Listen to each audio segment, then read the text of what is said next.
Hey guys! Tonight, we're heading inside the grand halls of a Victorian mansion, but not through the front door. We're stepping below stairs into the quiet world of servants. While the upper class dined on silver and strolled through rose gardens, their staff rose before dawn, answered bells, polished shoes, and whispered through corridors out of sight. Being a servant meant long hours, little sleep, and knowing your place in a house that wasn't yours, yet depended on you completely. So before you get comfortable, take a moment to like the video and subscribe to the channel if you haven't already. Also, please let me know where you're watching from and what time it is for you. Now let's get right to chasing that peaceful rest with history by dimming your lights and grabbing that comfy blanket. Picture yourself waking up in a narrow bed that's barely wider than a coffin, but somehow more comfortable than anything you'd known before coming to Ashworth Manor. The room you share with two other housemaids is tucked under the eaves, where the ceiling slopes down so dramatically that you've learned to duck instinctively when getting dressed.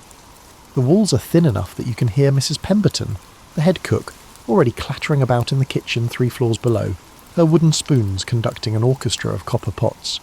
It's 4:30 in the morning, and your body has become a living alarm clock.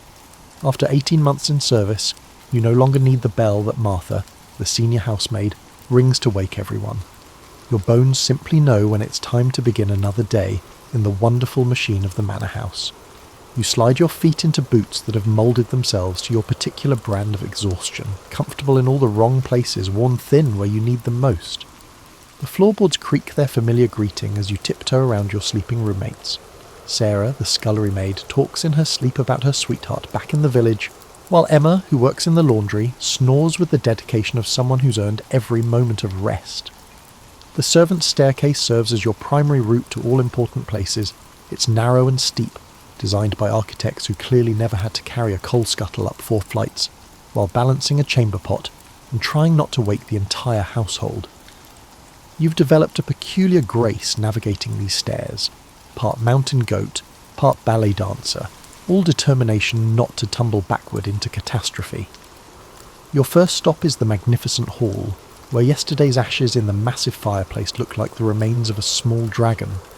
The grate is heavy enough to anchor a ship, and cleaning it requires the kind of athletic ability that would impress circus performers. You've learned to approach it like a puzzle.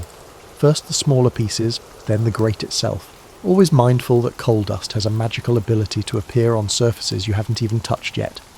The manor wakes up around you in layers. First come the other servants, moving through their morning routines with the synchronised precision of dancers who've rehearsed the same performance for years. Then come the dogs, Lord Ashworth's hunting hounds, who seem to insist on serving breakfast at 5 sharp, regardless of human convenience. Finally, the house itself begins to stir, floorboards settling, pipes gurgling their morning complaints, and somewhere in the distance, the grandfather clock in the entrance hall chiming the hours like a stern headmaster, keeping everyone on schedule. You've learned to love these early morning moments, when the manor belongs entirely to its servants. There's something peaceful about moving through rooms that will later buzz with the complicated social machinery of the upper classes, but for now exist in a state of suspended animation. The drawing room, with its silk wallpaper and furniture that costs more than most people earn in a decade, feels almost friendly in the pre-dawn darkness. You dust the mahogany tables and straighten the cushions on chairs that probably have their own names and pedigrees. The morning light filtering through the tall windows reveals dust motes dancing in the air like tiny rebellious spirits. You've developed a personal relationship with dust. It's your constant companion, your eternal opponent, and occasionally, when the light hits it just right, your unwitting collaborator in creating something almost beautiful. Dust, you've learned, has personality. The dust in the library is scholarly and dignified, settling politely on leather-bound books. The dust in the children's playroom is chaotic and adventurous, hiding in corners and emerging at the most inconvenient moments. By 6 o'clock, you've already accomplished what most people would consider a full day's work. The fires are lit, the main rooms are clean, and you've managed to avoid waking anyone who might dock your wages for disturbing their beauty sleep.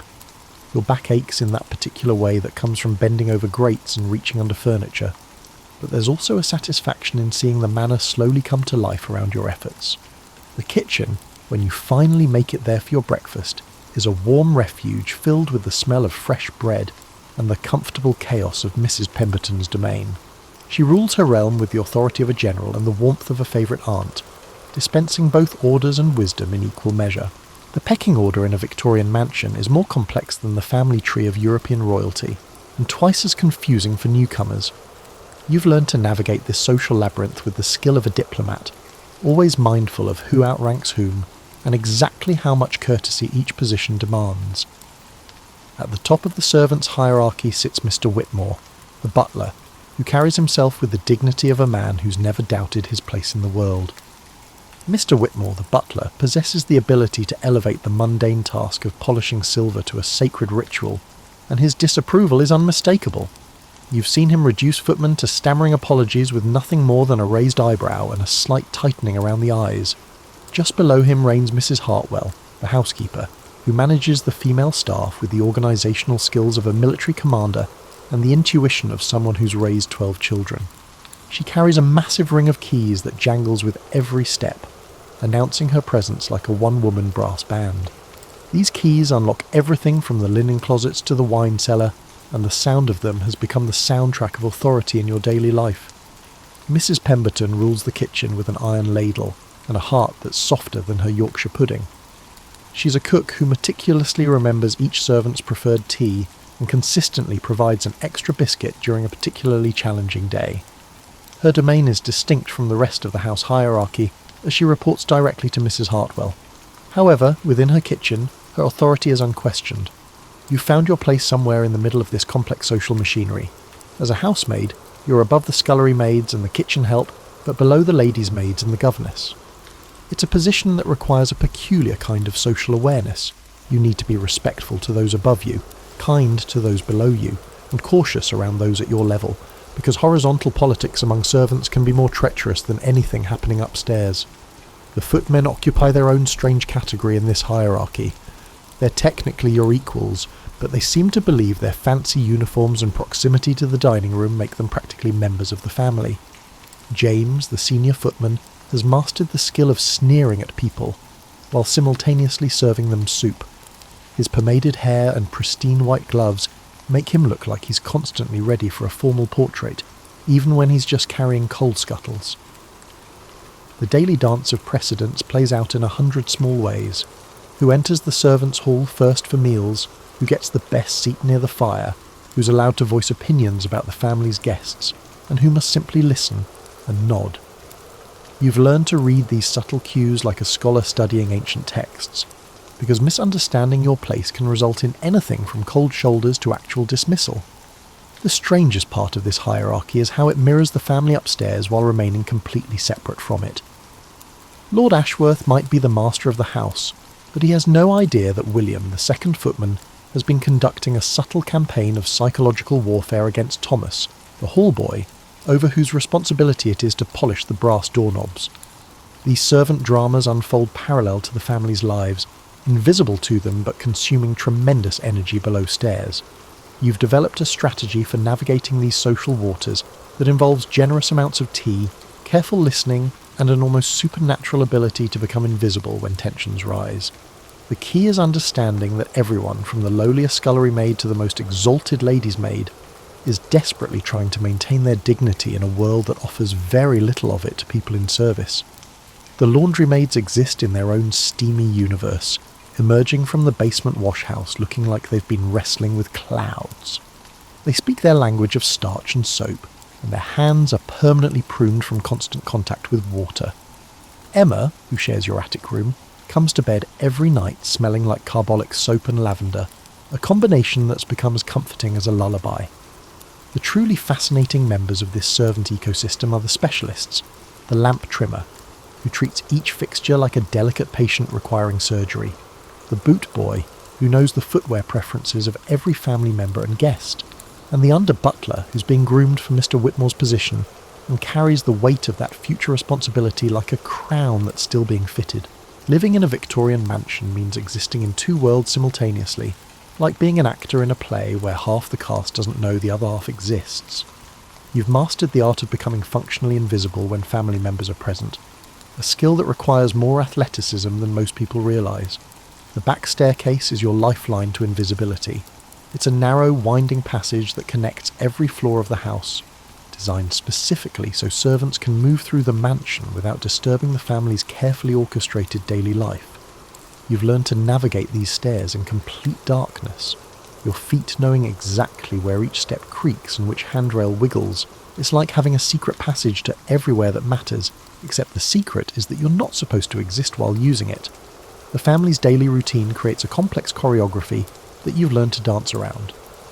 Lady Ashworth takes her morning tea at precisely 8 o'clock, which means you need to have her sitting room immaculate by 7:30. She has a particular way of sighing when things aren't arranged to her satisfaction. Not quite disapproval, but definitely disappointment, that can ruin your entire morning if you're not prepared for it. The children present their own unique challenges. Master Frederick, 8 years old and convinced of his military greatness, has transformed the 3rd floor into his personal battlefield. You've learned to clean around elaborate arrangements of toy soldiers, knowing that disturbing his campaigns could result in the kind of tantrum that brings his mother running and gets servants blamed for corrupting young minds. His sister, Miss Caroline, is 12 and has recently discovered the power of treating servants like her personal confidants, which is flattering until you realise she's practising her future role as mistress of her household. The guests are where things get intriguing. Every visitor brings their expectations, their servants, and their own way of treating the household staff. You've learned to read people quickly. Some guests treat you like furniture, others like family pets, and a precious few like actual human beings. Those who attempt to appear friendly, yet make it evident that they view you as a completely different species, are the worst. Mrs. Fitzpatrick, Lady Ashworth's sister, visits monthly and treats the servants' hall like her personal entertainment venue. She sweeps through, asking intrusive questions about your personal life, while simultaneously rearranging everything according to her own preferences. Her lady's maid, Miss Prentice, apologises constantly for her mistress's behaviour, while somehow making it clear that she considers herself superior to the permanent staff. The dinner parties are where your invisibility skills get their greatest work out. You've learned to move through the dining room like a ghost, refilling water glasses and replacing courses while 8 to 12 people conduct conversations that range from fascinating to horrifying, often within the same sentence. The trick is to listen without appearing to listen, to anticipate needs without seeming to pay attention, and to remember everything while pretending to forget it all the moment you leave the room. Overhearing conversations about politics, finance, and social scandals that would make excellent gossip if you could share them, you've gained valuable insights. The family discusses their neighbours' affairs, their business dealings, and their opinions about everything from the weather to the empire, all while servants move around them like well-trained spirits. It has provided you with an education in human nature that no school could match. The most challenging aspect of this upstairs-downstairs existence is maintaining your sense of self while pretending to be invisible. You've learned to find moments of genuine connection with the family members, a shared joke with Miss Caroline, a moment of appreciation from Lady Ashworth when you've arranged her flowers particularly well, or a nod of approval from Lord Ashworth when you've managed to clean his study without disturbing his carefully organised chaos. The house itself becomes a character in this daily drama. Different rooms have different personalities, different moods, and different requirements for how you're supposed to behave in them. The library demands quiet reverence. The drawing room requires careful attention to every surface, and the nursery needs the kind of vigilance that comes from knowing that children can destroy a perfectly clean room in the time it takes to blink. Cleaning a Victorian mansion is like being a detective, a chemist, and an athlete all rolled into one exhausting profession. You've learned that every stain tells a story, every surface has its personality, and every cleaning solution has the potential to either save the day or create a disaster that follows you for months. The cleaning supplies in Mrs. Hartwell's locked cupboard look like ingredients for either medicine or mayhem, depending on your level of expertise. Mrs. Hartwell's locked cupboard contains a variety of cleaning supplies, including carbolic acid for the floors, vinegar for the windows, and a product known as Monkey Brand soap, which, while purportedly effective on everything from brass to boots, often leaves your hands feeling as if you've been handling sandpaper. You've developed a personal relationship with different types of dirt. There's the honest dirt that comes from daily living, dust, mud, the occasional spilled tea, which responds to straightforward cleaning methods and doesn't hold grudges. Then there's the sneaky dirt that hides in corners and behind furniture, waiting to embarrass you when important guests visit. The worst is the mysterious dirt that appears overnight on surfaces you cleaned perfectly the day before, which you're convinced is either supernatural or the result of some servant conspiracy you haven't figured out yet. The weekly ritual of cleaning the chandeliers requires the kind of courage usually reserved for mountain climbing. You've mastered the art of dismantling these crystal monsters, meticulously cleaning each individual crystal, with a solution that Mrs. Hartwell fervently advocates but withholds the recipe. The crystals have to be dried with specific cloths, polished with particular movements, and reassembled in exactly the right order, or they'll catch the light wrong and everyone will notice. Carpet cleaning is where you've truly earned your stripes as a domestic warrior. The dining room carpet, which depicts some sort of hunting scene with more deer than you'd see in an actual forest, requires weekly attention with a carpet beater that's heavier than most people's luggage. You've learned to read the carpet's mood. Some weeks it gives up its dirt easily, other weeks it clings to every speck like it's fighting for its life. The silver service is your nemesis and your pride simultaneously. There are pieces in the butler's pantry that have been in the family for generations, each with its own cleaning requirements and its own way of making you look incompetent. The tea service from Lord Ashworth's grandmother requires a special polish that has to be applied in circular motions, never straight lines, and buffed to a shine that can blind unsuspecting footmen. You've discovered that cleaning is really about understanding chemistry, even if nobody calls it that. Different materials require different approaches, different solutions and different techniques. The marble in the entrance hall needs gentle treatment with specific soaps, while the wood panelling in the study requires oils that have been mixed according to recipes that are closely guarded family secrets. The laundry presents its own scientific challenges. You've learned to identify stains by sight, smell, and sometimes by the story behind them. Blood requires cold water and salt. Wine needs to be treated immediately with white wine if you can get it. And mysterious stains on the children's clothing usually respond to a combination of prayer and whatever Mrs. Pemberton recommends from her arsenal of kitchen remedies. Your skills truly test during the seasonal cleaning rituals. Spring cleaning means taking apart every room, cleaning surfaces that haven't seen attention since the previous year, and discovering problems that have been hiding all winter. You've learned to approach these marathons like a military campaign, with careful planning, strategic supply management, and the kind of determination that comes from knowing that failure means starting over from the beginning. The tools of your trade have become extensions of your body. You know exactly how much pressure each brush can handle, which cloths work best on which surfaces, and how to make a feather duster perform like a precision instrument. Your hands have developed calluses in places that tell the story of your daily routine, and your back has learned to bend and twist in ways that would impress contortionists. The kitchen is the heart of the manor, but it's a heart that beats with the rhythm of organised chaos, military precision, and the occasional minor explosion when someone forgets that the temperamental stove has a mind of its own. You've learned to navigate this culinary battlefield with the skill of a diplomat, and the reflexes of someone who's been hit by flying pastry once too often.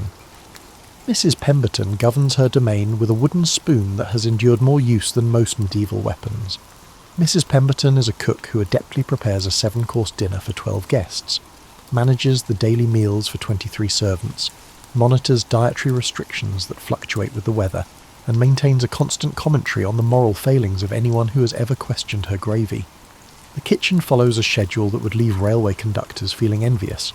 Breakfast preparation begins at 4:30, with the great stove being coaxed to life like a temperamental dragon that requires specific rituals to avoid breathing fire in the wrong direction. The bread has to rise at precisely the right temperature. The porridge must be stirred in a particular pattern to avoid lumps, and the bacon requires the kind of attention usually reserved for diplomatic negotiations.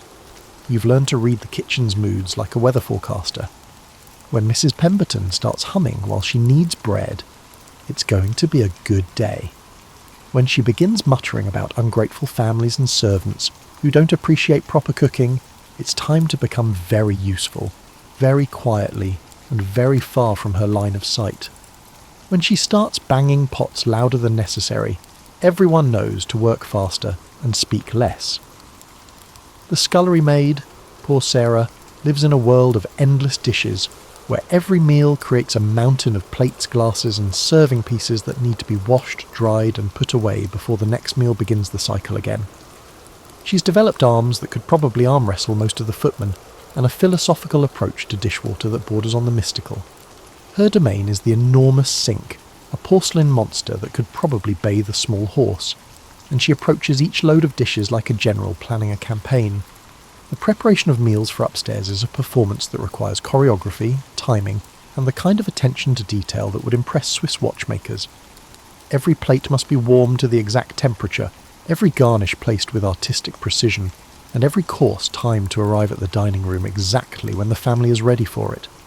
You've learned to move through this ballet without disrupting the flow, carrying messages between the kitchen and the dining room, adjusting plans when last-minute guests arrive, and somehow managing to be helpful without getting in the way. The servants' meals present their challenges. We need to feed 23 people substantial, satisfying food that is efficient to prepare and doesn't require the same ingredients as the family's meals. Mrs. Pemberton has mastered the skill of maximising the use of ingredients, resulting in meals that are not only economical but also delicious, despite her reluctance to acknowledge their deliciousness. The weekly delivery of supplies turns the kitchen into a small version of a marketplace. Tradesmen arrive with vegetables, meat, dairy and dry goods, and Mrs. Pemberton inspects everything with the critical eye of someone who's been fooled by wilted lettuce exactly once and learned her lesson. She haggles over prices, rejects inferior products, and somehow manages to maintain relationships with suppliers that ensure the manor gets the best of everything while staying within budget. The kitchen gossip network is more efficient than the postal service. Information travels from the tradesman's entrance to the servants' hall faster than steam from a kettle, and Mrs. Pemberton somehow knows about neighbourhood scandals before they happen. She dispenses wisdom about everything from unreliable butchers to unsuitable marriages, all while stirring sauces and timing roasts with the precision of a master conductor.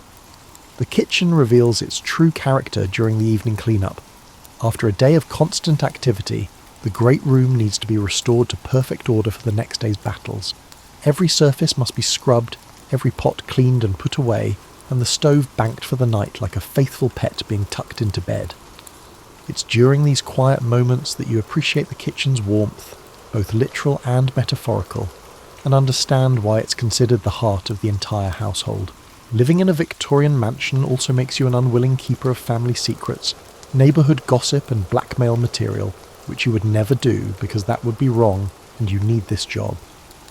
The servants' hall after dinner is where information flows like tea from a pot. Sometimes bitter, sometimes sweet, always hot. You've learned to listen carefully and speak cautiously, because gossip is currency in the servant world, and spending it unwisely can leave you socially bankrupt. The trick is knowing which stories are safe to share, which ones are too dangerous to repeat, and which ones are so delicious that keeping them secret feels like a physical sacrifice. Martha, the senior housemaid, has been with the family for 15 years and knows everything about everyone. She possesses an extensive knowledge of scandals, ranging from Lord Ashworth's youthful gambling debts to the reasons behind Lady Ashworth's sister's exclusion from Christmas dinner. Martha dispenses this information like a careful pharmacist, giving you just enough to satisfy your curiosity without providing enough to get you into trouble. The most fascinating discoveries come from cleaning the family's private spaces. You've mastered the art of interpreting clues, such as the hastily hidden letters upon entering a room, the abrupt halts in conversations when servants arrive, and the poignant glances shared among family members that reveal intricate details about situations you're not expected to comprehend. The art is in appearing oblivious while actually being quite observant, and in remembering everything while pretending to forget it all. The guest rooms hold a wealth of information about the family's social connections. You've learned to deduce entire stories from the contents of visitors' luggage, their correspondence, and their requests for specific services. Colonel Weatherby, who visits quarterly, always brings his soap and requests extra towels, which suggests either fastidious hygiene or something more interesting that you're not supposed to think about. Mrs. Vanderbilt always travels with her sheets and insists on having her tea prepared with water that's been boiled exactly twice, which tells you something about either her standards or her superstitions. The most dangerous secrets are the ones that involve the family's finances. You've overheard enough conversations to understand that the manor's magnificent appearance might not reflect the actual state of the family's resources.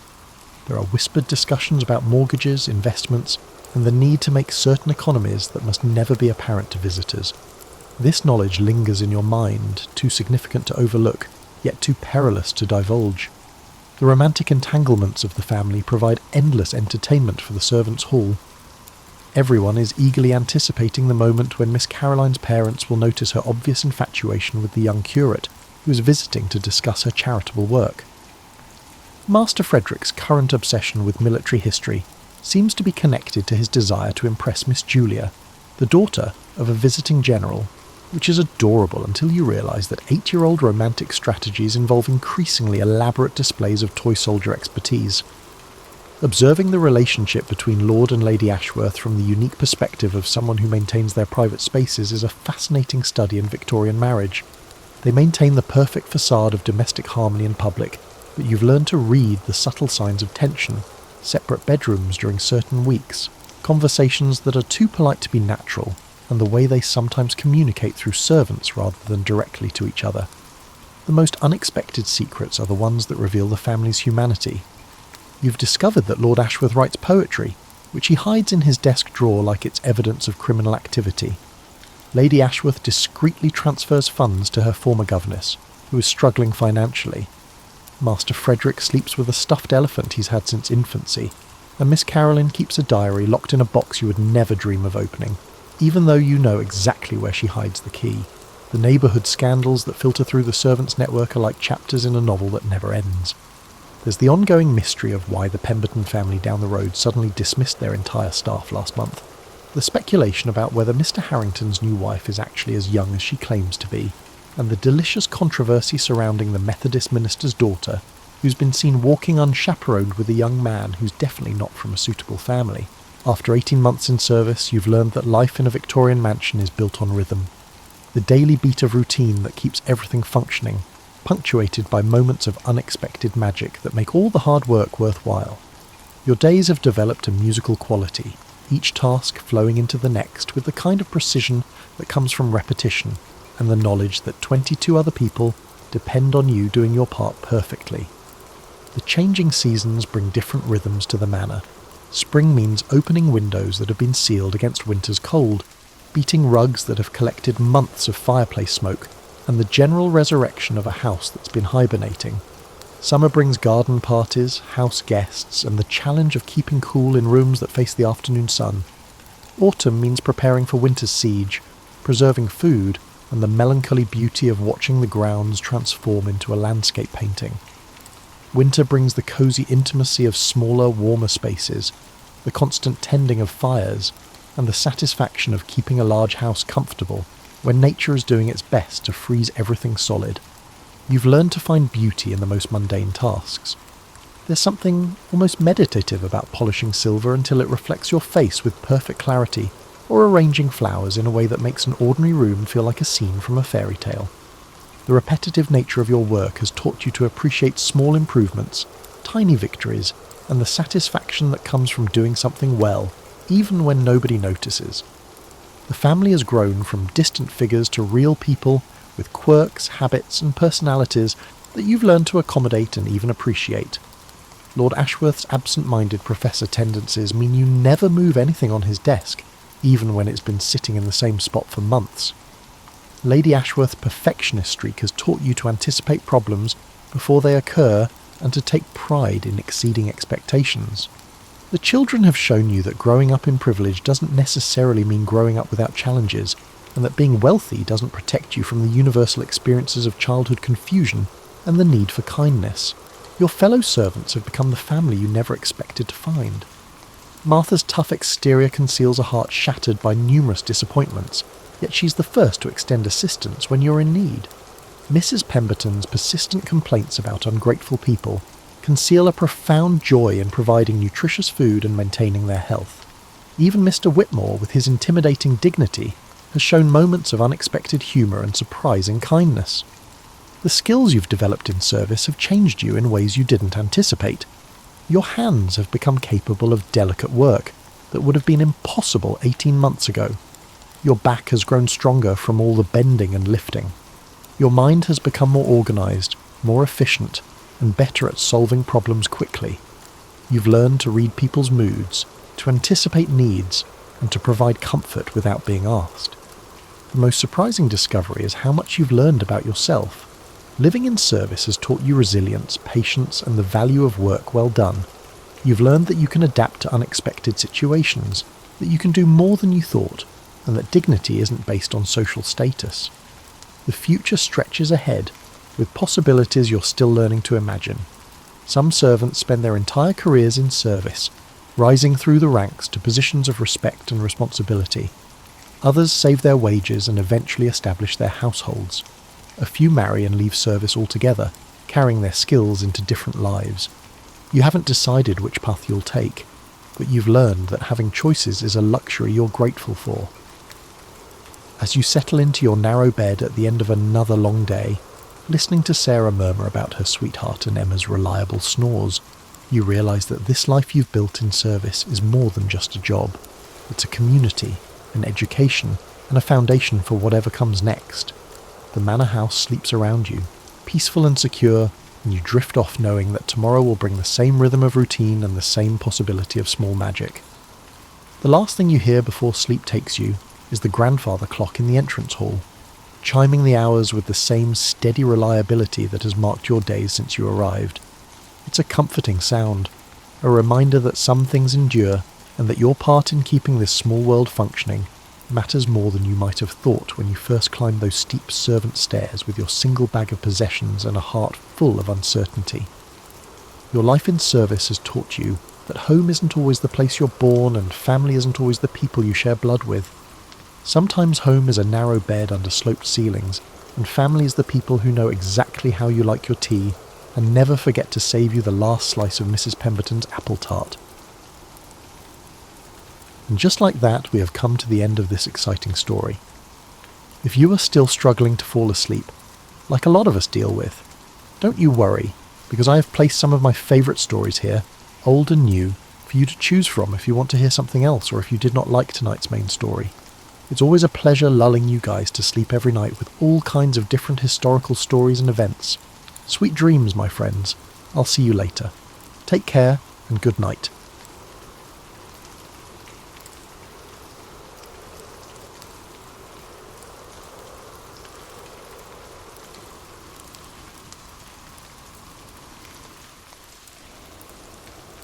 You're settling in for the night, probably checking your phone one last time, adjusting your pillow just so, maybe wondering if you remembered to set your alarm. But imagine for a moment that you're living 4,000 years ago, and your bedroom is a cramped wooden hut that smells like smoke and wet wool. Your bed, a pile of straw that's seen better days, and your alarm clock is the rooster next door who apparently never learned the concept of sleeping in. Welcome to the Bronze Age, when getting a good night's sleep was about as reliable as your Wi-Fi during a thunderstorm. You'd think that after a long day of hacking away at copper veins deep underground, these ancient miners would collapse into bed like exhausted teenagers. But here's where things get interesting, and a little weird. These weren't your typical 9-to-5 workers. They had developed sleep patterns that would make a modern sleep specialist scratch their head and possibly recommend therapy. Picture this. You're a Bronze Age miner named, well, let's call you Copper Arm. Names were simpler back then. You've just spent 12 hours underground in what can only be described as a very expensive cave, breathing air that would make a coal plant jealous, and your back feels like you've been carrying a mammoth uphill. Naturally, you'd want to sleep for about 14 hours straight, but instead you're lying on your straw bed staring at the ceiling, which is probably just more straw, completely unable to drift off. Your mind is racing with thoughts like, did I remember to shore up that tunnel? And was that creaking sound the mine settling? Or is it about to become my tomb? These weren't exactly the kind of counting sheep thoughts that lead to peaceful slumber. The Bronze Age mining communities had discovered something that modern science is only now catching up to. When your daily survival depends on not being crushed by tons of rock, your brain doesn't exactly embrace the concept of letting its guard down. Sleep became this strange dance between exhaustion and hypervigilance, like trying to nap while riding a roller coaster. What's fascinating is how these ancient miners adapted. They didn't have sleep studies or melatonin supplements, or those white noise machines that sound like gentle rain but somehow cost more than your monthly coffee budget. Instead, they developed their own peculiar strategies that were part practical, part superstitious, and entirely human. Some miners would sleep in shifts, not because they were working around the clock, but because they'd discovered that sleeping alone made every little sound feel like impending doom. So they'd rotate who was on watch, even while sleeping, taking turns being the designated light sleeper. It was like having a buddy system for unconsciousness.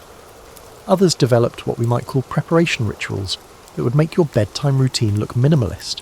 They'd spend an hour arranging their tools in specific patterns around their sleeping area, not for easy access, but because the familiar ritual helped calm their overactive minds. Imagine explaining to your spouse that you need to arrange your laptop, coffee mug, and reading glasses in a perfect triangle before you can possibly fall asleep. But perhaps the most intriguing adaptation was how these miners learned to embrace what we'd now call fragmented sleep.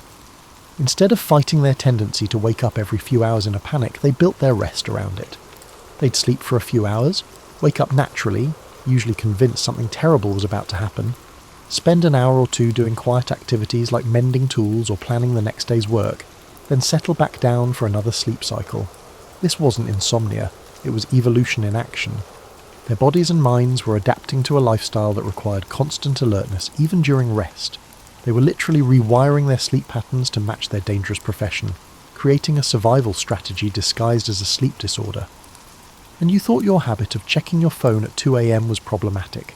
Now here's where the story takes a turn that would make your afternoon coffee break look like child's play. You see, these Bronze Age miners had discovered something that modern workplace efficiency experts are still trying to figure out: the strategic underground nap. Picture yourself back in Copper Arm's well-worn boots, deep in a mine shaft that's lit by oil lamps that flicker more than your grandmother's old television. The air is thick, your muscles ache, and you've been swinging that bronze pickaxe for hours. Logic would suggest that the last thing you'd want to do is fall asleep surrounded by unstable rock walls and toxic fumes. But logic, as you're about to discover, wasn't exactly the miner's strong suit.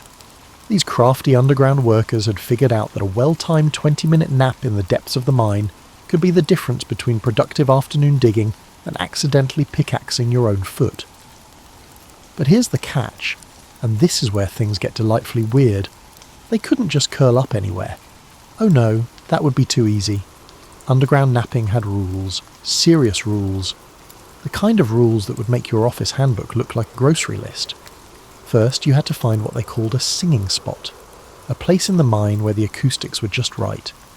Not too echoey, which meant unstable rock, not too muffled, which could mean dangerous gas pockets, but just right, like some sort of geological Goldilocks situation. These spots were highly coveted, and miners would actually trade shifts and rations for access to the premium napping locations.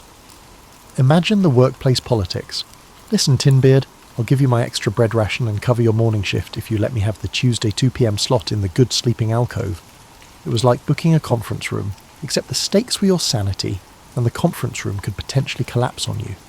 But the weirdness doesn't stop there. These miners had developed a buddy system for underground napping that was part safety protocol, part superstition. One person would sleep while another kept watch, not for cave-ins or dangerous gases, but for what they called the dream thieves. Now, before you start picturing some sort of Bronze Age sleep bandits sneaking around stealing dreams, let me explain. The miners believed that sleeping underground could lead to prophetic dreams about the location of rich ore veins. These dreams were considered so valuable that there were actual cases of miners trying to steal each other's sleeping spots to intercept these geological visions. It was like corporate espionage, but with more dirt and fewer PowerPoint presentations. The watching partner had a specific job. If the sleeping miner started mumbling about copper or tin or gold in their sleep, the watcher was supposed to memorize every word. Some watchers even developed their own shorthand for recording these drowsy proclamations. Imagine waking up from your nap to find your coworker frantically scribbling notes about your sleep-talking session. You said something about shiny veins near the singing water, your partner would whisper urgently. Do you remember what that means? And you'd be standing there, still groggy, trying to figure out if you'd just solved the mine's productivity problems or if you'd simply been dreaming about your lunch again.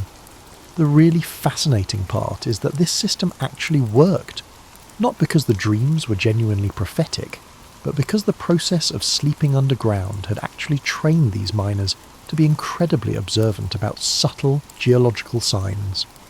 Their subconscious minds were processing details they'd noticed during their waking hours: slight changes in rock colour, variations in airflow, unusual sounds or echoes. So when they dreamed about promising locations, they were actually accessing a kind of intuitive knowledge they'd built up through months or years of underground experience. It was like having a geological GPS system powered by REM sleep and Bronze Age intuition. But here's the mildly stressful part that would keep you on edge. Not everyone's dreams were welcome. If a miner's underground naps consistently led to dry holes or dangerous cave-ins, they'd be banned from the good sleeping spots. Imagine the pressure of knowing that your dream quality could affect your career prospects. Performance reviews were literally based on your subconscious performance. Sorry, Copper Arm, but your last 3 dream tips led us to solid rock and a small flood. You're relegated to the noisy alcove near the ventilation shaft until further notice. It was like being demoted for your sleep performance. Talk about workplace stress following you into your dreams. You'd think that people who spent their days in near total darkness would relish the opportunity to sleep in actual comfortable darkness.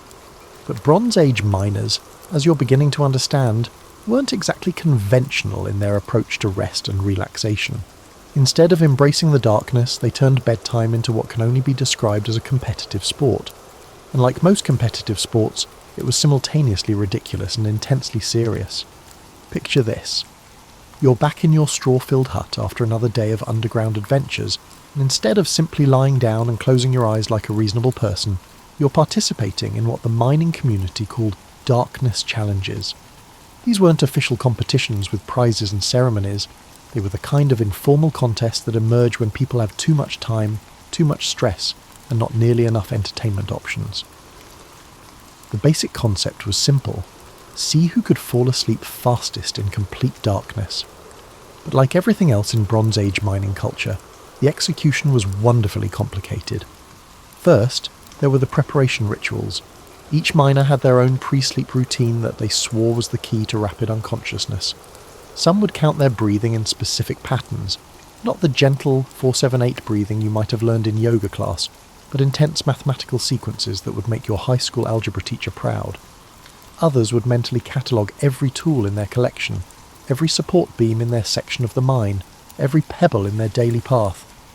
One popular technique involved what they called reverse mining, mentally digging their way out of the mine tunnel by tunnel from their deepest point to the surface. It was like counting sheep, except the sheep were geological formations and the counting could take hours. But here's where the competitive element kicked in. Miners would actually time each other's descent into sleep. They'd use water clocks, basically ancient hourglasses filled with water instead of sand, to measure who could achieve unconsciousness most efficiently. The current record holder in most communities was usually treated with the kind of respect we might reserve for Olympic athletes. Did you hear? Stonejaw fell asleep in under 3 drips last night. 3 drips. I can barely get comfortable in under 10. This timing system led to all sorts of creative strategies. Some miners would deliberately exhaust themselves during the day, performing extra tasks or taking on additional shifts, thinking that extreme fatigue would guarantee rapid sleep. Others went the opposite direction, trying to achieve the perfect balance of tiredness without crossing into that overtired zone where your brain starts acting like a caffeinated squirrel. The really dedicated competitors developed what we might recognise as early meditation techniques. They'd spend their evening hours practicing what they called mind darkening, essentially training their thoughts to slow down and fade to black on command. It was mindfulness meditation disguised as a sleep competition, and it actually worked surprisingly well. But then there were the cheaters. Oh yes, even Bronze Age sleeping competitions had their scandals.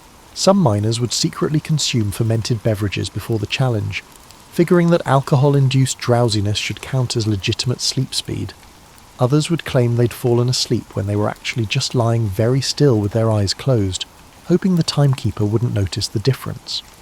There were heated debates about whether these tactics were within the spirit of the competition. That's not real sleep, Copper Arm. Real sleep means dream activity. You were just pretending. Prove it, Bronzetooth. You can't measure dreams with a water clock. These arguments would sometimes go on for hours, which kind of defeated the entire purpose of a rapid sleep competition. The most elaborate cheating scheme involved miners who would practice falling asleep during their lunch breaks, essentially training for the evening competitions like athletes preparing for the Olympics. They'd find quiet spots in the mine, set up their own timing systems, and work on perfecting their sleep-onset technique during work hours. This led to the somewhat stressful situation where supervisors had to watch for miners who were too good at falling asleep.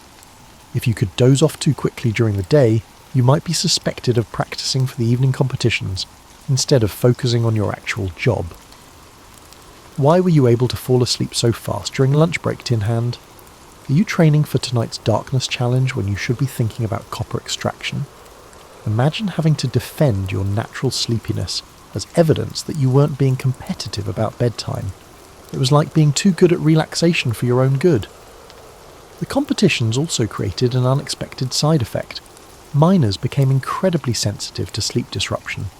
A snoring neighbour, a creaking roof beam, or an unusually active mouse could completely ruin your competitive sleep time. This led to elaborate pre-competition rituals involving soundproofing attempts, neighbour negotiations, and what can only be described as Bronze Age white noise machines, usually involving controlled water dripping or rhythmic tool tapping. And just when you thought it couldn't get more complicated, the communities started developing seasonal variations of the challenges, with different rules for winter sleeping versus summer sleeping, new moon versus full moon nights, and pre-mining versus post-mining sleep sessions.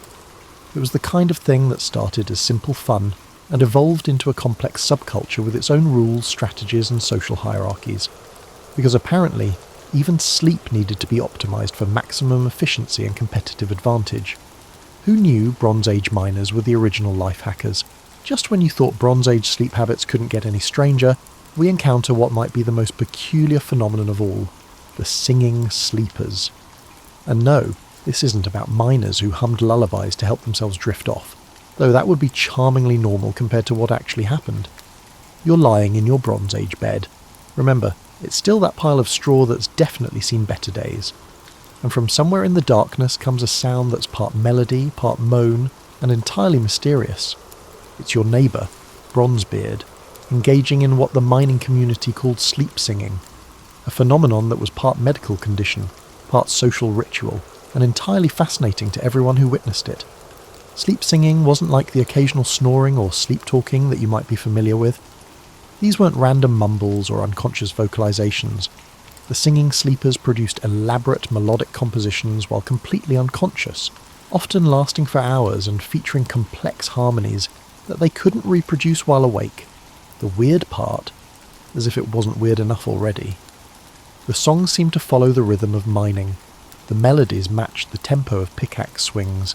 The harmonies echoed the sounds of copper being separated from stone, and the overall compositions had a distinctly geological quality that somehow made perfect sense if you'd spent enough time underground.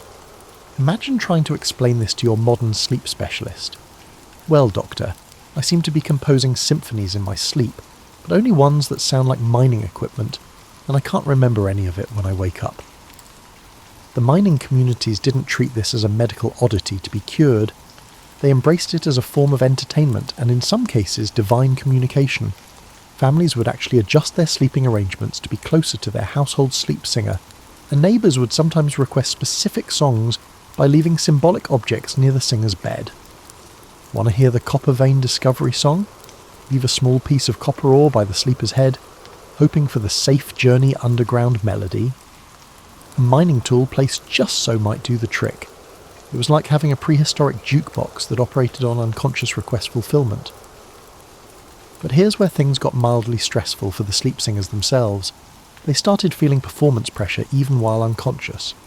Some singers reported anxiety dreams about not producing good enough nocturnal concerts, or nightmares about forgetting the melodies their communities had come to expect. Bronzebeard might wake up feeling exhausted, not from physical labour, but from the psychological pressure of being the neighbourhood's primary source of nighttime entertainment. Imagine the responsibility of knowing that your sleep quality directly affected everyone else's enjoyment of their evening. Did you hear Bronzebeard's performance last night? Usually his underground flooding song is much more dramatic. I hope he's not coming down with something. The phenomenon created its own social dynamics.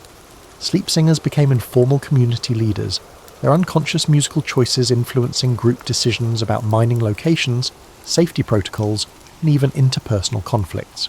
If the sleep song featured harmonies about avoiding a particular tunnel, the mining crew might genuinely consider changing their plans. It was like having a focus group that operated entirely through dream state musical compositions. The practical challenges were considerable. Sleep singers couldn't control their nocturnal performances, which meant they might launch into a rousing mining anthem just when everyone else was trying to fall asleep. This led to the development of singer schedules, informal agreements about when different sleep singers would be allowed to perform. Bronzebeard gets the first part of the night, Copper Voice takes the middle shift, and Tin Throat handles the pre-dawn slot. That way everyone gets some quiet sleep time and some musical entertainment. But scheduling unconscious performers is about as reliable as predicting the weather using tea leaves. Singers would sometimes sleep through their designated performance windows, leaving their audiences disappointed. Other times they'd have particularly energetic nights and sing right through someone else's scheduled quiet time.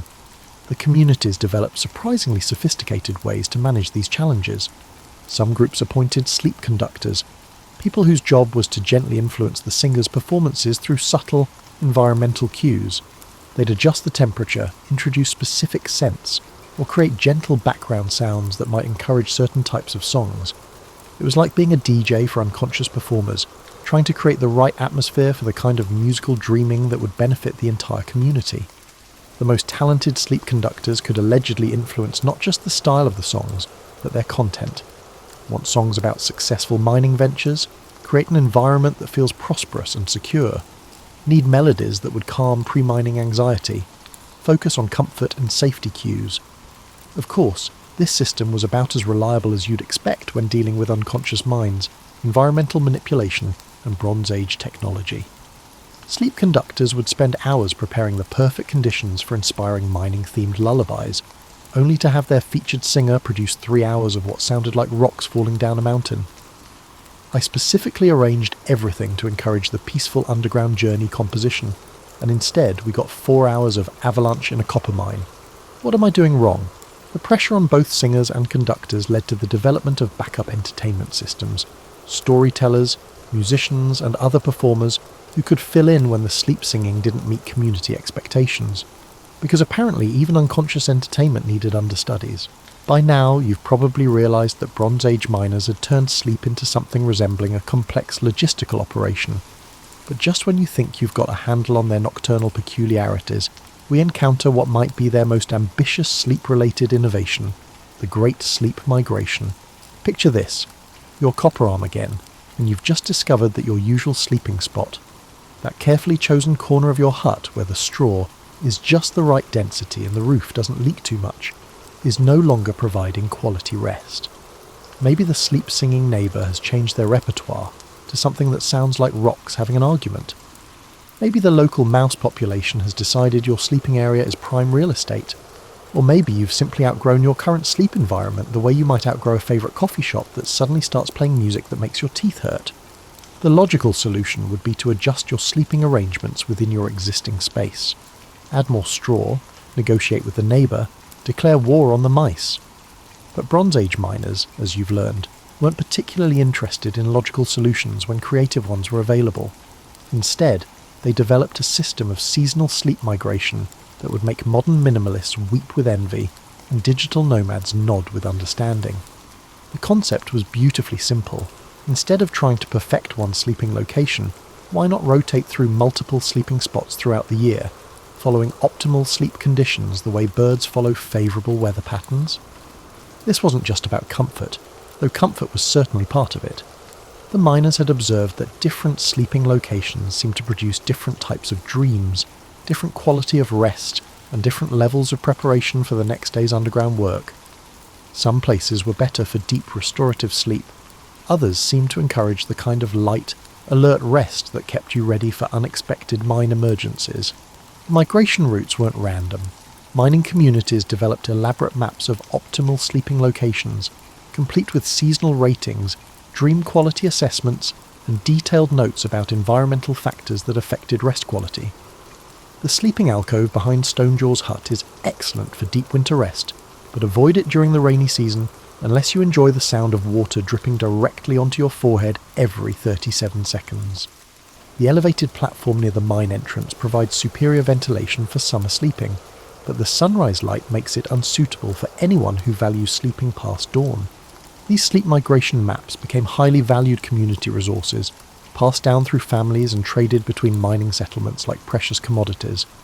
A detailed sleep location guide could be worth several days' wages, and experienced sleep migrants were consulted like travel advisors.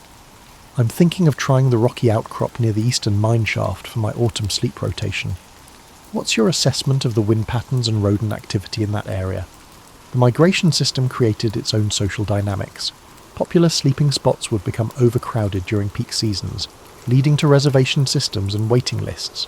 Prime locations might be booked months in advance, with miners planning their sleep schedules around availability rather than personal preference.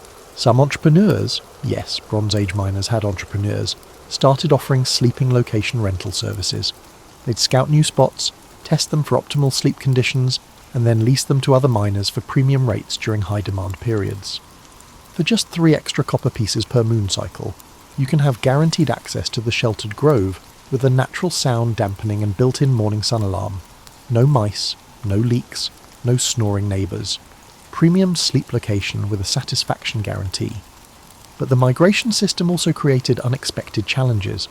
Miners would sometimes get so attached to particular seasonal sleeping spots that they'd refuse to migrate when conditions changed. They'd stubbornly remain in summer locations well into winter, suffering through cold and discomfort rather than give up their favourite sleep environment. This led to the development of migration counsellors, community members who specialised in helping miners make healthy transitions between seasonal sleeping locations. They'd provide emotional support for miners who were having trouble letting go of unsuitable sleeping spots, and practical advice for adapting to new sleep environments. I understand your attachment to the moss-covered boulder formation, Tintooth, but it's been flooding regularly for 3 weeks now. Perhaps it's time to consider the elevated platform option we discussed. The most dedicated sleep migrants would maintain detailed journals documenting their experiences in different locations, noting factors like dream quality, morning energy levels, and overall satisfaction ratings. These journals became valuable references for future migration planning and were sometimes shared with other miners seeking optimal sleep solutions. According to my records, the Hollow Tree sleeping spot provides excellent dream recall but poor neck support. The cave entrance location offers superior protection from weather, but tends to produce anxiety dreams about cave-ins. The meadow area is perfect for summer but becomes completely unsuitable once the seasonal flooding begins. Some miners took the migration concept so seriously that they'd spend more time travelling between sleeping locations than actually sleeping in them. They'd become so focused on finding the perfect sleep environment that they'd exhaust themselves with constant relocation logistics. The communities eventually had to establish migration limits to prevent miners from wearing themselves out with excessive sleep location optimization. Too much time spent searching for perfect rest could actually cause worse sleep quality than just settling for good enough. It was like the Bronze Age version of analysis paralysis, except instead of endless research about mattress types and thread counts, it involved geographical surveys and seasonal weather pattern analysis. And just when the system seemed to be working smoothly, some innovative miners started experimenting with micro-migrations, changing sleeping locations multiple times within a single night to optimize different phases of their sleep cycles. Because apparently even migration needed to be optimized for maximum efficiency. Now we're approaching what might be the most extraordinary aspect of Bronze Age mining sleep culture, the systematic attempt to industrialize dreaming. Yes, you read that correctly. These ancient miners tried to transform their dream lives into a kind of underground think tank, and the results were equal parts brilliant and completely bonkers. You're settling into your current migration location. Let's say it's the early autumn rotation, so you're probably in that nice spot near the stream with the natural windbreak, and instead of simply hoping for good dreams, you're participating in what the mining community called dream crafting. This wasn't just about encouraging helpful dreams, it was about manufacturing specific types of dreams for specific purposes. The concept emerged from the observation that miners who dreamed about their work often came up with creative solutions to underground challenges. Someone might dream about a new way to shore up unstable tunnels, or visualize a more efficient method for extracting ore from difficult veins. These work-related dreams seem to access a kind of problem-solving capability that conscious minds couldn't always achieve. Naturally, mining communities decided to systematize this process. Dream crafting involves elaborate pre-sleep preparation rituals designed to encourage specific types of dreams. Want to dream about finding new copper deposits? Spend your evening handling copper samples, studying geological formations, and mentally rehearsing successful mining scenarios, hoping for dreams that would solve structural engineering problems? focus your pre-sleep attention on support beams, tunnel design, and architectural challenges. It was like programming your unconscious mind to work on specific projects while you slept. The communities developed specialised roles for dream crafting support. Dream preparers would help miners set up their pre-sleep environments with appropriate visual, tactile, and olfactory cues. Dream recorders would be standing by when miners woke up, ready to capture and document any potentially useful dream content before it faded from memory. Quick, copper arm. You're mumbling something about twisted metal bindings and spiral support structures. Can you remember any details about the dream? And you'd be lying there, still half asleep, trying to reconstruct a complex engineering vision while someone frantically takes notes about your drowsy mumbling. The most ambitious dream crafting experiments involved group dreaming sessions. Multiple miners would prepare to sleep together, focusing on the same challenges and hoping to generate complementary dreams that could be combined into comprehensive solutions. It was like forming a dream-based research and development team. Tonight we're all going to focus on the flooding problem in the eastern tunnels. Bronzebeard, you concentrate on drainage solutions. Tin Hand, focus on waterproofing materials.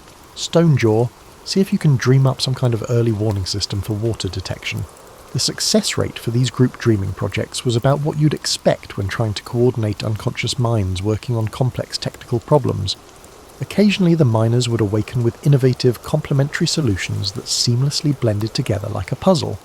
More often, they'd produce a collection of unrelated dreams about fish, childhood memories, and that embarrassing incident with the pickaxe from 3 summers ago. But the occasional successes were impressive enough to keep the system going, and some mining communities became quite sophisticated in their dream crafting techniques. They developed what we might recognise as early versions of lucid dreaming training, teaching miners to recognise when they were dreaming and to maintain some level of conscious control over their dream narratives. The goal was to stay focused on work-related problem solving even while asleep. Remember, when you realise you're dreaming, don't get distracted by flying or other dream nonsense. Focus on the tunnel ventilation challenge. Use your dream state to visualise solutions that might not occur to your waking mind. This created some mildly stressful situations where miners felt pressure to be productive even while unconscious. Imagine the anxiety of knowing that your sleep performance was being evaluated not just for rest quality, but for creative problem-solving output. Sorry everyone, my dreams last night were completely useless. I spent the whole time dreaming about a giant copper-coloured rabbit that kept giving me mining advice that made no sense. I don't think we can use dig tunnels like carrot burrows as a viable engineering strategy.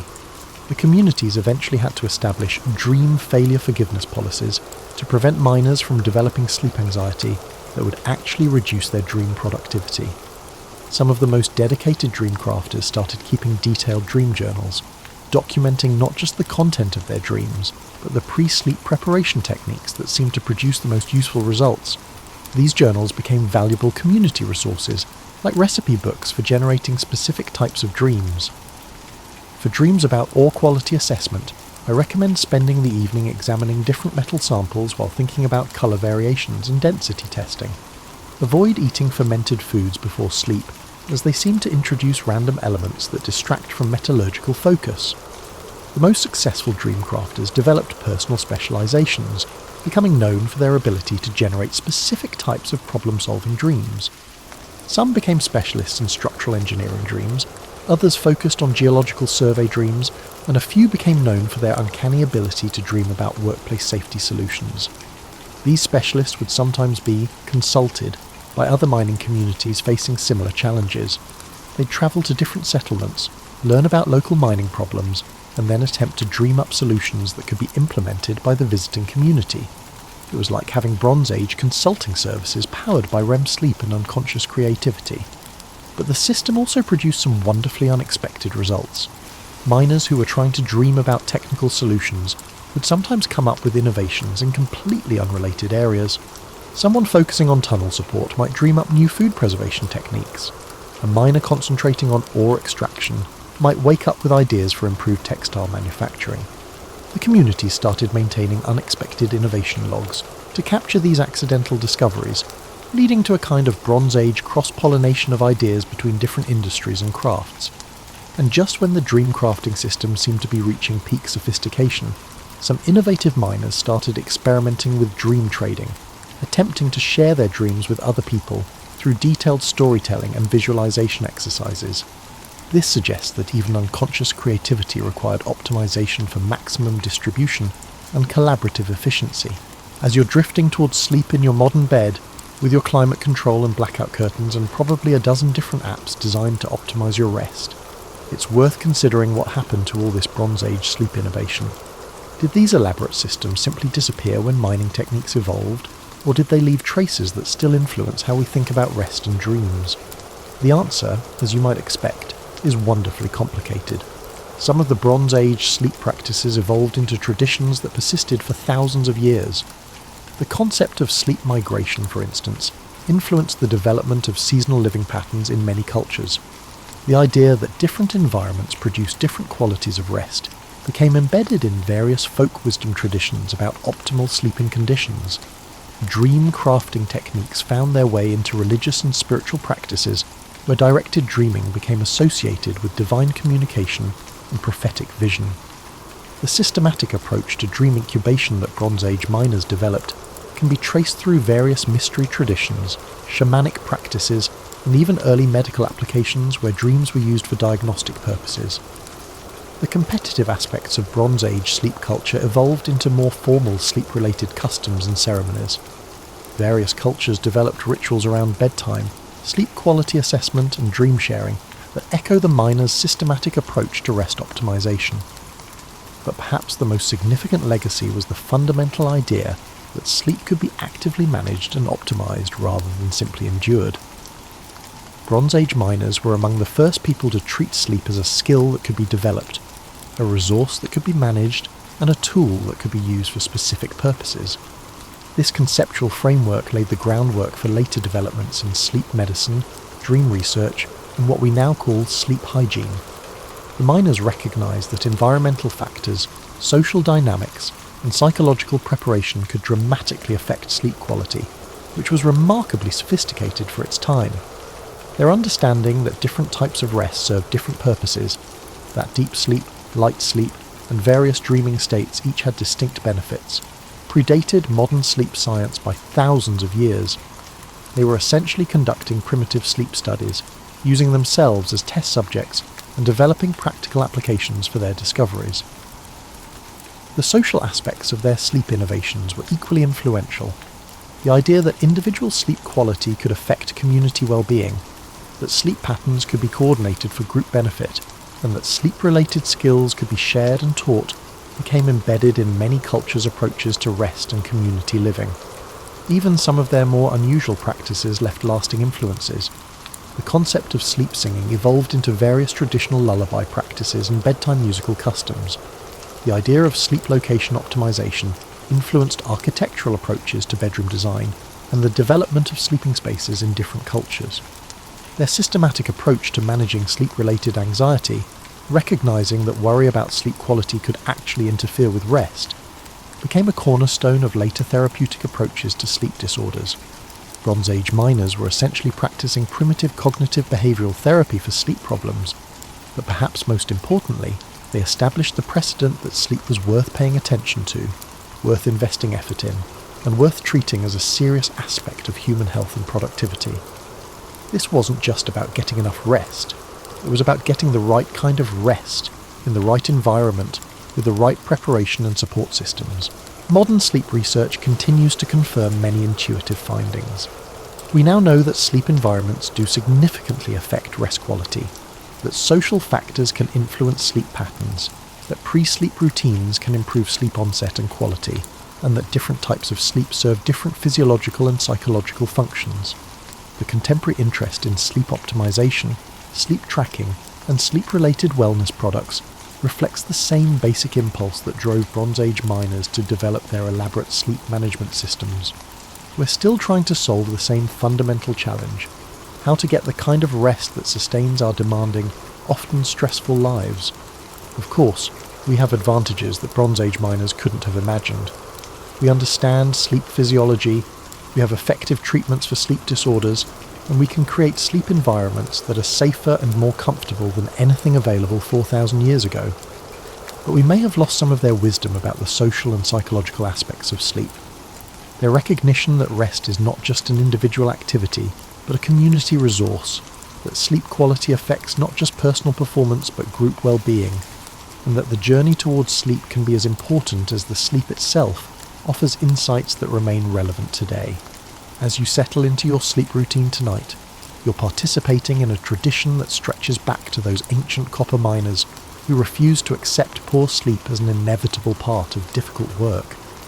They understood something that we're still learning, that good sleep is not a luxury but a necessity, not a passive experience, but an active skill, and not just about rest, but about preparing for whatever challenges tomorrow might bring. Their legacy lives on in every person who takes time to create a comfortable sleep environment, who develops bedtime routines that work for their individual needs, and who recognises that rest is an investment in productivity and well-being, rather than time lost from more important activities. So tonight, as you adjust your pillow and settle into your carefully chosen sleep position, you're honouring thousands of years of human innovation in the art of rest.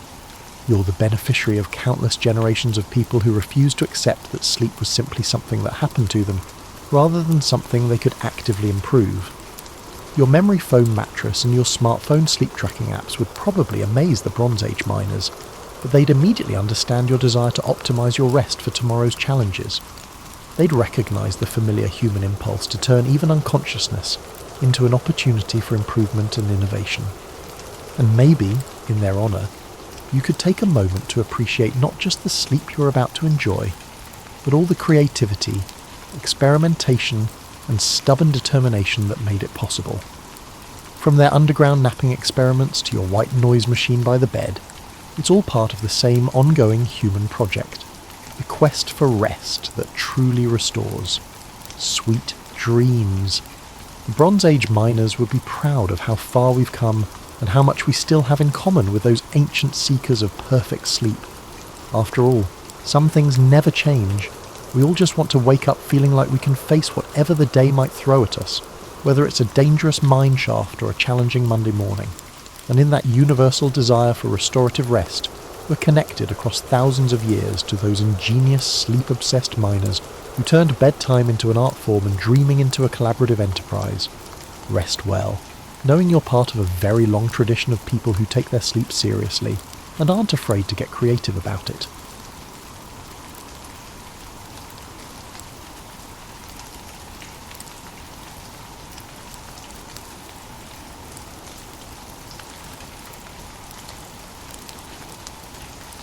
Born in the port city of Genoa, Christopher Columbus entered the world under a roof that smelled of salt air and fish scales.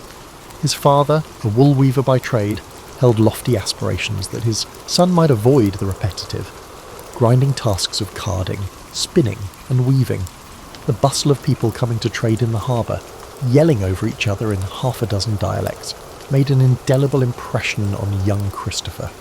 As he wandered the narrow alleys that snaked through the city, he would often pause beside ships being loaded with cargoes bound for foreign horizons. No matter the dampness or the fierce winds rolling in from the Ligurian Sea, he remained entranced by the idea of distant lands. This fascination set him apart from others his age.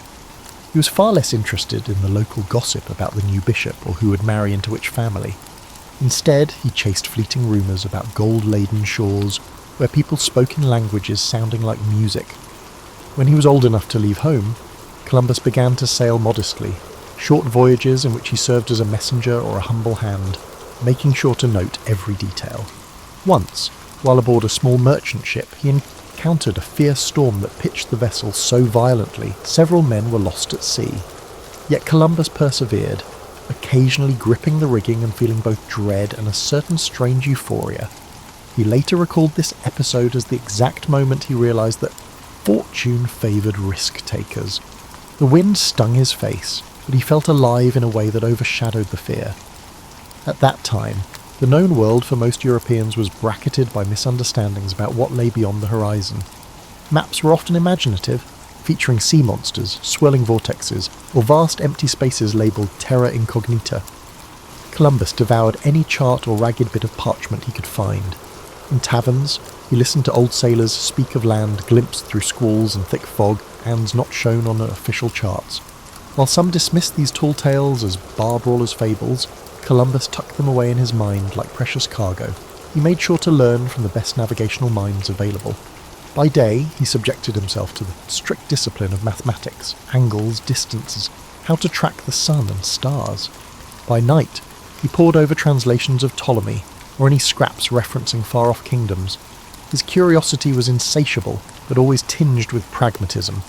Even as he immersed himself in daydreams of unknown continents, he meticulously built his fundamental knowledge. The pursuit of novelty was anchored in the discipline of rigorous study. A lesser-known anecdote concerns a letter Columbus received from a Venetian traveller whose name has been largely forgotten by mainstream history.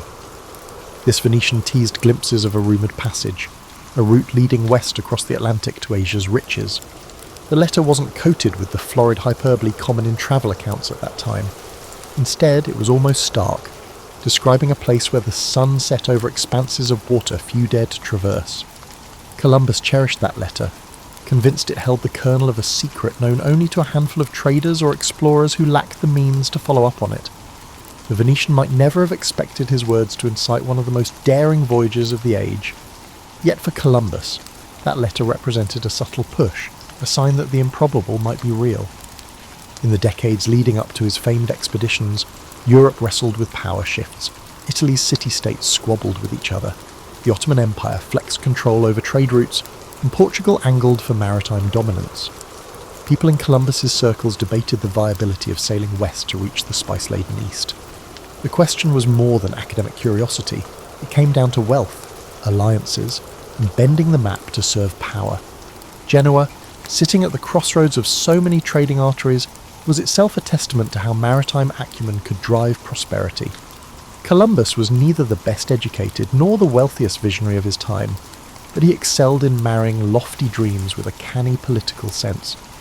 It became apparent to him that some power, be it Portugal, Spain, or another kingdom, would eventually roll the dice on a transatlantic venture, and he, poised with a solid track record of smaller voyages, aimed to be the chosen instrument of that gamble. He saw himself as indispensable in bridging the gap between the idea and the deed. Others might excel in theorising or financing, but Columbus believed he alone carried the peculiar mix of unwavering faith and nautical competence necessary for success. During these formative years, what truly set Columbus apart was not just his willingness to take leaps, but his ability to accumulate allies and supporters behind closed doors.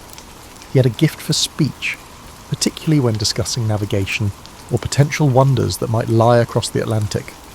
People described him as a steadfast man, perhaps even stubborn, whose vision shone through in conversation. Some dismissed him as overzealous, others were swept up in his unwavering confidence. Either way, they remembered him. In a society where reputations were currency, that was the first step toward finding patrons who could turn imagination into tangible backing. Stories about Columbus often skip from his boyhood in Genoa straight to his lobbying at the Spanish court. Yet these in-between years, during which he sharpened his craft, cultivated friendships, and scoured every port for whispered tales, were pivotal. They formed a crucible in which the idea of sailing west to reach what Europe called the Indies hardened into a driving obsession. By the time he embarked on the journeys that would etch his name into history, he was already a seasoned navigator with connections in multiple courts. Many might have possessed theoretical knowledge or raw courage, but Columbus combined them with a strategic sense of timing and persuasion. Ultimately, the sum of these experiences, the near-death storms, the midnight confessions of old sailors, the letters penned by obscure travellers, wove together. Columbus stood as a man on the cusp of forging something vast. He was ready to propose a radical plan to whichever monarchy had the audacity to endorse him. And that moment was inching closer every time he set foot on a dock, every time he gathered new bits of intelligence, and every time he closed his eyes at night, visions of uncharted coast dancing just beyond the darkness. Spain in the late 15th century was an agitated tapestry of ambition, religious devotion, and a desire to surpass other emerging European powers. After the Reconquista and the unification under the Catholic monarchs, King Ferdinand and Queen Isabella sought new ways to cement their place in the world. While Portugal was establishing itself along the African coast, using caravels to probe new waters, Spain faced the possibility of being left behind. Columbus perceived this anxiety like a cat sniffing out opportunity. He had tried pitching his westward plan to the Portuguese crown previously, but was met with hesitation, some say scorn. His proposition sounded suspiciously like gambling with the unknown. Portugal, after all, already had an established route circling Africa. But the Spanish court was more impressionable, perhaps because they were eager to leapfrog over rivals in the exploration race. Columbus bided his time in Andalusian port towns, forging friendships with local captains, cartographers, and the occasional monk with an interest in exotic geography. He cultivated a sense of mystique around himself, dropping hints about rumoured islands beyond the horizon. And yet, winning over the Catholic monarchs demanded more than grand promises. Columbus needed to demonstrate some shred of credibility. So, he appeared at court armed with numbers and references. Although many modern experts debate the accuracy of his calculations, especially his underestimation of Earth's circumference, he was undoubtedly passionate about them. He insisted that the distance westward to Asia wasn't as colossal as mainstream scholars maintained. Moreover, he insisted on titles and privileges for himself if he were successful. This wasn't mere hubris. He believed that if he discovered new lands or profitable routes, he deserved recognition and wealth. It's worth noting that Columbus, as a man of his era, cloaked his intentions in religious justifications. He talked about bringing Christianity to the far reaches of the world. This approach resonated with an Iberian court fresh from the triumph over Granada and eager to spread Catholic influence abroad. But behind the religious language, there was also a shrewd negotiator who understood that spiritual rhetoric often smoothed the path toward funding. If you could couch your proposed voyage in terms of salvation or the glory of God, you'd find fewer obstacles in the corridors of power. What followed were months, some say years, of haggling. Advisors to the crown debated whether Columbus was an inspired savant or a fool. Traditional geographers scoffed, referencing ancient authorities who argued that the Atlantic was vast, filled with unknown dangers. A few murmured that even if Columbus did find land, it could be an inhospitable wilderness unworthy of the trouble. Columbus, however, radiated a calm sense of certainty. He occasionally flashed a map, though how detailed these charts were remains a mystery. Scholars have speculated for centuries about the source of his unwavering assurance. Some posit hidden documents or secret knowledge gleaned from seafarers who stumbled upon unknown islets. Others assume it was sheer stubbornness, an unshakable conviction that a western sea route must exist. Eventually, the Catholic monarchs took a calculated risk. They granted Columbus the funds for 3 ships, a modest investment from their perspective. The arrangement was that if he found nothing, the loss would be brushed aside by the Spanish treasury, but if he succeeded, Spain would catapult ahead in the scramble for new lands and trading routes. The recollection of Portugal's prosperity from gold and spices weighed heavily on their minds. Nobody wanted to miss out on the next wave of riches. Columbus, exultant with the royal nod, hurried to assemble a crew. People often overlook the question of how Columbus gathered those men. It's true many were from modest backgrounds, with some rumoured to be on the run from the law, hoping to escape their past in the expanse of the ocean. But it wasn't just desperados who signed up. Skilled navigators from Palos, Huelva, and beyond joined, intrigued by the potential for fortune. The ships, commonly referred to in simplified form as the Nina, the Pinta, and the Santa Maria, were repurposed commercial vessels, not the grand, specialised craft of some modern imagination. In those final days before departure, Columbus prayed publicly at small monasteries and confided in a handful of confidants. The air crackled with anticipation. Coastal communities whispered about the boldness of it all. Some saw it as an act of madness or vanity. Others felt the giddiness of perhaps witnessing the dawn of a new era, though they likely didn't phrase it that way. For his part, Columbus maintained a controlled composure, but one can imagine the swirl of thoughts in his head. What if the critics were right, and Asia lay much farther than he had predicted? What if the currents were too treacherous, or the men mutinied out of fear? Despite the swirling uncertainty, Columbus pressed on. In the context of the times, caution often yielded smaller gains, while boldness, especially in exploration, could reshape kingdoms and redefine maps. And so, in August of 1492, with the last fleeting gusts of summer wind, he led his ragtag armada out of Palos de la Frontera. Spain's coastline faded behind them under a brilliant sky, and all that remained was the emptiness of the Atlantic. No one aboard those 3 ships fully grasped the magnitude of what they were about to set in motion. Columbus was convinced that on the other side of that endless horizon lay a gateway to Asia. What he actually found would ripple through history in ways neither he nor his patrons could have envisaged. Yet that departure day, so often depicted in simplified paintings, was anything but routine.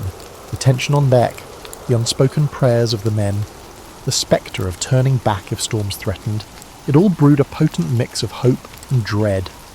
Columbus, unwavering, stood near the ship's helm, mentally rehearsing his route, likely feeling the weight of his deal with Spain's monarchy on his shoulders.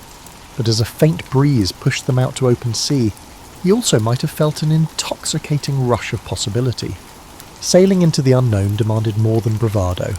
It demanded an unspoken agreement among the crew that they would trust Columbus's instincts, for better or worse. For weeks, the men heard nothing but the wind snapping the sails and the hull creaking under the pressure of the open sea. Fears of sea monsters and bottomless whirlpools circulated in hushed conversations. Each day, Columbus measured the sun's position with the astrolabe, jotting figures in a logbook he kept hidden from prying eyes. Rumour has it he maintained 2 sets of records, one genuine, one skewed to soothe anxious sailors. As time wore on, their diet, initially bread, onions, salted meat, became stale and monotonous.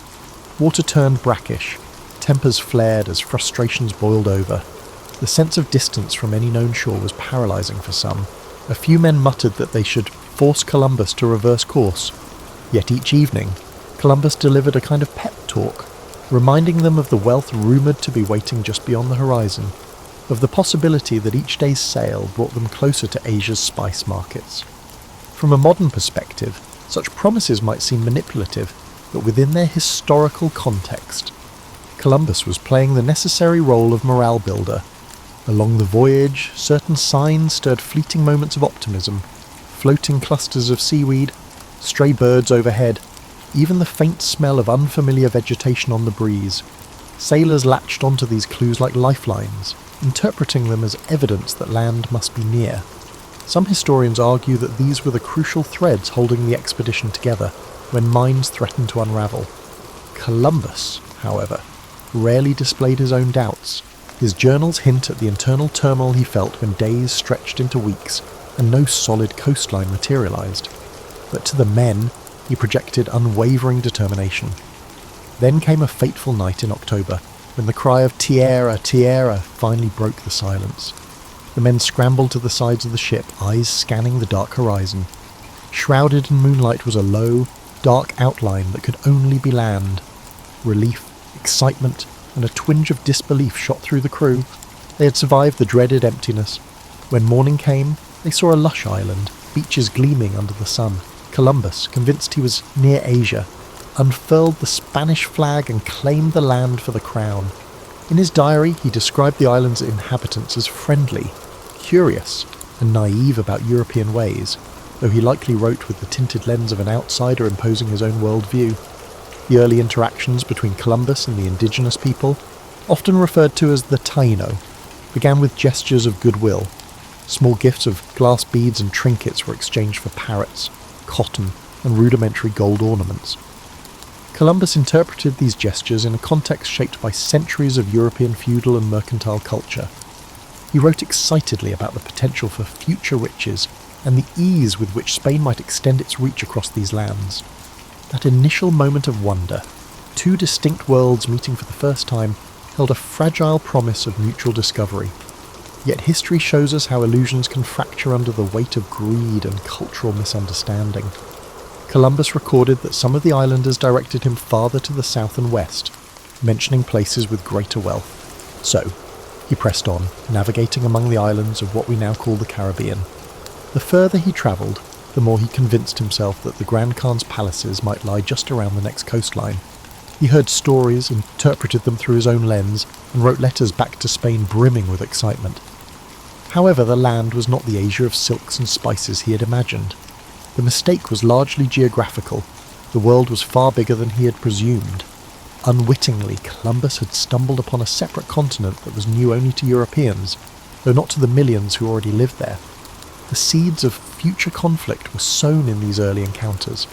The Spanish crown's policy was expansionist, steeped in an ideology of superiority, and Columbus's reports about malleable islanders only fueled the monarch's ambitions.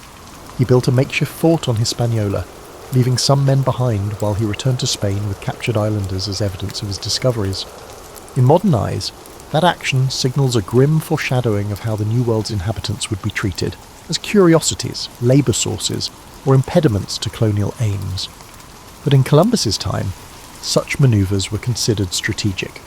He wanted to ensure further funding by demonstrating tangible results. Returning with natives, though entirely unethical by contemporary standards, served as proof that he wasn't just spinning tall tales. As he sailed back, Columbus already envisioned subsequent expeditions, likely anticipated wealth, honours, and a permanent place in the aristocracy. He had entered the islands as an emissary of a new empire in the making. Much like a businessman presenting a prototype to investors, he came back with enough evidence to secure additional patronage from Spain. Royal receptions greeted him upon his return, and he responded by describing the islands as paradises brimming with potential for Christian conversion and resource extraction. The tale of first contact is often romanticised, but the reality was more complex and ominous. Suspicion lurked beneath the surface, both from the Spanish who found less gold than rumoured, and from the indigenous peoples who now witnessed the arrival of more foreigners seeking land and labour. Columbus's navigational victory had unknowingly unlocked a door that would soon see waves of conquistadors. Missionaries and fortune-seekers flood these shores. For now, though, in the immediate aftermath of that first voyage, Europe saw Columbus as a triumphant discoverer who validated the westward route. The next chapters would unveil the consequences of that discovery. For a brief flickering moment, there existed an in-between time when Europeans and native islanders engaged without fully understanding what was at stake. The aura of curiosity pervaded their interactions, but behind the curiosity lay a chasm of cultural difference and the looming possibility of violence. Columbus, for all his zeal and cunning, remained somewhat oblivious to the Pandora's box he had pried open. His mind was fixed on proving to the Spanish crown that he was the man to lead the next wave of expeditions into these unfamiliar waters, confident that wealth and glory lay just over the horizon. Not long after Columbus's celebrated return to Spain, word spread throughout Europe about the new lands. The name Indies stuck, reflecting Columbus's ongoing misbelief that he had neared the outskirts of Asia. In response, the Spanish crown organised a second expedition on a much grander scale. Columbus would no longer command a modest trio of ships, but rather a flotilla aimed at establishing a permanent foothold. Soldiers, settlers, and clergy accompanied him, each with their own agenda. What was the ultimate objective? Transform these islands into profitable colonies for the Spanish realm. The spectacle of this second voyage contrasted sharply with the tentative nature of the first. Resources flowed in: cannons, livestock, seeds for European crops. The monarchy envisioned these distant shores as an extension of Spanish civilization. In Columbus's eyes, the project was both an opportunity and a test. He welcomed the chance to govern as a viceroy of sorts, but the weight of responsibility also rested heavily on his shoulders. He had to turn uncharted islands into functioning colonies, maintain favour with the crown, and keep the natives from slipping out of Spanish control. Upon arrival back in Hispaniola, the atmosphere was palpably different. Where before there had been curiosity, now there was tension. The men Columbus had left behind in the makeshift fort had engaged in violent conflicts with locals, straining relations. The Taino were not a monolithic group. They had their own leadership, alliances, and internal politics, but collectively, they recognised that these foreigners sought to claim land and resources as their own, ignoring existing structures. Discontent and confusion spread on both sides, often fueled by the language gap. Columbus tried to govern, but the role required more than just navigation skills. Administering a settlement demanded diplomacy, patience, and foresight. Pressed by the Spanish crown for gold, he imposed demands on the Taino for tribute. This policy alienated them, transforming a guarded tolerance into outright hostility. Rebellions flared, and the Spanish met them with harsh reprisals. Columbus found himself caught between his promise to Spain, that these territories would yield wealth, and the reality that extracting riches from these communities required force or, at the very least, intimidation. Meanwhile, friction also arose among the Spanish settlers themselves. Not everyone respected Columbus. Aristocrats resented taking orders from a Genoese outsider. Soldiers chafed under what they viewed as incompetent leadership. A swirl of accusations circulated, mismanagement of supplies, favouritism, and even cruelty toward both settlers and Mindon natives. Columbus strove to maintain a grip on the situation, but as ships came and went, they carried back to Spain letters and rumours that cast him in a questionable light. People who once heralded him as a visionary began to wonder if he was a tyrant. And yet, Columbus managed to launch further exploration from these colonial footholds. He navigated around Cuba, ventured into Jamaica, and glimpsed more of the Caribbean's island chain. Each landfall brought new interactions with indigenous populations. Some initial encounters seemed peaceful enough, featuring small exchanges of goods or gestures of amity. But as Spanish ambitions grew, tensions invariably escalated into conflict. Even so, Columbus's spirit for exploration never truly dimmed. He continued sketching rough maps, confiding in his journals about how these islands might connect to the broader Asian continent. One underappreciated dimension of Columbus's second voyage was the attempt to introduce European agriculture and husbandry to the New World. Horses, pigs, and cattle unloaded from Spanish ships trotted across Caribbean shores for the first time. Wheat and sugarcane seeds were planted with the hope that they would thrive. These experiments would eventually reshape local ecosystems, though Columbus and his contemporaries didn't foresee how foreign plants and animals could disrupt native habitats. They also didn't foresee the profound demographic collapse that would befall the Taino due to disease, forced labour, and armed confrontation. Amid the daily swirl of colonial administration, Columbus also wrestled with personal disappointment. Precious metals seemed less abundant than he had hinted in his early letters. The dream of easy gold faded, forcing him to tighten the screws on both colonists and native populations to meet Spain's expectations. This pressure fueled further discontent. Some settlers plotted against him, drafting scathing reports to royal officials. Columbus responded with imprisonments and strict measures, hoping to maintain order and prove he could handle the responsibilities vested in him. He was not entirely oblivious to the unravelling situation. Letters he penned to the Spanish crown reveal a weary individual, pleading for more support, complaining that rebellious colonists undermined his policies, and defending his harsh treatment of natives as necessary under the circumstances. Historians continue to debate whether these pleas stemmed from genuine concern or a desperate attempt to preserve his authority. Possibly it was both. By this stage, Columbus was no longer just the triumphant mariner who had revealed unknown islands to Europe. He was an embattled governor, pinned between colonial demands, rebellious factions, and indigenous resistance. Eventually, the tensions reached a point where the Spanish crown could no longer ignore the colonial chaos. The Spanish crown dispatched officials across the Atlantic to conduct an investigation. Columbus's name, once applauded in royal halls, started to be whispered with skepticism. The monarchy needed order and profit, not unending complaints and allegations of brutality. Columbus, for his part, insisted he remained steadfast in his loyalty, that his measures were misrepresented, that others were sowing discord against him. But the drumbeat of criticism was relentless.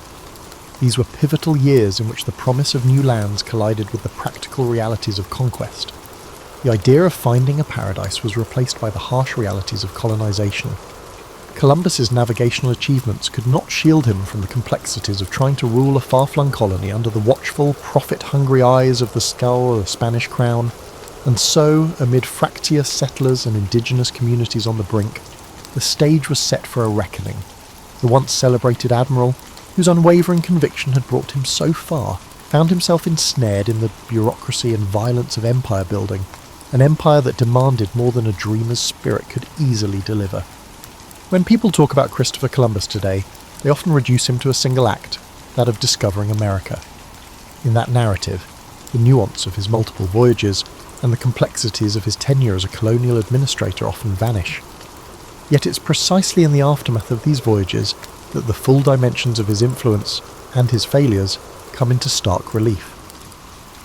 As Columbus initiated further journeys, some leading him toward the coasts of Central and South America, he found himself increasingly marginalised by Spanish bureaucracy. This shift manifested most dramatically in the arrival of Francisco de Bobadilla, a royal commissioner tasked with investigating complaints about Columbus's governorship. The new bureaucrat, carrying the weight of royal authority, wasted little time in gathering testimony. Both Spaniards and local islanders recounted episodes of cruelty, nepotism, and questionable decisions.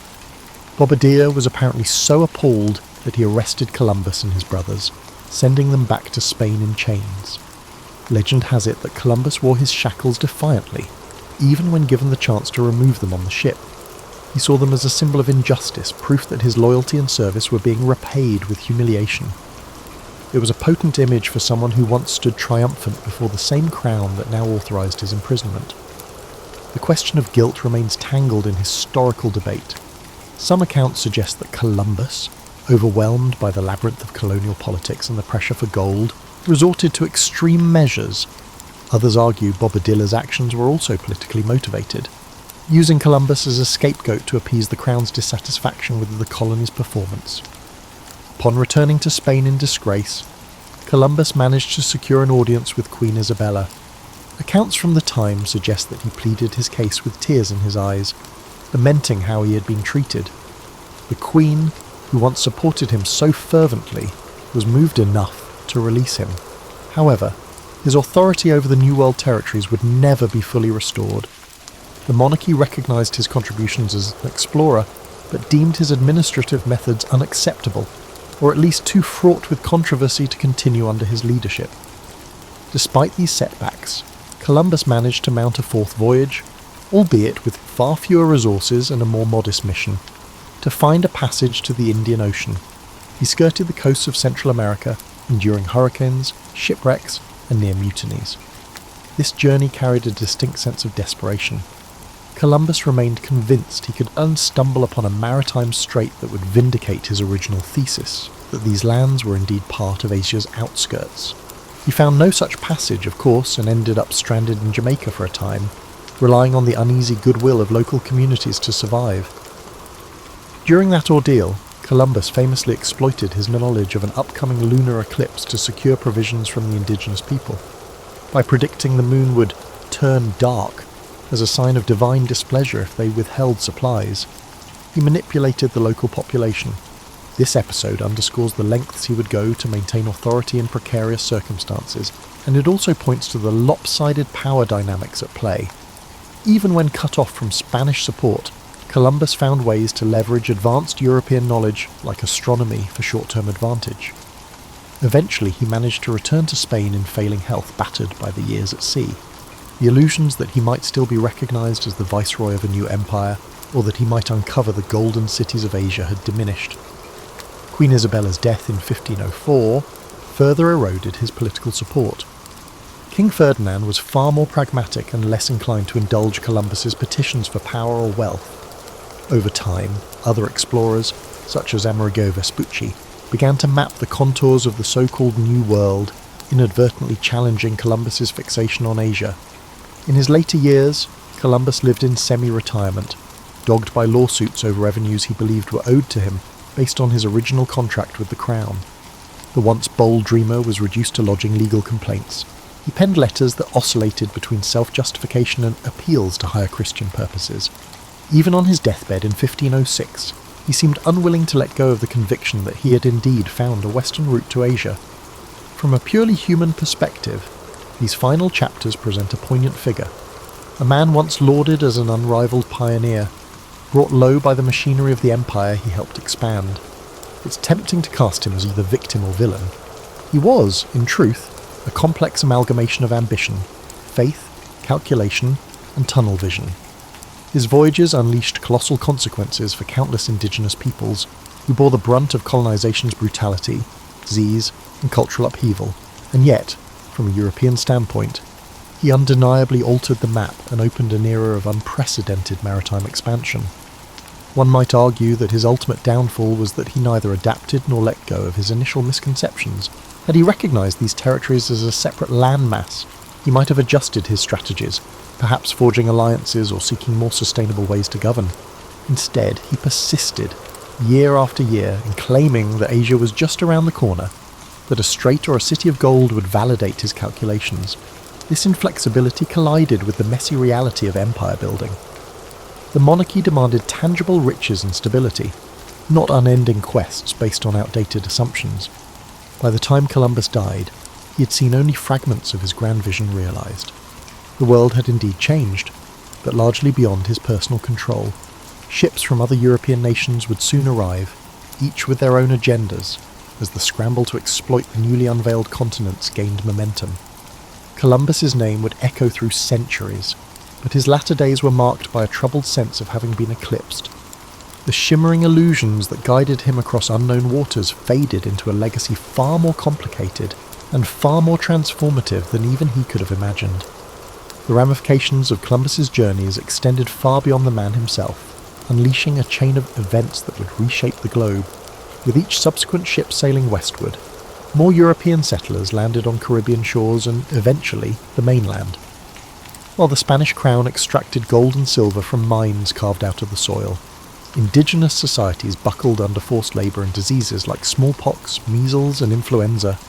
These illnesses, new to the Western Hemisphere, devastated populations who had no immunity. Communities that had thrived for generations collapsed, their cultural practices disrupted or erased. Within a single generation, the vibrant tapestry of the Taino and other native groups was forever transformed. Some scholars estimate mortality rates well over 70% in certain areas due to epidemics alone. The Spanish approach was typically to establish encomiendas, a system in which settlers were granted control over local communities. They were supposed to protect and educate them in Christianity, but in practice, the system turned into a form of enslavement, extracting labour while paying minimal heed to well-being. Columbus's initial governance might not have single-handedly created these policies, but his methods and the Crown's encouragement of resource exploitation set the tone. The idea of the Columbian Exchange is often used to describe the massive transfer of plants, animals, people, and ideas between the old and new worlds. From the Americas came crops like maize, potatoes, tomatoes, and cacao, which would revolutionise European cuisine and agriculture. Conversely, Old World animals like horses, cattle, and pigs quickly became fixtures in the Americas, changing landscapes and indigenous livelihoods. This exchange also included the forced migration of African slaves who were brought in to replace decimated local labour forces, grim escalation that Columbus may never have directly orchestrated, but that followed from the colonial blueprint he helped lay out. In a broader sense, Columbus's voyages sparked the European imagination. Portugal, England, France, and the Netherlands soon launched their own missions across the Atlantic, driven by rumours of riches and unconquered lands. Competing claims ignited conflicts over territory, opening a new age of imperial rivalry. The lines on maps were redrawn countless times, each iteration leaving a trail of treaties, wars, and boundary disputes. And so, the impetus that began with Columbus's belief in a westward path to Asia spiralled into a global upheaval that reached far beyond the Caribbean. As these powers jostled for control, indigenous nations across two continents faced waves of new arrivals. Some groups formed alliances with Europeans, leveraging firearms and trade relationships to gain regional advantages. Others resisted colonization with every means at their disposal, whether through warfare or diplomatic negotiation. In that unfolding drama, Columbus's role was recast, overshadowed by conquerors like Cortés and Pizarro, whose direct subjugation of massive civilizations, Aztec and Inca, dwarfed the smaller-scale conquests of the first islands. Yet the initial spark, the template for claiming land under royal charters, traced back to Columbus's insistence that these lands belonged to Spain. Over the centuries, his reputation waxed and waned. In Spain, he was intermittently lionized as a national hero, though he was Italian-born. In the emerging United States, Columbus was mythologized as an emblem of pioneering spirit, particularly during the 19th century, when a young nation sought founding myths disconnected from British colonial rule. Monuments sprouted in his name. Poets and chroniclers polished away the unseemly details, painting him as a visionary chosen by fate. But as the modern era approached, historians began to piece together the darker facets, the enslavement of native peoples, the ruthless tactics to extract tribute, and the catastrophic demographic collapse that accompanied European arrival. Within academic circles, Columbus's identity has been dissected with increasing rigour. Was he a brilliant, if flawed, mariner caught in the unstoppable tide of empire? A cunning opportunist who used royal favour to pursue his quest for personal glory? Or a tragic figure who stumbled into a continent he never understood, living long enough to see his illusion crumble? The man's diaries, the letters he exchanged with monarchs, and the records of those who travelled with him reveal contradictions and complexities that defy easy categorisation. Social movements in the late 20th and early 21st centuries further heightened scrutiny. Protesters targeted Columbus Day celebrations, calling attention to the brutal legacy of colonisation for indigenous peoples. Statues were defaced, public debates raged, and local governments declared alternative holidays like Indigenous Peoples' Day.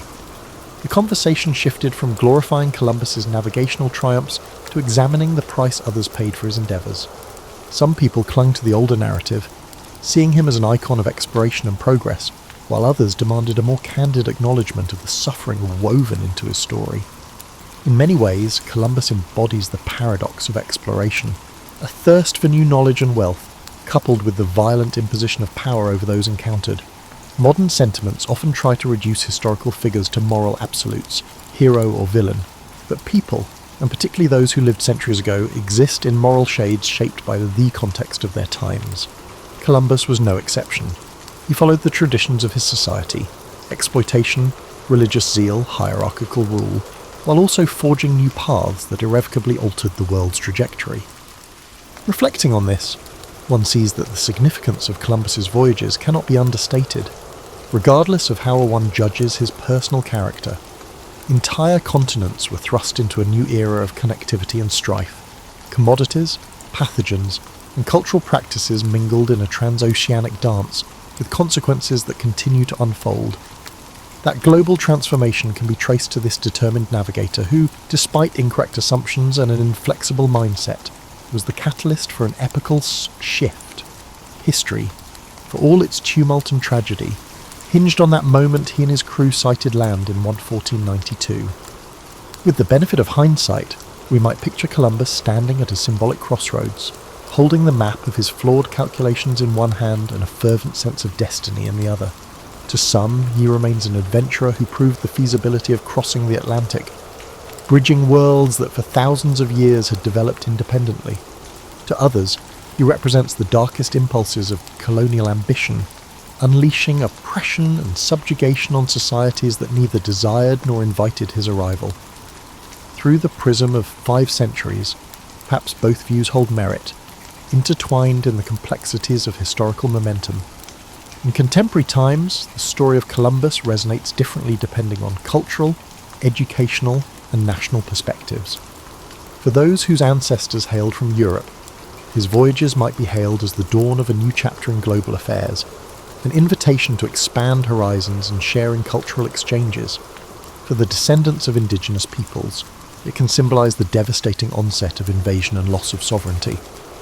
And for countless African families, Columbus's breakthroughs in navigation would pave the way for a transatlantic slave trade, forcibly uprooting millions from their homelands to labour in plantations across the Americas. If we peel away the mythic layers, we find a man both guided and blinded by the convictions of his era. Columbus believed in a cosmology that insisted Earth's size was smaller than many experts claimed. He also adhered to the conviction that Christianity had a mission to spread to every corner of the globe, by force if persuasion failed. Even as a young boy, haunted by the brine-scented air of Genoa's docks, he likely never pictured how far-reaching the consequences of his ambitions would be. If anything, his early dream was to find a direct route to Asia's wealth, not to become the instigator of a massive reordering of human societies. His navigational prowess remains undeniable. Crossing the Atlantic in those small vessels demanded skill, courage, and an uncanny ability to rally terrified crews. He navigated with rudimentary tools under harsh conditions, forging routes that would later become standard passages for ships of exploration, trade, and conquest. Indeed, the staying power of his story rests partly on the maritime accomplishment itself, proving that a transoceanic crossing could be repeated and systematized. Yet the same willpower that made him persist in the face of skepticism also fueled his unwillingness to abandon his original assertion that he was in Asia. This insistence might appear almost comical, given our modern knowledge, that in his time, admitting error could jeopardise not just personal pride but the entire framework of royal patronage. Stubbornness, ironically, became a tool for survival in a cutthroat political environment. Historians continue to unearth documents that colour in the details of Columbus's relationships with both the Spanish monarchy and his relatives. Personal letters reveal a man vexed by the shifting allegiances at court and haunted by financial concerns. He yearned for the wealth and social status that successful explorers could attain, believing that divine providence had chosen him to fulfill a monumental role in human destiny. This near-messianic self-perception sometimes contradicted the messy and often brutal realities he oversaw in the colonies. Whether reviled or revered, Columbus stands as a testament to how individual actions can reverberate through the centuries. The controversies surrounding how modern societies commemorate him reflect broader debates about how we confront our collective past. How do we honour navigational feats while acknowledging the suffering inflicted by colonial pursuits? How do we teach the achievements of exploration alongside the tragedies that followed in its wake? The question of where Columbus fits within the moral landscape of history has no simple answer. For people in their middle years, like those between 45 and 54, revisiting Columbus can be a striking exercise in re-evaluation. Many of us learned a sanitised version in our youth, a simplistic epic of heroic discovery. Over time, reading more broadly or hearing stories from descendants of colonised communities might challenge those old narratives. The hallmark of historical awareness in one's middle years often involves reconciling childhood lessons with a more nuanced and frequently uncomfortable truth. Columbus's story exemplifies this process. Today, as technology allows us near-instant access to the world's knowledge, it's sobering to recall the day Columbus ventured into the unknown with only sails and unwavering belief.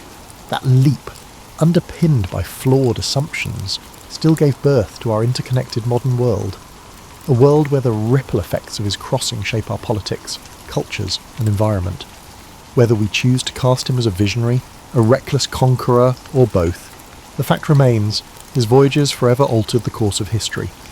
And in contemplating his legacy, we peer into this broader quandary of how explorations, well-intentioned or not, can unleash forces that transcend the visions of those who first set them in motion. In closing, the life of Christopher Columbus offers us no tidy moral resolution, only an evolving dialogue about exploration, legacy, and the burdensome complexity of the past. If there's a final takeaway, it might be this: to remember that progress and tragedy can arrive hand in hand. Columbus dared to sail into the unknown, an act that simultaneously expanded horizons and contracted the futures of countless others. Through his story, we see the power and peril of bold endeavours, reminding us that behind every famous voyage stands a mosaic of human lives, some forging destiny, others swept aside by its relentless tide.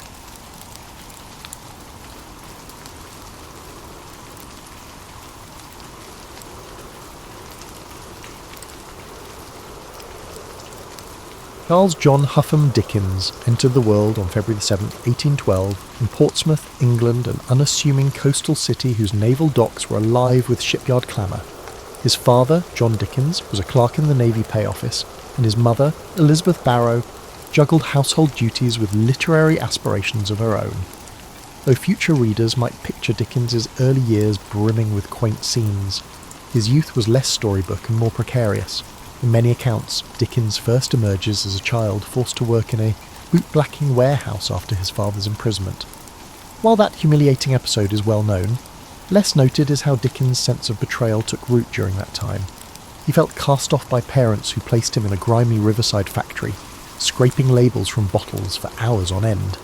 That sense of abandonment left scars. Years later, he'd disguised the trauma in comedic passages or heartbreak in novels, but the sting of childhood adversity was never fully exorcised. Before that warehouse ordeal, Dickens spent a short span in a school in Chatham. Teachers found him bright and observant. He devoured cheap adventure tales and occasionally wrote small sketches. If not for financial mismanagement, perhaps he would have continued this schooling unabated. Instead, money troubles spiralled. The father's easygoing nature plus a love of small luxuries spelled doom. When John Dickens fell behind on bills, local bailiffs eventually hauled him to Marshalsea debtors' prison in Salebuck. Young Charles felt pride battered by this scandal. Imprisonment for debt carried a social stigma. Elizabeth Dickens, struggling outside the prison walls, insisted that Charles keep labouring at the blacking factory to support the family. This parental stance deepened his sense of injustice. Dickens found small consolation in nighttime strolls by the Thames, where he observed the chaos of London's underworld, including tavern brawls, children selling goods, and ragged porters carrying crates. Such experiences fueled the observational acuity that would one day saturate his novels with authenticity. He saw how easily fate could tip honest families into squalor, a theme that would recur in his narratives about orphans, outcasts, and fallen gentry. As time passed, John Dickens managed to secure his release by settling partial debts. Charles was allowed to return to schooling, an abrupt shift that left him grateful but conflicted. He had tasted the indignities of labouring among older workers who teased him for his middle-class airs. Back at a desk, he aimed to catch up academically, though funds remained tight. A thirst for knowledge defined his after-hours, rummaging through second-hand bookstalls, studying the language of newspapers, or eavesdropping on city gossip. By the age of 15, he had completed his formal education and found himself back in the working world, this time as a junior clerk in a solicitor's office. Despite its mundane nature, Dickens's job exposed him to the intricacies of legal bureaucracy. Dickens observed lawyers taking advantage of outdated processes, petty lawsuits lasting months, and fees draining families. It seemed a heartless machine. Meanwhile, Dickens itched to write. He taught himself shorthand, a skill in demand for courtroom or parliamentary reporting. With that tool, he pivoted to freelance journalism. He roamed London's streets after his clerk hours, forging a double life as an amateur reporter, penning observations about social ills or comedic mishaps. Soon enough, he earned small commissions, capturing parliamentary debates for local papers. This exposure sharpened his sense of London's political theatric, a stage of pomp, cunning, and sweeping rhetoric that seldom solved the plight of the poor. In these formative years, Dickens rarely confided his deeper ambitions to family. He was polite, energetic, but also guarded. It's said that the warehouse humiliation bred secrecy. Publicly, he projected wit and warmth. Privately, he seethed at injustice. He began drafting sketches of everyday characters, bustling office messengers, crusty paralegals, street vendors with melodic cries. These glimpses shaped the core of his early style. He recognised that the city teemed with stories just waiting to be told, stories of ambition, heartbreak, and improbable comedy. For Dickens, the line between real life and fiction thinned daily. Thus, by age 20, Charles Dickens was a restless spirit, armed with bitter memories and a natural gift for observation. Though not yet the famed novelist, he was planting seeds for the empathy and social critique that would soon bloom. He'd glimpsed the cruelty of circumstance and the fragility of fortunes. That awareness, fused with irrepressible humour and sympathy for the downtrodden, would guide him as he waded deeper into the journalistic realm, then soared into the literary spotlight. Dickens's early foray into journalism gradually eclipsed his clerk duties. He discovered a knack for capturing small happenings with dramatic flair. Employed first as a shorthand reporter at Doctors' Commons, where maritime and probate cases were heard, Dickens gleaned odd legal details, comedic rivalries, and labyrinthine procedures that later informed his novels about the law's absurdities. Meanwhile, his coverage of parliamentary debates demanded swift, accurate shorthand. That discipline sharpened his memory and attention to nuance. He soon ventured into writing sketches, brief, witty observations on London life. For periodicals, using the pen name Boz, Dickens portrayed bus conductors cracking jokes, fussy spinsters in their cramped parlours, or rowdy coach passengers headed to the suburbs. These pieces, collected later as sketches by Boz, revealed a gift for conjuring comedic snapshots tinged with empathy. Readers laughed at his gentle satire of human foibles. Editors noticed the fresh voice. The public wanted more. At the same time, Dickens navigated a personal milestone. He became engaged to Catherine Hogarth, daughter of a newspaper colleague. The match signalled a semblance of stability. Catherine was supportive, if somewhat reserved. Their courtship led Dickens to refine his sense of domestic security, something he'd lacked in youth. Although not known for confessional writing about romance, Dickens's letters hinted at genuine affection. They married in 1836, soon renting a modest home as Dickens juggled journalism, sketches, and incipient novel projects. Opportunity knocked unexpectedly when a publisher approached him for a serialised comedic novel to accompany illustrations by a well-known artist. The result, initially planned as a set of light-hearted sporting adventures, evolved into The Pickwick Papers. Dickens's comedic energy, combined with whimsical characters, turned it into a literary phenomenon. Through Mr. Pickwick's misadventures and the Cockney charm of Sam Weller, Dickens found a vast audience. Circulation soared. Readers devoured each monthly instalment. Dickens, at 24, became a household name, yet behind the success, he sweated over deadlines, rewriting chapters at the last moment. The serial format demanded constant invention. He discovered that comedic set pieces like a misread will or an accidental infiltration of a lady's costume party tickled popular taste. He also experimented with poignant moments, such as the plight of a downtrodden servant or a debtor, infusing the narrative with moral undertones. This blend of humour and pathos would define Dickens's brand. He recognised that laughter softened readers for deeper empathy. Money finally poured in, letting Dickens move to a better residence. Catherine bore children in rapid succession, turning their home into a bustling nest. Dickens, though loving, found that fatherhood demanded time he often spent writing. A private tension brewed. He was the affectionate patriarch, but also a restless creator who craved quiet hours for brainstorming new tales. Despite paternal duties, he scoured London's back alleys for inspiration. Venturing to slums at odd times, eavesdropping on pub chatter, he believed authenticity hinged on direct observation, not second-hand accounts. Following Pickwick, Dickens leapt to more serious themes in Oliver Twist, 1837 to 1839. No longer content to dwell solely on comedic escapades, he painted the bleakness of workhouses and child exploitation, partly echoing his own teenage anguish. Readers reeled at the raw depiction of criminals, though Dickens leavened the gloom with comedic minor characters. Critically, Oliver Twist ran concurrently with Dickens's other obligations. He was editing magazines, finishing shorter works, and beginning new serials. The pace was relentless. He thrived on the excitement, yet it risked exhaustion. Public acclaim soared. His name now graced invitations to dinner parties with aristocrats who craved proximity to the sensational boz. Dickens appreciated the chance to expand his network, though he sometimes mocked upper-class pretensions. He never forgot his working-class brushes with hardship, refusing to let polished society lull him.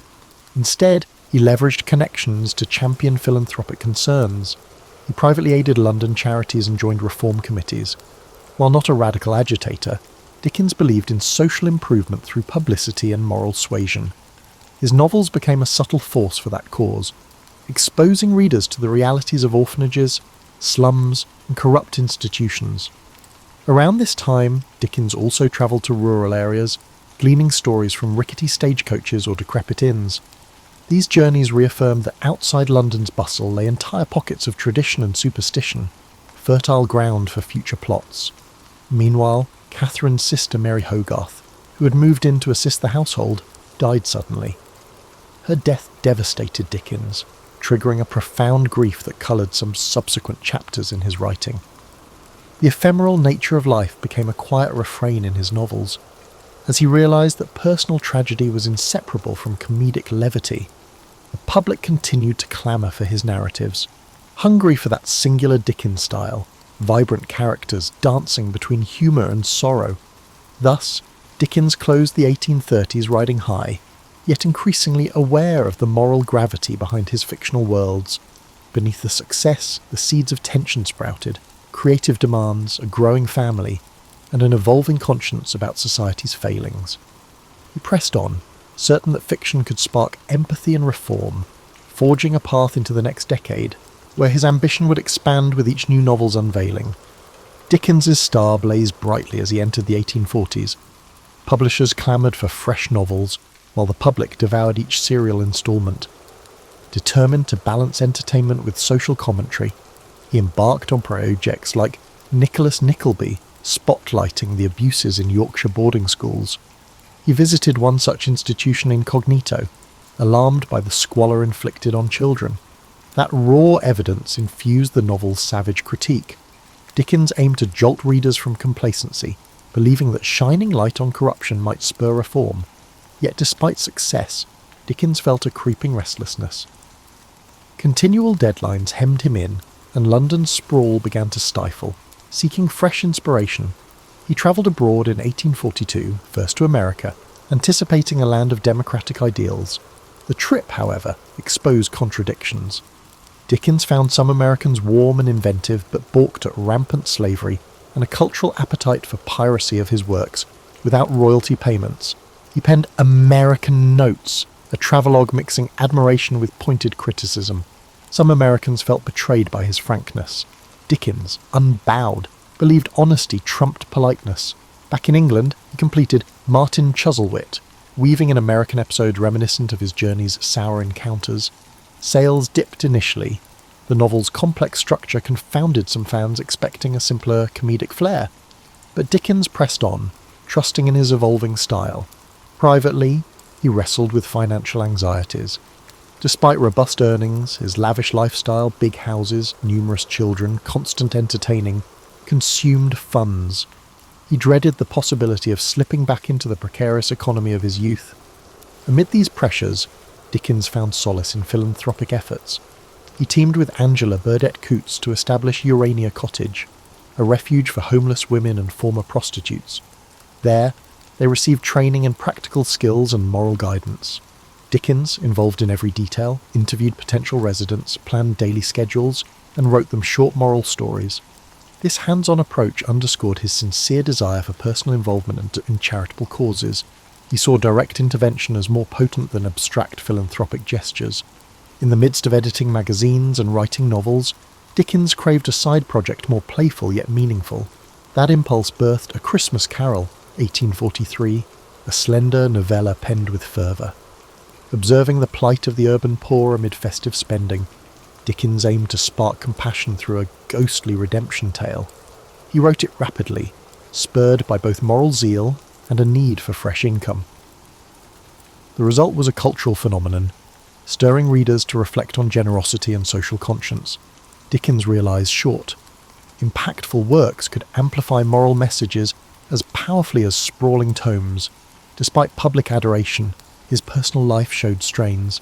Catherine bore more children, leaving her fatigued and less able to join Dickens on travels. He found himself forging deeper friendships with other women, some purely platonic, others rumoured to be more. Biographers still debate the emotional complexities swirling beneath his family's outward respectability. Dickens maintained an outwardly jovial persona, hosting boisterous parties where parlour games and comedic recitations thrived. But diaries hint at occasional rages triggered by minor frustrations, revealing an undercurrent of stress. On the professional front, Dickens launched a new weekly periodical, Master Humphrey's Clock, in 1840, intending to serialise stories, including The Old Curiosity Shop. This novel's tragic figure, Little Nell, captured the era's sentimentality. Readers wept over her fate, and the final chapters sold in a frenzy. Some critics called it manipulative, but Dickens dismissed such complaints. He believed emotional resonance was essential to galvanise moral empathy. The fervour surrounding the book's climax demonstrated how deeply he could move the masses. Yet Dickens couldn't rest on triumphs. He recognised the public's appetite was fickle. He had to top himself with each new release. That intensity weighed on him. At times, he toyed with the idea of drama. He loved the theatre, once even considering an acting career. He occasionally directed amateur theatrical productions, casting friends in comedic roles, or staging mesmerising readings from his works. These private stagings foreshadowed the public readings he'd eventually embark on later, enthralling audiences in full performance mode. As the 1840s advanced, Dickens's worldview deepened. He was no longer content with mere comedic social sketches. The continent's political upheavals, the 1848 revolutions, widespread poverty, unsettled him. He saw monarchy and aristocracy clinging to power while labourers toiled. Travelling through Europe, he'd note the crumbling palaces side by side with squalid tenements, fueling an ongoing quest to tackle deeper social and political themes. His novels began weaving heavier critiques of institutions, be they philanthropic boards, debtors' prisons, or unscrupulous factories, While still retaining the comedic flair that made him beloved, the stage was set for some of his most iconic works, culminating in a radical approach to criticising Victorian hypocrisy. Approaching the latter half of the 1840s, Dickens sought fresh experiences abroad, venturing to Italy and Switzerland. These travels coloured his imaginative palette. In Genoa, he marvelled at medieval alleyways, soaking in the city's layered history. He rented a villa overlooking the Mediterranean, drafting letters that rhapsodised about local customs, noisy festivals, ornate religious processions, the daily swirl of gossip. Yet even in idyllic settings, Dickens's pen could not rest. He sketched future storylines, weaving exotic vistas with homespun moral questions. Between travels, he developed Dombey and Son, 1846 to 1848, a novel dissecting mercantile pride and familial duty. Its portrait of industrial commerce and personal coldness signalled Dickens's evolving maturity. Critics lauded its carefully structured plot, though some lamented the typical bursts of sentiment. Regardless, the serial soared in sales. Meanwhile, Dickens fueled his creative energies by founding Daily News in 1846, a liberal newspaper intended to champion progressive ideas. Dickens took on the role of the newspaper's first editor, but resigned within a few weeks due to the stifling nature of editorial politics and the excessive strain of daily work. Still, the foray indicated his thirst to shape public discourse beyond fiction. In 1849, he embarked on David Copperfield, the novel many consider his most autobiographical. Through David's journey from mistreated childhood to authorship, Dickens exorcised the ghost of the blacking factory years. He transmuted humiliations into comedic episodes. Mr. Murdstone's cruelty mirrored real paternal failings Dickens had observed, while Mr. Micawber's eternal optimism recalled Dickens's own father. This personal closeness gave the novel an intimate warmth. Serialization built momentum. Readers recognised the luminous sincerity. Dickens felt a special fondness for the project, referring to David as his favourite child. Despite success, family tensions escalated. Catherine bore 10 children in total, and Dickens, though affectionate, sometimes felt suffocated by domestic chaos. He retreated into creative sprints, locking himself away for hours or strolling city streets at night to brood over plot tangles. Sister-in-law Georgina Hogarth also lived with them, helping manage the household. Rumours swirled about Dickens's rapport with Georgina, though no definitive evidence of impropriety emerged. The mix of personalities living together intensified the tension. Dickens's diaries suggest mood swings, one day exultant after writing a brilliant chapter, next day furious over trivial household irritations. The passing of Dickens's longtime publisher, John Forster's close friend, also weighed on him. Grief sharpened his awareness of life's fragility. He doubled efforts on philanthropic projects, championing improved sanitation in London slums. In letters to local authorities, he argued that squalid conditions fostered crime and disease. He used novels to underscore the plight of the urban poor, trusting that emotional narratives could move the hearts of even complacent readers. The moral imperative behind his fiction grew more explicit, culminating in Bleak House, 1852 to 1853. With Bleak House, Dickens tackled legal malaise via a labyrinthine chancery case.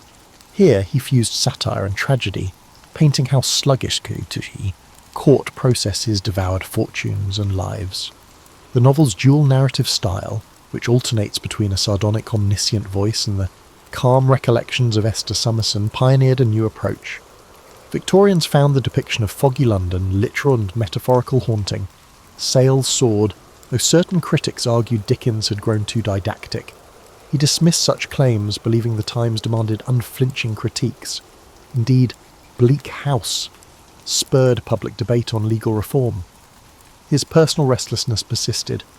He relocated the family frequently, seeking larger houses, scenic vistas, or more isolation for writing. Catherine tolerated these moves, though their children felt uprooted.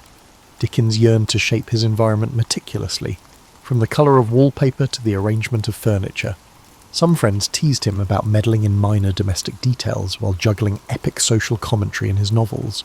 But Dickens was unapologetic. Control at home balanced the unpredictability outside. By the early 1850s, Dickens also tested his performance skills. He had toyed with amateur theatricals, but an idea emerged. Reading his works aloud to paying audiences. The concept was radical. authors seldom performed in public. Yet Dickens suspected his vivid dialogue, comedic voices, and heartfelt passages could electrify spectators if he delivered them. He gave private recitations to friends who raved about his dynamic presence. Building confidence, he planned that one day he might stage full-blown public readings, an artistic offshoot that would shape his late career. Hence, the mid-1850s arrived with Dickens poised for fresh transformations. Married life grew strained, but fatherhood demanded presence. Literary acclaim soared, but so did expectations. He recognised the friction between domestic reality and his imaginative yearnings. David Copperfield behind him, he now turned to novels of deeper cynicism. The city, with all its smog and labyrinthine institutions, remained his muse. He sensed the well of stories was far from dry, though personal fulfilment still seemed elusive. In 1854, Dickens published Hard Times, a shorter novel dissecting the grim industrial landscape of Coketown. Its emphasis on utilitarian philosophy, represented by the rigid Mr. Gradgrind, took aim at the era's mechanical approach to education and factory work. Critics were divided. Some praised the focused indictment of industrial dehumanization. Others found the story too polemical. Dickens shrugged off such mixed reception, content that Hard Times spurred heated debate on factory conditions and the cult of facts over imagination. Simultaneously, Dickens's private life lurched toward crisis. His discontent at home worsened. Catherine, though mild in temperament, couldn't quell Dickens's sense of entrapment. Letters reveal his dissatisfaction with her perceived lack of spirit or companionship. Though many suspect Dickens's restlessness drove him to scapegoat her. The emotional chasm widened. By 1857, Dickens encountered actress Ellen Ternan, a young performer in a theatrical production he arranged. Their connection, though discreet, grew intense. Dickens's marriage effectively collapsed. He demanded a legal separation from Catherine in 1858, a scandal at the time. He insisted on maintaining custody of most children, leaving Catherine isolated. Publicly, Dickens used his magazine Household Words to issue statements about the split, casting blame and fueling gossip. The affair with Ternan stayed veiled, with Dickens employing elaborate ruses to protect the secret. Professionally, Dickens pivoted to the public readings he had long contemplated. In 1858, he embarked on a series of performances, reciting scenes from Oliver Twist, A Christmas Carol, and more. Audiences were enthralled. He performed each character's voice, pacing the stage with theatrical flair. Some spectators wept at the pathos of Nancy's fate, while others laughed uproariously at his comedic turns. For Dickens, these readings offered both creative fulfillment and a lucrative sideline, yet they drained him physically, as he poured intense energy into every gesture. He joked about the exhaustion, but relished the applause. In 1859, Dickens launched a new weekly all the year round, effectively replacing his previous magazine. The inaugural issue featured the start of A Tale of Two Cities. Now more interested in historical drama, Dickens spun a story of the French Revolution, weaving themes of sacrifice and resurrection. The novel's style was more compact and less digressive than his earlier works. Perhaps personal upheaval had sharpened his narrative focus. The opening lines about the best and worst of times entered the cultural lexicon, capturing a duality that resonated with Victorian anxieties. The novel soared in popularity, bolstered by the magazine's circulation. In parallel, Dickens found time to champion philanthropic innovations. He joined debates on public sanitation, urging expansions of London's sewer system, though city officials bickered over funding. He also contributed funds to help create better housing for the poor.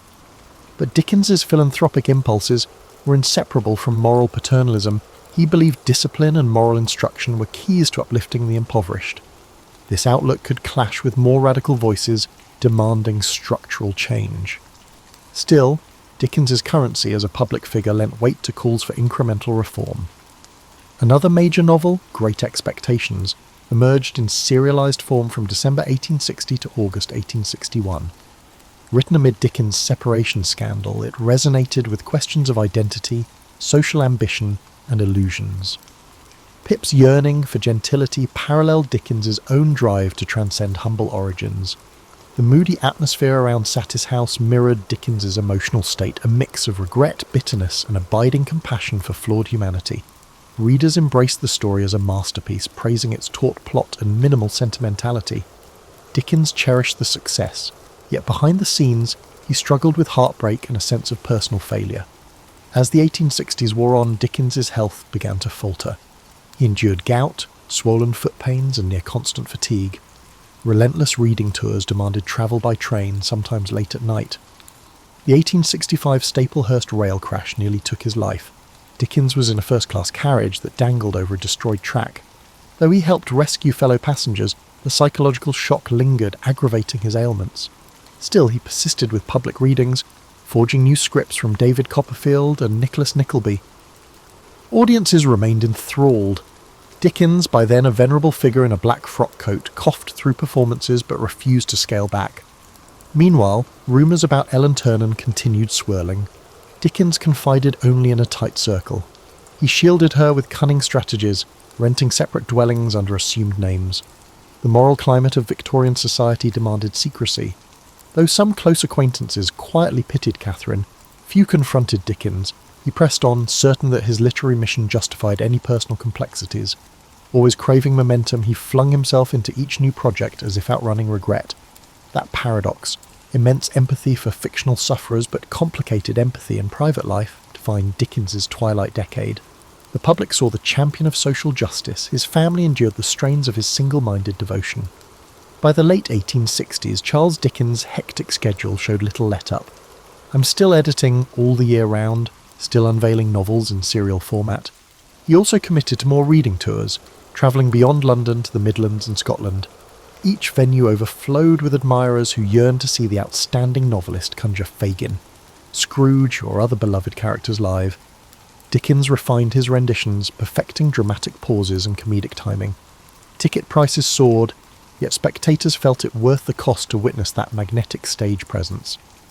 Amid these tours, Dickens embarked on Our Mutual Friend, 1864 to 1865, which delved into themes of river dredging, inheritance mania, and social climbing, by weaving a plot around a mysterious drowned man and a dust-heap fortune.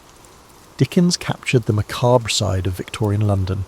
Critics found it dense and somewhat sprawling, though many admired its biting satire of wealth obsession. The novel's portrayal of moral corruption ironically paralleled Dickens's own concerns about ageing in a society he felt was losing moral vigour. The prolonged emotional stress took a heavier toll on Dickens's health. He often wrote letters complaining of headache spells, insomnia, and shortness of breath. Nevertheless, he refused to reduce his pace. Some historians argue that Dickens found frenetic activity a balm against introspection. The fracturing of his marriage, hidden personal relationships, and unrelenting public expectations all weighed on him. Plunging into labour kept darker reflections at bay. Meanwhile, Catherine lived quietly, seldom appearing in Dickens's social circles, resigned to the separate life Dickens had ordained. In 1867, Dickens accepted an invitation to revisit America for a major reading tour. Time had softened some American resentment from his earlier criticisms, and the appetite to see him on stage was massive. He landed in Boston to an exuberant welcome, complete with banquets and tributes. Dickens gave dozens of performances, each draining yet exhilarating. He earned substantial sums, helping him stabilise finances. However, he again encountered slavery's lingering scars in the post-Civil War landscape, along with the stark racial inequalities. Though Dickens seldom wrote extensively about American racial issues, he privately recognised the deep rifts that threatened the nation's reconstruction. The trip's punishing travel schedule further eroded his health, leading to collapses after certain readings. Yet the adoration of fans spurred him to persist. Upon returning to England in 1868, Dickens began what he called his farewell readings, touring provincial towns he had not yet visited. Some nights his voice faltered. He coughed violently, pressing a handkerchief to his lips, determined to complete each programme. Friends pleaded with him to rest. Still, Dickens believed his contract obligations, and the moral compulsion to connect with audiences, outweighed caution. Meanwhile, he launched a new novel, The Mystery of Edwin Drood, an unsettling murder mystery. Dickens considered it a fresh experiment, blending psychological undercurrents with the structure of a whodunit. He wrote notes about how the final solution would shock readers, enthralling them with hidden clues. But he never completed it. On June 9th, 1870, Dickens suffered a stroke at his country home, Gad's Hill Place. He died the next day, aged 58, leaving Edwin Drood unfinished, a puzzle sealed into literary lore. The nation plunged into mourning. Queen Victoria noted her regret at never having met him. Memorials poured in, from everyday readers to luminaries.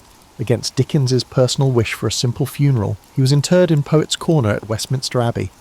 Dickens's grand resting place symbolised the public's esteem for him, a stark contrast to the lonely hush of Marshalsea Prison, where his father had once languished. In the aftermath, speculation erupted about Edwin Drood, fans scrambling for rumoured outlines or concluding pages. None definitive surfaced, fueling a realm of Dickensian scholarship dedicated to solving that last riddle. More broadly, critics reappraised Dickens's oeuvre. Some pointed out his sentimentality, others praised his comedic genius, while reformers lauded his crusading lens on poverty. Over time, that kaleidoscopic legacy only broadened. His flair for unforgettable characters, be they cunning or saintly, shaped the global concept of the Victorian novel. Dickens left behind a tangle of personal contradictions, a champion of empathy who was sometimes harsh with intimates, a moral voice who concealed his private entanglements. Yet no one disputed his capacity to conjure life from the page, melding tragic undercurrents with comedic levity in a manner few have replicated. The muddy streets of Victorian London will forever carry his echo, a man whose childhood humiliations birthed compassion for the neglected, whose comedic brilliance coated savage indictments of social inequality, and whose busy pen never ceased describing the complicated labyrinth of the human heart. In the decades following Charles Dickens's death, his stature as a literary titan only grew. Biographers scrambled to gather letters, diaries, and reminiscences, yet they stumbled upon inconsistencies. Dickens had destroyed swathes of correspondence, anxious to mask certain personal affairs. Even his children offered varied perspectives on his moods, praising his creativity but recalling unpredictability at home. Over time, critics assembled a portrait that balanced the beloved national icon with a flawed, restless man. Dickens's cultural influence radiated across continents. Translations of his novels proliferated, from Russian to Japanese. Tolstoy admired how Dickens's pathos uncovered moral truths within daily existence. Meanwhile, in America, Mark Twain cited Dickens's comedic mastery as an inspiration. Stage adaptations thrived. Theatre troupes dramatised Oliver Twist or A Christmas Carol, enthralling audiences who experienced these moral tales live.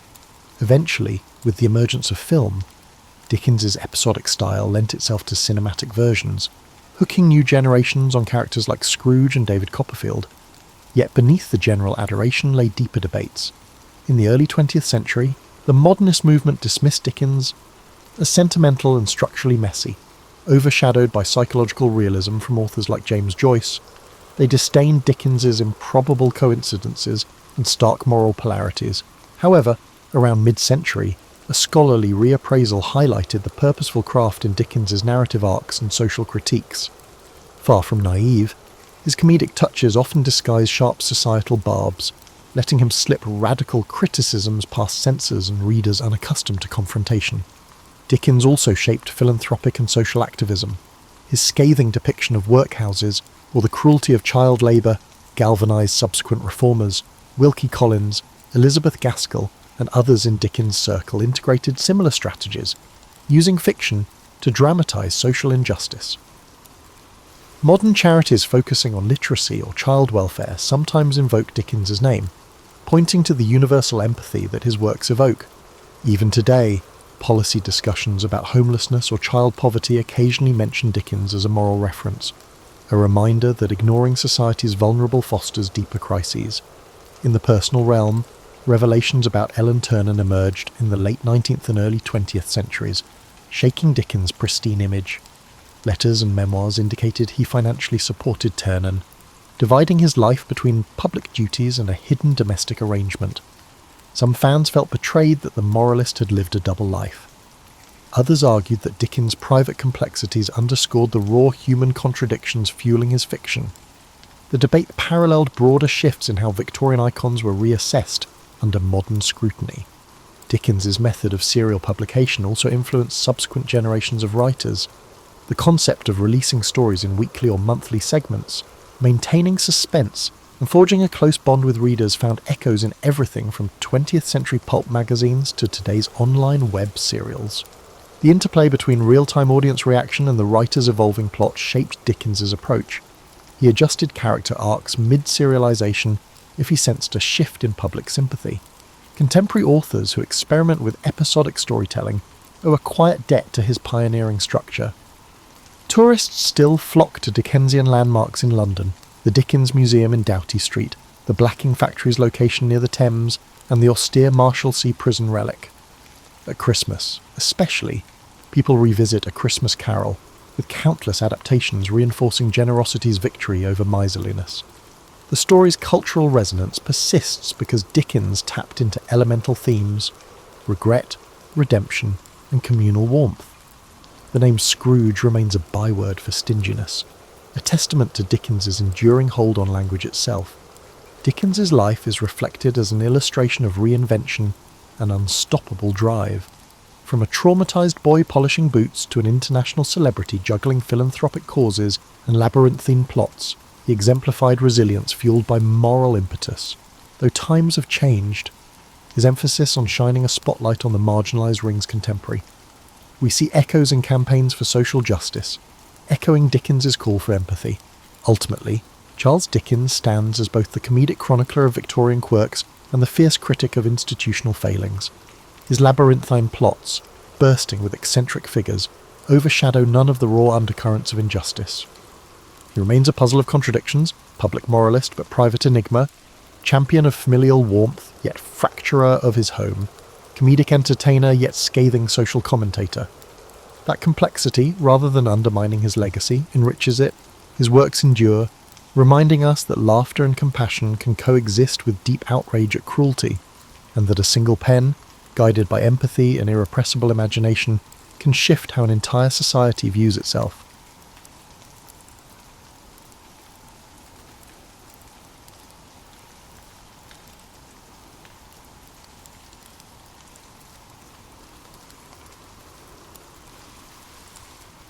The Second Gulf War, sometimes known as the 2003 Iraq War, did not start immediately. Its origins were intertwined in the aftermath of the First Gulf War, post-9/11's fears, and the legacy of United Nations sanctions that had weighed hard on Iraqi culture. Following Saddam Hussein's invasion of Kuwait in the early 1990s, the US-led coalition launched Operation Desert Storm, which brought Iraq into submission. The official fighting ended quickly, but the following peace was far from stable. Economic sanctions have a significant impact on trade and the quality of life for ordinary Iraqis. Meanwhile, reports circulated that Saddam's regime possessed elusive weapons of mass devastation, WMDs, raising Western concerns. Throughout the 1990s, UN weapons inspectors combed Iraqi locations for chemical, biological, and nuclear programs. Occasionally, they found fragments, but most of the time, their efforts were halted. The inspections were hampered by cat-and-mouse tactics. UN teams accused Iraq of concealing evidence, while Baghdad said the West tried to undermine Iraqi sovereignty. The rest of the Middle East watched anxiously, fearful that any new confrontation would upend a region already reeling from Palestinian-Israeli tensions and the aftermath of the Iranian Revolution. Then followed the seismic event that altered world politics, the 9/11 attacks on the United States. Al-Qaeda's attack sparked a surge of fear and indignation, pushing the George W. Bush government to declare a global war on terrorism. Although Iraq had no documented links to 9/11, the administration quickly identified Saddam's regime as a possible threat. The danger was that terrorist groups may gain lethal technologies from rogue states, and Saddam's unpredictability made him an accessible target for the Americans. Speeches in Washington evoked a new moral clarity. Either you supported the United States or the terrorists. Diplomacy in the early 2000s was complex. European allies were divided. The United Kingdom supported the American position, while France and Germany warned that an unprovoked war could inflame the Middle East. In the United Nations Security Council, US officials claimed Iraq was violating numerous resolutions, notably those pertaining to WMD programs.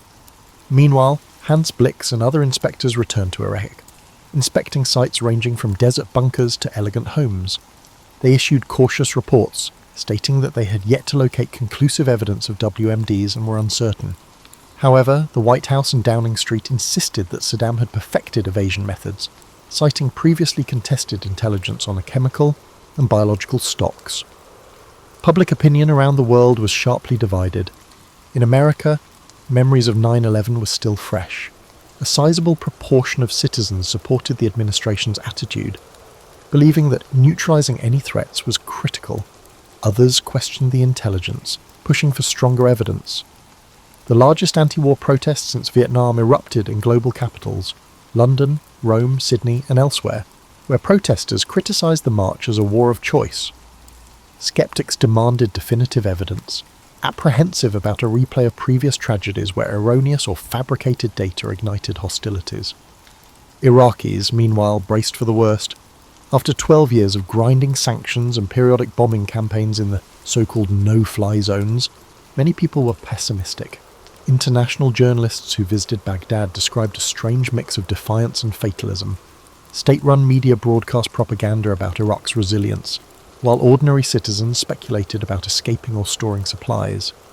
Saddam's administration bragged of a mother of all battles, but behind the scenes, fissures formed in Iraq's once powerful military machinery. Some generals suspected that a second conflict with the United States, particularly one that could result in a full-fledged invasion, would be disastrous. The Bush administration and its closest allies, particularly Britain under Prime Minister Tony Blair, secretly established a timeline. They maintained that Saddam had ignored international demands for more than a decade. The United Nations debated a new resolution explicitly authorizing action, prompting the United States and the United Kingdom to argue that previous resolutions gave adequate legal backing. Countries such as Poland and Australia joined the coalition, while others resisted. The last countdown began.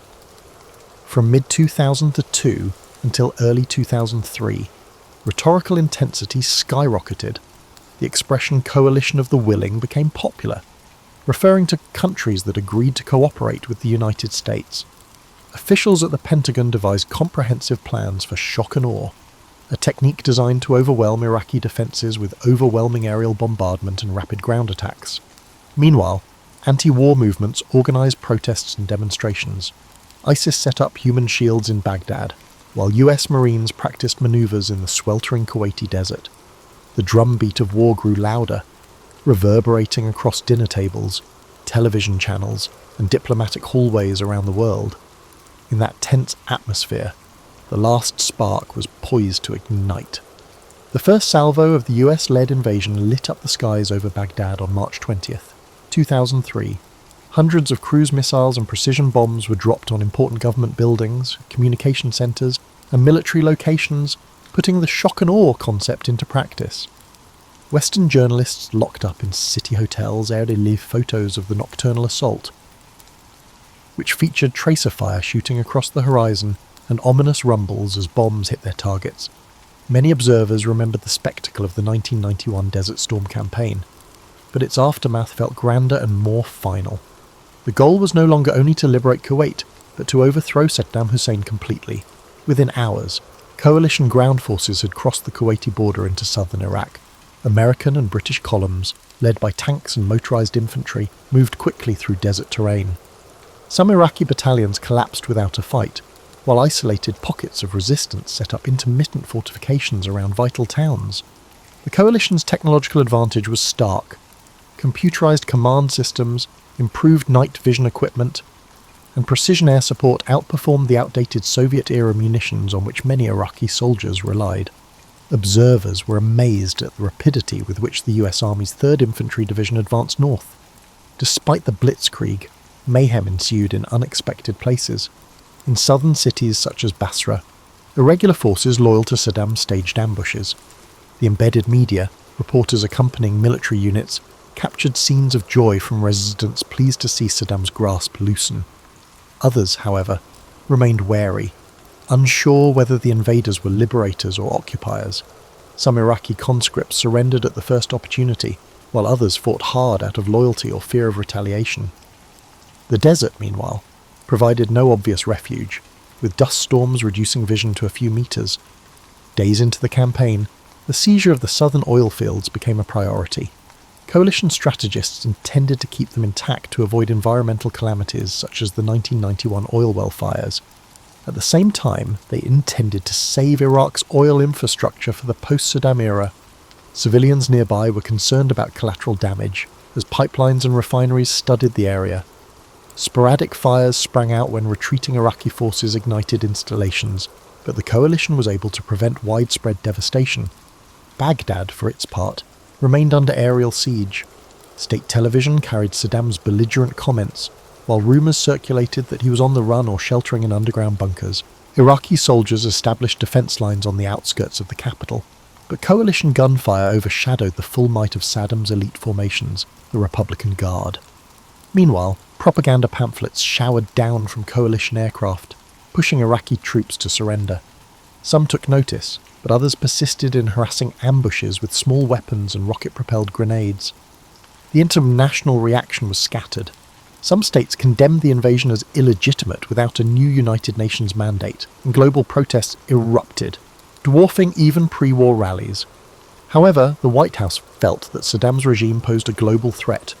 British Prime Minister Tony Blair reiterated that reasoning, betting his political future on the war's outcome and the eventual finding of banned weapons. Critics requested verification of the WMD stockpiles that had been key to the war's premise, but none has emerged. Coalition leaders emphasised that the search would take time. Morale on the coalition's front lines was uneven. Many soldiers believed they were rescuing Iraq from tyranny, while others were concerned about the confusing intelligence assertions. Combat pressures increased. Friendly fire occurrences, particularly among Allied forces, exacerbated catastrophe. There have been reports of journalists being killed or wounded, raising concerns about the delicate balance between media access and operational security. Meanwhile, embedded reporters provided unfiltered footage of advanced surgical attacks and civilian losses, shocking viewers around the world. As March progressed into April, the struggle for Baghdad neared. Coalition convoys avoided smaller cities to maintain pace toward the capital, leaving Iraqi fighting strongholds behind. The rumour in the corridors of power was that if Baghdad fell, Saddam's authority would dissolve quickly, revealing the elusive WMD stores. Some in Washington expected Iraqis to greet the coalition with roses. However, a few experienced analysts cautioned that overthrowing a dictatorship was easier than stabilising a broken nation. They cited ethnic divisions, long-suppressed religious tensions, and the possibility that Saddam's fall could unleash pandemonium. For now, the primary attention was on the capital, which served as Saddam's administrative headquarters. Coalition troops positioned themselves on Baghdad's outskirts, conducting probing raids into neighbourhoods. Iraqi defenders reacted with mortar and small arms fire, but the difference in technology and coordination proved fatal for the regime's conventional forces. Saddam's television appearances became less regular, prompting speculation that he had left or was dead. Still, the final push into Baghdad's core was expected to be historic, marking the end of an era and the beginning of new territory. By early April 2003, coalition forces had ringed Baghdad and launched quick raids that tested Iraqi defenders' commitment.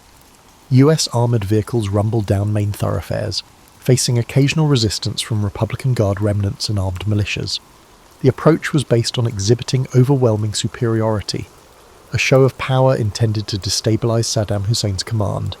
Journalists embedded with frontline troops transmitted spectacular footage of tanks rolling past major landmarks, while loudspeakers implored Iraqi soldiers to lay down their weapons. On April 9th, photographs emerged of Iraqi civilians toppling a Saddam statue in Baghdad's Firdos Square, which sparked global curiosity. Western media repeatedly aired the footage, presenting it as a symbolic end to the tyranny. Some Baghdadis did celebrate the invasion, ripping down portraits of the tyrant, but the mood was not uniformly positive. Many people, unsure what the new power vacuum meant, remained indoors, closing stores and waiting to see if the foreign tanks would stay. The city's infrastructure teetered beneath the weight of war. Water systems faltered, electrical networks flickered, and looters raided government buildings. The coalition faced disarray due to the lack of a defined framework for rapid governance.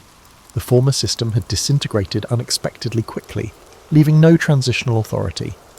Ministries were raided for furniture, data, and even rare artifacts. The National Museum of Iraq was particularly badly looted, with thousands of antiques disappearing into the black market. Soldiers on the ground were provided no guidance on how to put an end to the anarchy. Many were trained for battle rather than policing. Iraqi residents, angered by the lawlessness, wondered if the coalition was disinterested or just unprepared. Meanwhile, Saddam's whereabouts remained unknown. Rumours circulated that he had gone to Tikrit, his homeland, or maybe into neighbouring nations. Coalition intelligence followed leads, carried out raids on potential hideouts, and interrogated captured officials. Some of Saddam's lieutenants were detained, including the notorious deck of cards system, which identified each high-regime figure as a playing card. However, Hussein managed to elude capture, adding to the mystery. Without a formal acknowledgement of his fate, Baghdad's swift collapse was marred by a sense of incompleteness. Diplomatically, President George W. Bush declared mission accomplished prematurely, assuming major combat operations had concluded. Some observers interpreted the words literally, anticipating Iraq's swift transformation into a stable democracy. Others cautioned that the genuine conflict had just commenced. Occupation forces were supposed to restore basic services, organise elections, and uncover the infamous WMD stash. But as the weeks passed, no caches appeared. Doubts increased. The government argued that the search was still ongoing, and that Saddam's regime had either deeply concealed or moved materials to Allied states. However, despite searching warehouses, labs, and palaces, field teams found nothing. In the void left by Saddam's demise, numerous groups competed for power. Shiite groups in the south, long oppressed by the Sunni-dominated state, tried to build a new political system. Kurdish forces in the north held on to their semi-autonomous pockets, hoping for greater independence. Sunni Arabs, formerly privileged, have an uncertain future. Added to the mix were jihadi forces eager to take advantage of the disarray. The coalition leadership, constituted under the Coalition Provisional Authority, CPA, faced the Herculean challenge of overcoming these gaps. When L. Paul Bremer III took over as the leader of the CPA, he issued broad directives like disbanding the Iraqi army and prohibiting Ba'ath Party officials from holding public office. Though intended to remove relics of Saddam's despotism, these actions also put numerous soldiers and bureaucrats out of employment. Unemployed, humiliated, and frequently armed, many ex-Baathists turned to rebellion. By late spring 2003, minor explosions and ambushes had become commonplace. A new wave of conflict erupted, with fewer set-piece battles and more roadside IEDs, kidnappings, and sectarian assassinations. Soldiers patrolling neighbourhoods saw ambiguous situations. Was the man with the cell phone and scowl really disgruntled, or was he setting off an explosive device? Confidence that the war had ended gave way to a creeping suspicion that it had only changed forms. Despite the increasing conflict, ordinary Iraqis struggled to return to normal life. Children returned to half-functional schools. Vendors sold produce on the streets littered with potholes caused by tank treads. Families placed their hopes in distant relatives who had migrated overseas, anticipating remittances or sponsorship for relocation. A once centralised police force was dismantled overnight, replaced by hurriedly established units with little expertise or local confidence. The initial joy of liberty, which existed in some areas, was eclipsed by the burden of daily insecurity.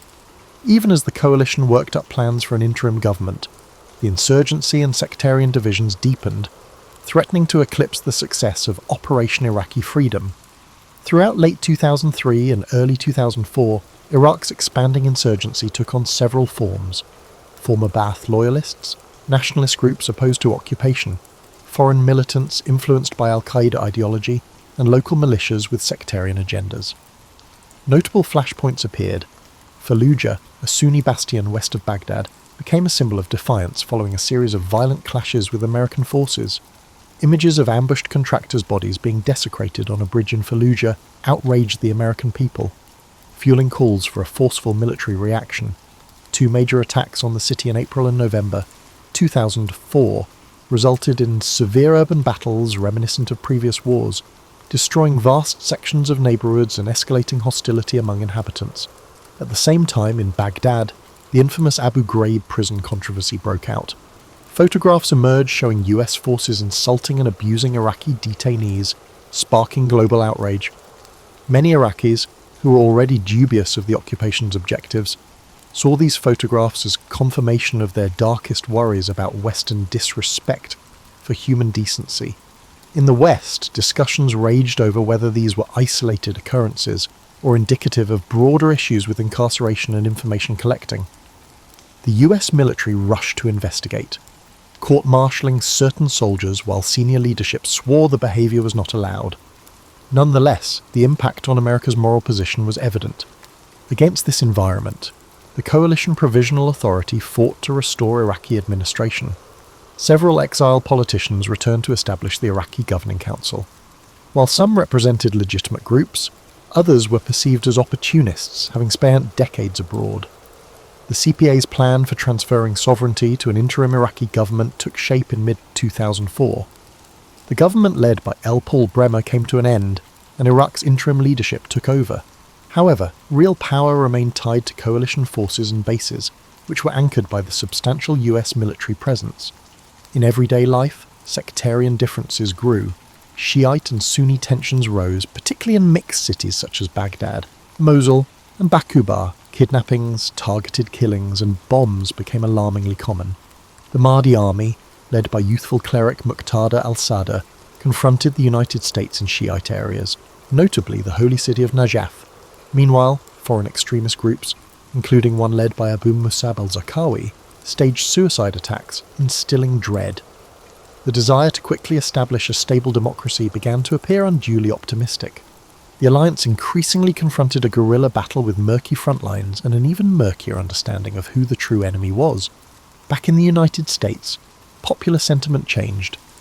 The mission accomplished moment had faded into memory, replaced by a steady drumbeat of sad news, rising casualties, roadside bombs, IEDs, wreaking havoc on convoys, and new videotapes from rebel organisations boasting of kidnappings and beheadings. Critics chastised the Bush administration for failing to anticipate the occupation's complexities, while proponents argued that media coverage ignored progress, including newly opened schools, infrastructure renovations, and the emergence of free press in certain places. Regardless, tensions rose, particularly during the 2004 US presidential election, when incumbent George W. Bush and challenger John Kerry clashed over the Iraq War. Bush maintained that steady perseverance was required to defeat terrorism, whereas Kerry questioned the rationale for the war and the conduct of the occupation. One watershed point was the capture of Saddam Hussein himself in December 2003. Saddam was found hiding in a spider hole near his hometown, and his arrest brought a symbolic finality by removing the dictator who had loomed over Iraqi affairs for decades. The alliance hailed it as proof of success, yet the insurgency persisted, no longer relying on Saddam's personal leadership. The Iraqi judiciary tried him in a difficult case intended to provide Iraqis with a sense of justice after decades of brutality under Ba'athist rule. Even that high-profile event did little to stop daily violence. For many militants, the conflict had devolved into a struggle against foreign occupation or a new battleground for extremist ideology. Despite the gloom, little pockets of hope appeared. Some communities discovered municipal governments that worked efficiently with coalition soldiers to rebuild roads, reopen marketplaces, and restore a sense of normalcy. Women activists in specific locations have developed networks to advocate for political representation in the following elections. International non-governmental organisations, NGOs, arrived with humanitarian supplies, providing basic medical treatment and training programs. However, each step forward felt risky, as bomb blasts could strike anywhere, from a packed cafe to the courtyard of a Shia mosque at prayer time. By the end of 2004, the term quagmire had crept into discussion, alluding to comparisons with past conflicts in which a swift victory devolved into a lengthy battle. Military units returned home, replaced by new troops who inherited neighbourhoods seething with resentment or dread. Many service personnel grumbled that the purpose wasn't clear. Were they there to rebuild, police, or conduct counter-terror raids? In Washington, officials promised that training Iraqi security forces would reduce the coalition's workload. Indeed, plans were progressed to establish a new Iraqi army and police force. It was unclear if such forces would prove capable or just reflect sectarian loyalties. The Bush administration hailed the first multi-party elections in Iraq since Saddam's fall as evidence of democratic development. Despite concerns of rebel attacks, millions of Iraqis lined up at polling places, soaking their fingers in purple ink to prevent repeat voting. The photographs of proud voters, some dressed in traditional clothing, brought a rare moment of hope. However, the vote was fragmented along ethnic and sectarian lines. Shiite-led blocs dominated, while many Sunnis boycotted, believing the process was rigged or illegitimate under foreign occupation. Still, provisional administration emerged, promising to produce a permanent constitution. International advisors lingered, providing advice on everything from voting rules to judicial reform. However, bringing Shiite, Sunni and Kurdish forces together in a hostile atmosphere was no simple task. Debates emerged about federalism, resource sharing, particularly oil, and the role of Islamic law. Meanwhile, sectarian bloodshed persisted. Disgruntled Sunni populations, feeling neglected, provided fertile ground for insurgency recruitment. Extremist groups such as Al-Qaeda in Iraq took advantage of the vacuum, claiming to defend Sunni interests while imposing ruthless tactics on local communities. The alliance hoped to establish an Iraqi security apparatus capable of operating independently. Training camps produced police and army recruits, while militias infiltrated the ranks. On occasion, newly formed troops broke under pressure, dropping weapons during firefights. In certain locations, police stations were more influenced by local tribal leaders or sectarian militias than by the central government. Coalition commanders recognized that they were dealing with a multifaceted conflict. Building a loyal security force necessitated bridging past rivalries and ensuring that power distribution did not alienate any one party. The tightrope act frequently faltered. Sectarian violence erupted in 2006 after the bombing of Samarra's Al-Askari Mosque, a venerated Shia shrine. The vengeance was quick and savage. Sunni mosques were targeted in retaliation, triggering a continuing cycle of vengeance. In Baghdad, districts were transformed into enclaves separated by hastily constructed concrete walls. Militias such as the Mahdi Army and the Beda organization established themselves in Shia neighborhoods, while Sunni rebels, Ba'ath loyalists, and Al-Qaeda-affiliated cells dominated other areas. Ethnic cleansing occurred in microcosm. Families abandoned their homes due to threats from competing sects, and the capital's mosaic fractured into enclaves patrolled by armed men of various allegiances. Coalition troops were caught in the crossfire, forcing them into a difficult policing situation.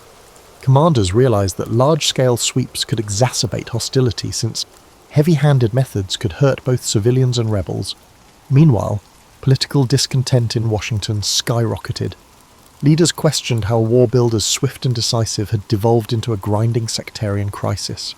Defense Secretary Donald Rumsfeld faced criticism, which led to his resignation. The new approach necessitated a more nuanced strategy, which resulted in the 2007 surge led by General David Petraeus, which deployed an additional 20,000-plus American troops with the goal of securing population centers and gaining local trust. The surge's idea is to deploy coalition soldiers alongside Iraqi security personnel in neighborhoods, reconstruct destroyed public services, and support local patrols. It hoped to reduce violence enough to allow political solutions to gain traction. The initial months were violent as rebels tested the new strategy with devastating attacks. However, by late 2007, sectarian killings had decreased, thanks in part to the awakening councils in Sunni districts, when tribal elders rebelled against Al-Qaeda's violence and embraced US backing. This collaboration lowered tensions in particular areas, but opponents claimed it only stalled lines of conflict, leaving larger grievances unresolved. In the midst of these developments, Prime Minister Nouri al-Maliki led the Iraqi government by balancing Shia, Sunni, and Kurdish political alliances. The consequences were mixed. Corruption claims plagued ministries, critical services such as power and clean water lagged behind demand, and sporadic bombs reminded everyone of the fragile state of order. However, some signs of normalcy emerged. Coffee shops opened, families went to parks, and shopkeepers in Baghdad's key markets began to see customers again. Diplomats from many countries took cautious moves to reopen embassies. Back home in the United States, war fatigue was obvious. Allies like Britain curtailed their participation, leaving the US contingent as the mainstay. Eager to reallocate resources, Washington's officials insisted that if Iraqis could preserve relative stability, a phased pullout might be possible. Meanwhile, the WMD issue, which had sparked the conflict, had been completely abandoned. No significant stockpiles had ever been located. The official narrative shifted to emphasize promoting democracy and liberation from repression. Opponents said that nation-building was an afterthought added after no prohibited weapons surfaced. By the end of 2008, the US and Iraqi governments had reached a Status of Forces Agreement, SOFA, which outlined a timeline for coalition withdrawal and clarified the legal foundation for foreign forces. Observers saw it as a tentative move towards sovereignty. Nonetheless, pockets of bloodshed persisted. No one felt the war had actually ended. Iraq's future remained uncertain amid sectarian feuds, Islamist infiltration, and unstable administration. The year 2009 marked a significant shift in the course of the Second Gulf War. When Barack Obama took office in the United States, he inherited a war that had claimed thousands of lives and cost billions of dollars. Obama, who campaigned on promises to end the conflict, ordered a gradual withdrawal of American troops. The surge had reduced sectarian bloodshed, but isolated explosions continued to jolt markets and government buildings. Iraqi security forces, while larger in number, were inconsistent in quality and allegiance. Nonetheless, the White House and Baghdad leadership pressed on with the plan to place complete responsibility on Iraqi shoulders. By 2010, the coalition's presence had shrunk dramatically, with US personnel primarily focused on training, advising, and supporting Iraqi troops in specific tasks. The final American combat unit left in August 2010, symbolically ending Operation Iraqi Freedom. However, a group of advise and assist individuals remained. The Iraqi administration attempted to convey confidence by boasting about enhanced readiness, local police units, and army modernization. Observers on the ground, however, warned that progress remained fragile. Tribal rivalries in the countryside persisted, as did underlying tensions between Baghdad's central authority and the Kurdish north over oil wealth and territorial aspirations. The final US forces left Iraq in December 2011, as scheduled by the SOFA. The West shifted its focus to other challenges, including European economic crises, the Arab Spring, and relations with Iran. Meanwhile, in Iraq, Prime Minister al-Maliki adopted a more centralized power approach, which alienated certain Sunni leaders. Demonstrations began to spread in Sunni-majority areas, driven by frustrations about political marginalization and alleged government overreach. Former militants, who had been placated by US-brokered accords, felt abandoned or harassed. Unemployed youth, upset by a lack of economic opportunities, became susceptible to extreme preaching once more. Then came the development of the Islamic State of Iraq and the Levant, ISIL or ISIS. ISIS sprang from the remains of al-Qaeda in Iraq, capitalizing on the instability of the Syrian civil war to seize territory on both sides of the border. In 2014, ISIS fighters stormed into northern Iraq, conquering Mosul with astonishing speed. Iraqi army battalions, hollowed out by corruption and low morale, abandoned their posts. Extremists gained access to armoured vehicles and weapons designed for national defence. Chaos scenes reminiscent of 2003 resurfaced, but this time the threat was not a foreign invasion, but a radical Islamist organisation declaring a caliphate. Many commentators cited the chaotic aftermath of the Second Gulf War as the foundation for such a nightmare, with central rule never completely entrenched and local militias often overshadowing official authority. ISIS encountered little resistance from Sunni tribes that despised the Baghdad-led government. The impetus for US re-involvement mounted, resulting in bombings and a new coalition operation to help Iraqi and Kurdish forces recapture occupied territory. The 2003 invasion cast a long shadow into a new decade, demonstrating that the initial conflict's aftershocks had yet to be resolved. In Iraq, new political figures rose to prominence. Hyder al-Abadi succeeded al-Maliki. Seeking to heal sectarian divisions, he attempted to rebuild the Iraqi military, forming ties with the Kurdish Peshmerga and even certain Sunni tribal groups to combat ISIS. The operation to reclaim cities such as Tikrit and Ramadi moved slowly, culminating in the fierce battle for Mosul in 2016-17. Meanwhile, Iran's influence in Baghdad rose as Iranian-backed militias played key roles in anti-ISIS battles. The United States found itself associated with various forces whose aims did not always align with Western ideals, highlighting the war's complexities. In the Western world, the public discourse surrounding the Second Gulf War remained stagnant. Some claimed the initial invasion was legitimate, despite inaccurate intelligence and insufficient planning. Others portrayed it as a terrible blunder, unleashing sectarian monsters and destroying Iraq's social structure. A generation of veterans returned home dealing with the trauma, moral harm, and bodily wounds. Their accounts influenced new literature, film, and policy discussions about how America handles foreign operations. Politicians from all parties used the Iraq experience to either caution or support future military decisions. As the decade progressed, the conflict's designation, Operation Iraqi Freedom, the Iraq War, or the Second Gulf War, became a source of rhetorical debate. Scholars examined government papers, looking for watershed moments such as the disbandment of the Iraqi army, poor post-invasion planning, the implementation of the surge, and the precipitous US pullout. Each decision influenced future crises. Meanwhile, ordinary Iraqis, having survived dictatorship, invasion, civil war, and ISIS horror, faced the challenge of restoring normalcy. Streets that had previously been monitored by foreign forces were now overseen by local police, but scars remained in the damaged urban landscape and in hearts burdened with sorrow. Overall, the Second Gulf War was not a single event that occurred in 2003. Its aftershocks lasted decades, tying together global politics, the emergence of violent extremism, and the sad cost of leaving critical nation-building parts unfinished.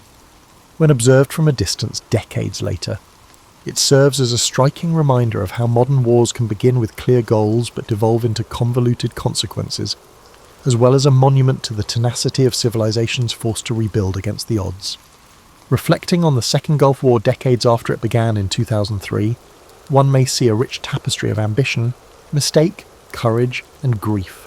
Its origin was based on the post-9/11 mindset, which combined worries of global terrorism with long-standing tensions between Saddam Hussein's administration and the international community. The immediate goal was regime change, couched in terms of eliminating WMDs. Ironically, the war's true impact was less about unearthing hidden stores of chemical or biological weapons, and more about the difficulty of rebuilding a society unmoored from decades of authoritarian leadership. Many veterans of the conflict remember the initial assault as a miracle of military strategy, culminating in Baghdad's swift capture. However, they also describe how the enthusiasm faded as it became evident that removing Saddam would not guarantee a stable democracy. Instead, overlapping insurgencies, widespread corruption, and deep sectarian grudges transformed the occupation into a lengthy quagmire. For soldiers on the ground, it was less about broad strategies and more about building connections with people, diffusing roadside bombs, and determining friend from foe in a sea of misinformation.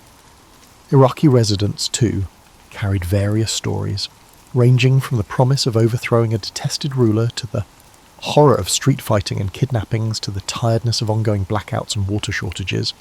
Some families applauded the coalition for deposing a tyrant who had committed widespread brutality against Kurds, Shiites, and political opponents. Others said that foreign forces were insensitive to Iraqi traditions, and that Western-style administration structures overlooked Iraq's social and ethnic diversity. A generation of young people grew up in ruins, their childhood dominated by curfews, the crackle of gunfire at night, and the hum of drones overhead. Internationally, the battle reshaped global alliances and sparked fierce debate. Allies such as Britain experienced internal divisions. Tony Blair's steadfast backing for the invasion shattered his party's unity and harmed his career. France and Germany, who opposed the war, felt justified when no WMD evidence emerged, but their stance sparked resentment among US hawks. Across the Middle East, the conflict fueled anti-Western sentiments in some areas, while others silently celebrated Saddam's demise. That ambivalence continued throughout the 2010s, when the United States faced fresh Middle Eastern concerns, ranging from the Arab Spring to the rise of ISIS. Each new situation seemed to be a footnote to the Second Gulf War's unsolved tensions. In scholarship, a diversity of viewpoints evolved.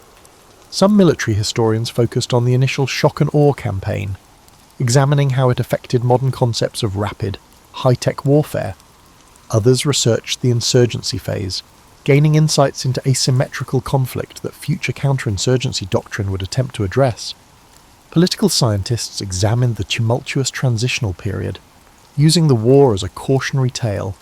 Eliminating a dictatorship is only the first step. Establishing governance in a divided land necessitates extensive, culturally informed planning. The failure of improvised governance in 2003 to 2004 became a case study for failed post-conflict stability. Economically, the conflict had far-reaching consequences. Oil prices fluctuated, and billions were spent on reconstruction projects, some of which were mismanaged or fraudulent. Private security firms such as Blackwater became household names, with the Hare Act sparking debate over the commercialization of warfare. Meanwhile, rebuilding Iraq's devastated infrastructure took years. Roads, bridges, hospitals, and power plants all required extensive repairs. The ongoing turmoil hampered foreign investment, restricting job opportunities for Iraqi youngsters. Only in a few enclaves, particularly in the Kurdish region, did real growth and stability appear to be sustainable, thanks to a combination of local governance and smart relationships. In terms of accountability, attempts to hold parties responsible for intelligence failures or human rights violations were intermittent. The legacy of Abu Ghraib remains an indelible stain, overshadowing efforts to portray the war as a moral battle against despotism. War crimes, claims against insurgent organisations and sectarian militias were much more savage, albeit they rarely resulted in formal legal consequences. The conflict's complexity, with various actors and fluctuating alliances, rendered clean narrative arcs difficult.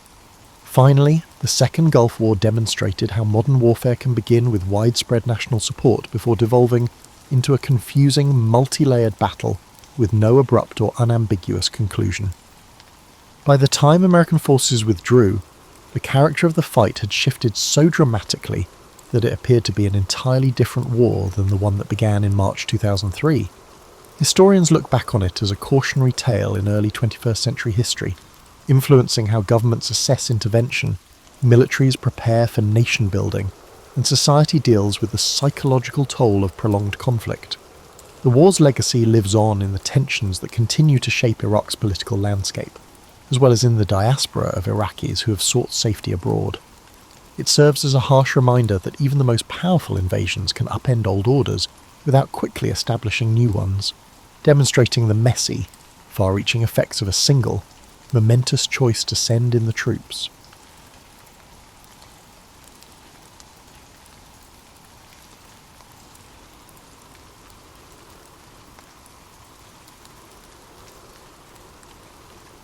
Frédéric Chopin's story begins in the modest village of Żelazowa Wola, Poland, where he was born around March 1st, 1810, though some documents note February 22nd. The region was steeped in cultural richness and political upheaval, with Warsaw nearby and the territory under the shadow of the Russian Empire. Chopin's father, Nicholas, was a Frenchman, teaching language and manners to Polish nobility, while his mother, Justina, was a Polish gentlewoman whose calm sense of tradition anchored their household. In that setting, Polish folklore mingled with European musical forms. Even in infancy, Chopin absorbed these influences, as if the rhythmic footsteps of villagers and distant folk melodies wove into his subconscious. Though unremarkable at first glance, the family's small home resonated with reverence for art. The piano, a battered upright, became young Frédéric's first beloved companion, opening onto imaginative worlds he'd conjure in quiet mornings. Around 6, Chopin's prodigious talent drew attention from family friends and local aristocrats. In a society that revered salon culture, a gifted child at the piano was mythic. He played short pieces at gatherings, shyly but assuredly, winning over curious onlookers who watched in mild disbelief. Even then, his playing transcended mere youthful charm.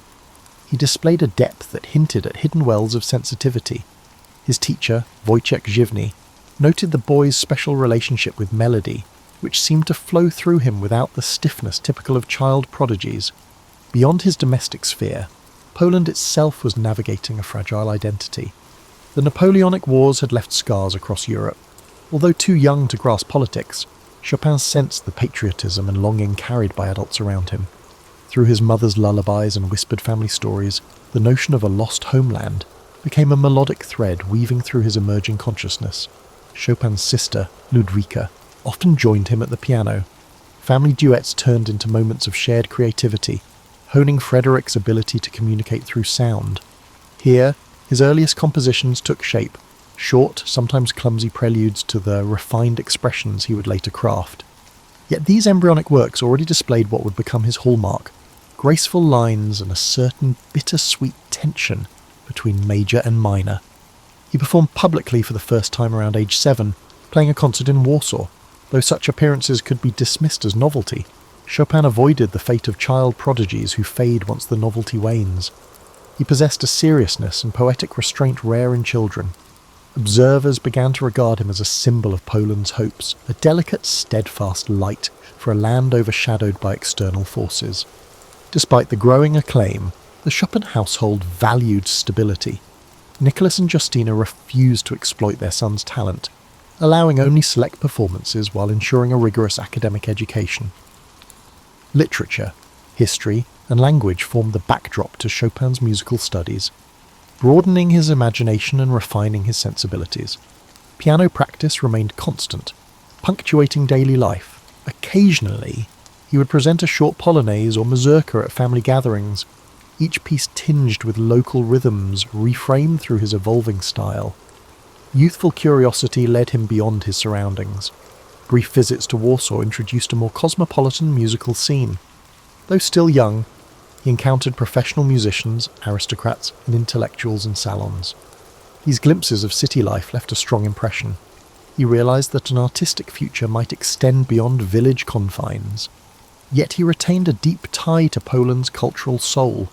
This duality, rooted in Poland's provincial heart while edging toward Europe's wider possibilities, would shape his entire career. For the moment, though, he was just a boy at the piano, enthralled by the promise of music that echoed far beyond any single room. Whispers about this gentle prodigy stirred questions. Could he be Poland's next great musical figure, a voice of national identity wrapped in delicate harmonies? Only time and Chopin's unfolding genius would reveal the answer. In these formative years, no one could anticipate the complex trajectory that lay ahead. But in the whispers of the local gatherings where merchants and travelling performers converged, an unspoken consensus emerged. Young Frederick was different, far from the typical parlour show-off. He conveyed a delicate empathy through his keyboard that spoke to people's private joys and sorrows. Each note he played seemed to carry a gentle sense of yearning, as though bridging the gap between ephemeral childhood and the adult complexities lurking beyond the horizon. His parents, though pleased by the modest celebrity he garnered, were deeply protective. Those who watched felt stirred in his recitals, as if Poland spoke through his hands.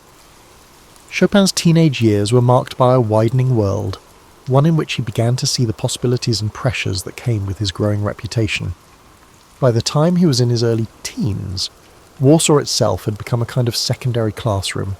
He frequented the city more often, absorbing the salon culture in ways that surpassed mere piano demonstrations. He observed how aristocrats, intellectuals, and artists interacted, not just in the formal sense of performance, but in their private, candid conversations about politics, literature, and the future of the nation perpetually under watch. In these salon gatherings, Chopin was at first a curiosity, an unassuming, somewhat delicate figure who produced music that seemed too profound for his youthful appearance.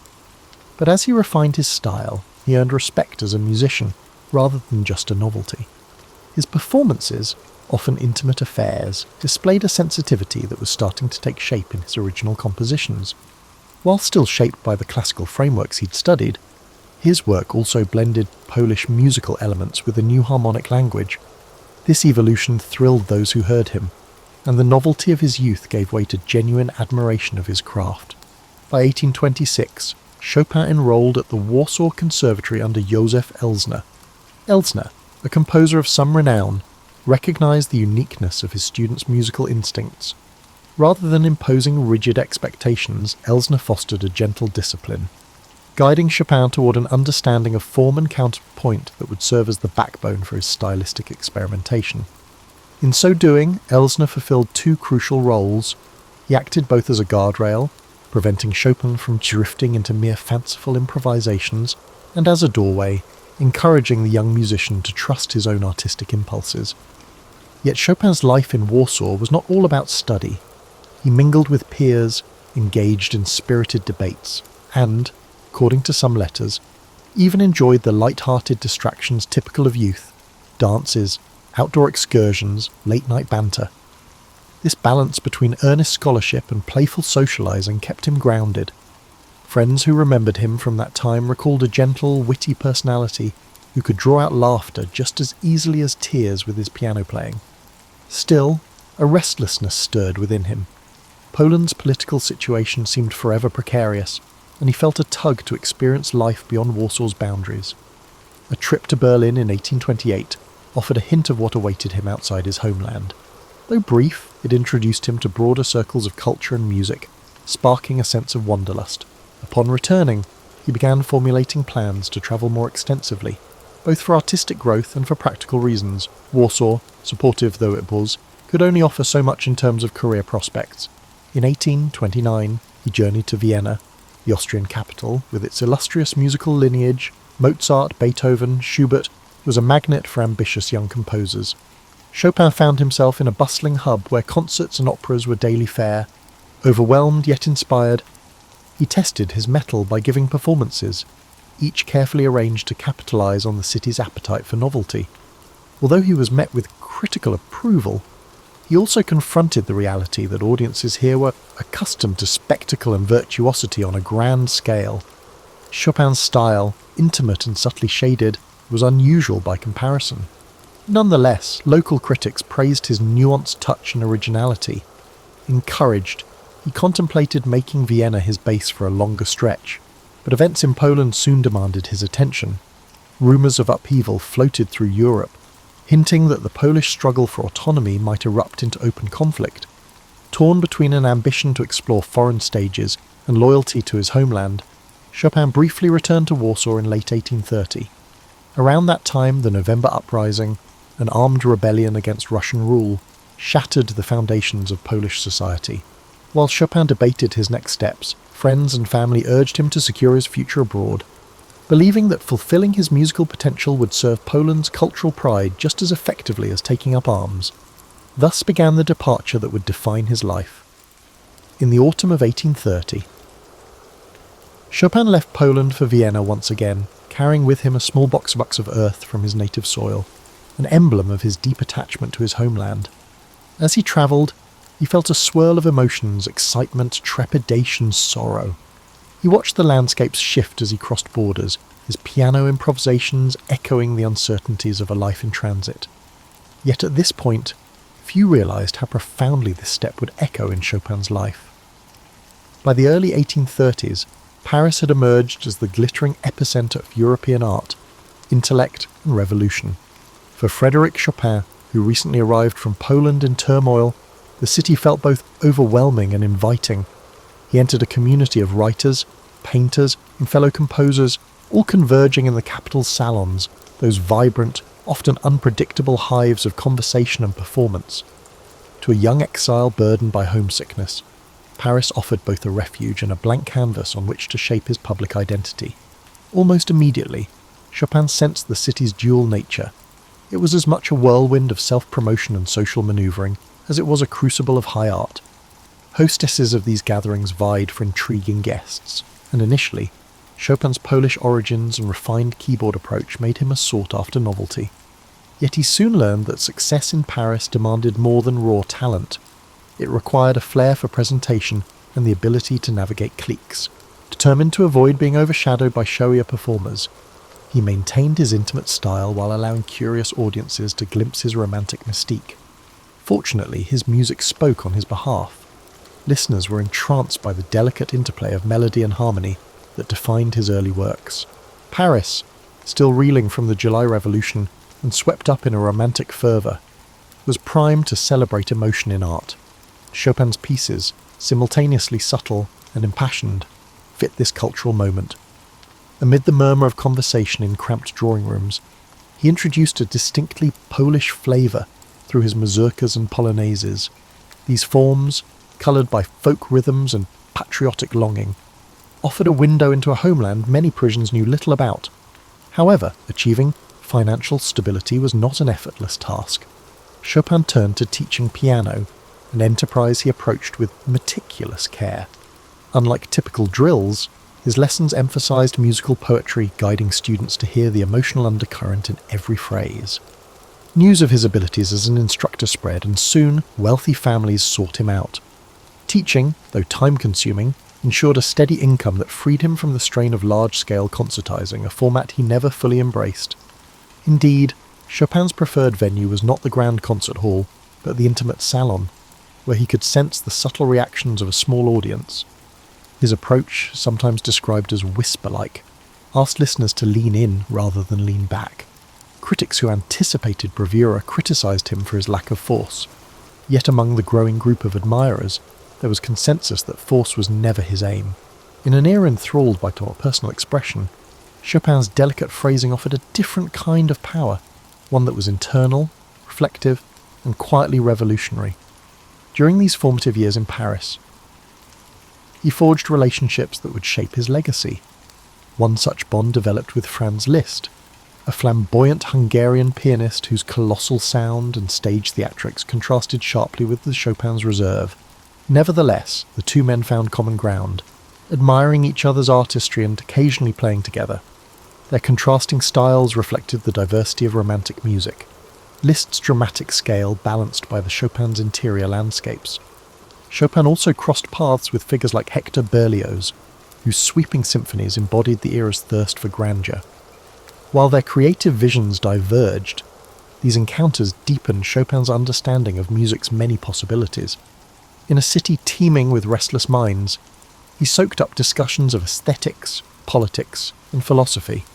Late-night gatherings could spark friendships or feuds, but for Chopin they offered continual insight into the forces shaping contemporary thought. Yet under the polished routine of teaching and performing, Chopin carried the weight of displacement. Letters reveal his lingering sorrow over Poland's struggles, an ache that wove itself into his most poignant compositions. Even as he gained acclaim in Paris, he wrestled with guilt at having left his homeland. This tension between a new life of opportunity and an old world in turmoil fueled his artistic spirit. Ultimately, it was this confluence of exile and acceptance, longing and fulfillment, that birthed his most enduring works. In the midst of this growing success, however, Chopin had no inkling that a dramatic personal relationship would soon reshape his life in ways even his music could barely foretell. It was within these circles of artists and intellectuals that Chopin encountered the writer George Sand, a presence as paradoxical and complex as the city itself. Born Aurore Dupin, she had already garnered both fame and notoriety for her unconventional lifestyle, adopting a man's attire and openly criticising social norms. Their first meeting, arranged by mutual friends, was anything but ideal. Sand's boldness startled Chopin, likewise. His delicate demeanour struck her as a feat. Yet beneath this awkward first impression, a shared sensibility lingered, hinting that fate had set them on a path of entanglement. Though their initial interactions were marked by tension, curiosity eventually eroded wariness. At salons, Sand listened to Chopin's performances with quiet intensity, fascinated by the subtle passion woven into his nocturnes and preludes. For her part, Chopin discovered in Sand's writing a candour that both unsettled and intrigued him. She wrote with emotional force, challenging societal expectations in a way he, a more introverted figure, could only express through music. In time, this mutual fascination evolved into a relationship that defied easy classification. Some saw it as scandalous, others romanticised it, envisioning two rebellious souls uniting under the banner of art. Sand's familial obligations, she was a mother with complex ties to past lovers, clashed with Chopin's need for a stable, tranquil environment.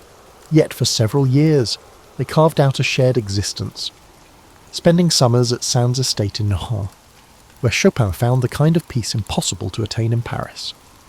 The manor's sprawling gardens and rustic atmosphere gave him the space to compose free from urban pressures. Meanwhile, Sand continued to write feverishly, fueling her own literary output in parallel. This period yielded some of Chopin's most refined compositions. He built upon his previous works, deepening their emotional range while drawing further on Polish influences, especially in his mazurkas. The synergy with Sand took a curious form. She stoked his creative fires by allowing him solitude, yet providing companionship when he needed it. The letters from that era reveal a mixture of affection and exasperation, as they attempted to reconcile two strong-willed temperaments with distinct worldviews.